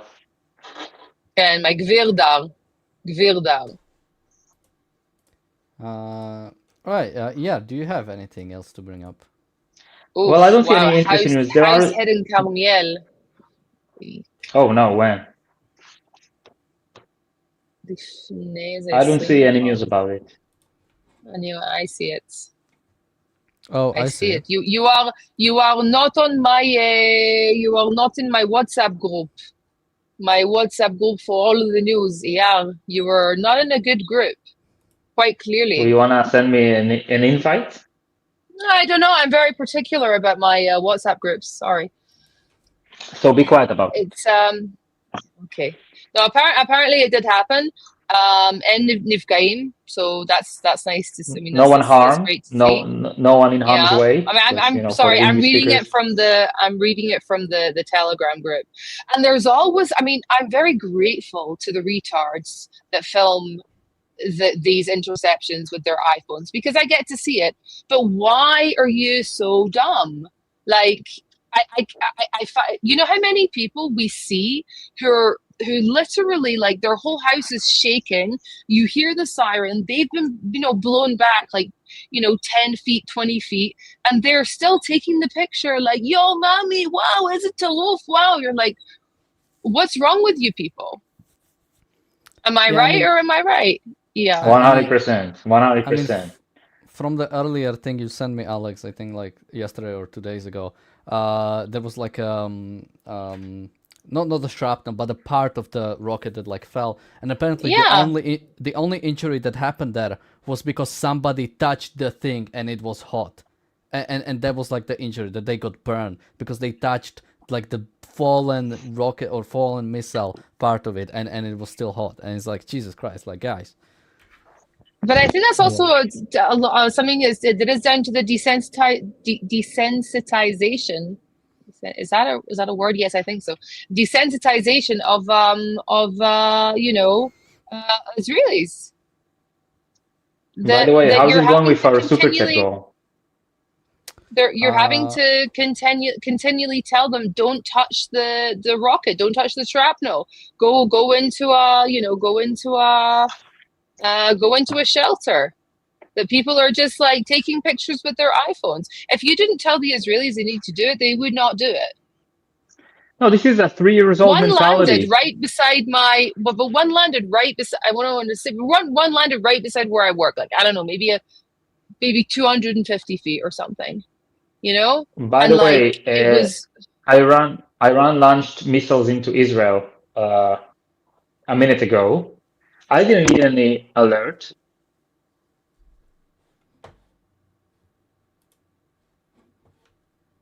Well, if both of you have to run, I was thinking about wrapping up anyway, so hopefully you guys will. Do you guys have to run, or are you?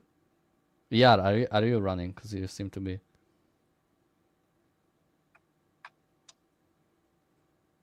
Oh, I guess so. All right, hopefully. Well, Alex, don't you have to go? No.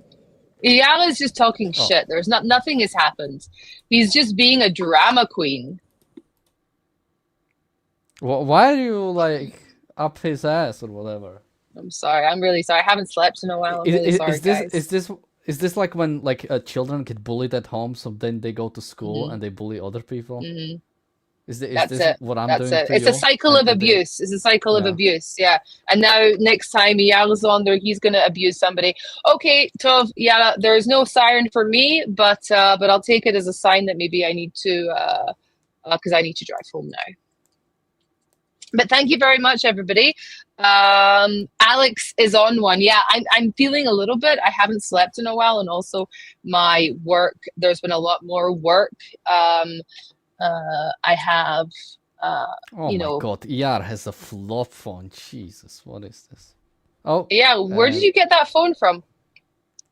The store, but like I'm having technical difficulties, so I've had to switch to my phone, unfortunately. But I think now it'll be better. Well, we're just about to say good night. Yeah, well, maybe I'll leave you guys to it. But it was nice seeing everybody. Thanks a lot for everybody's support. Besides you, Daniel, I'm your biggest fan. I'm the one asking you every day to come on show.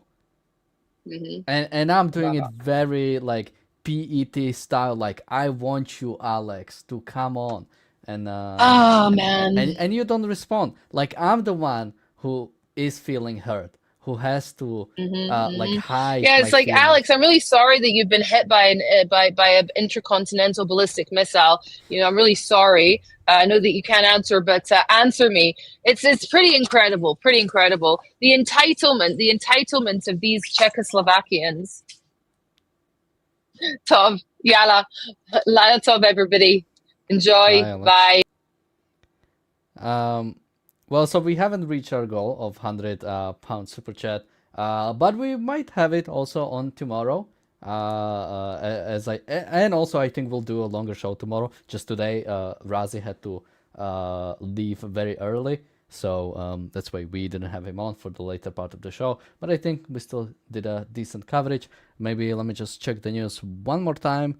IDF, or did you read this? IDF eliminates Hamas naval force commander of Northern Gaza Strip Brigade.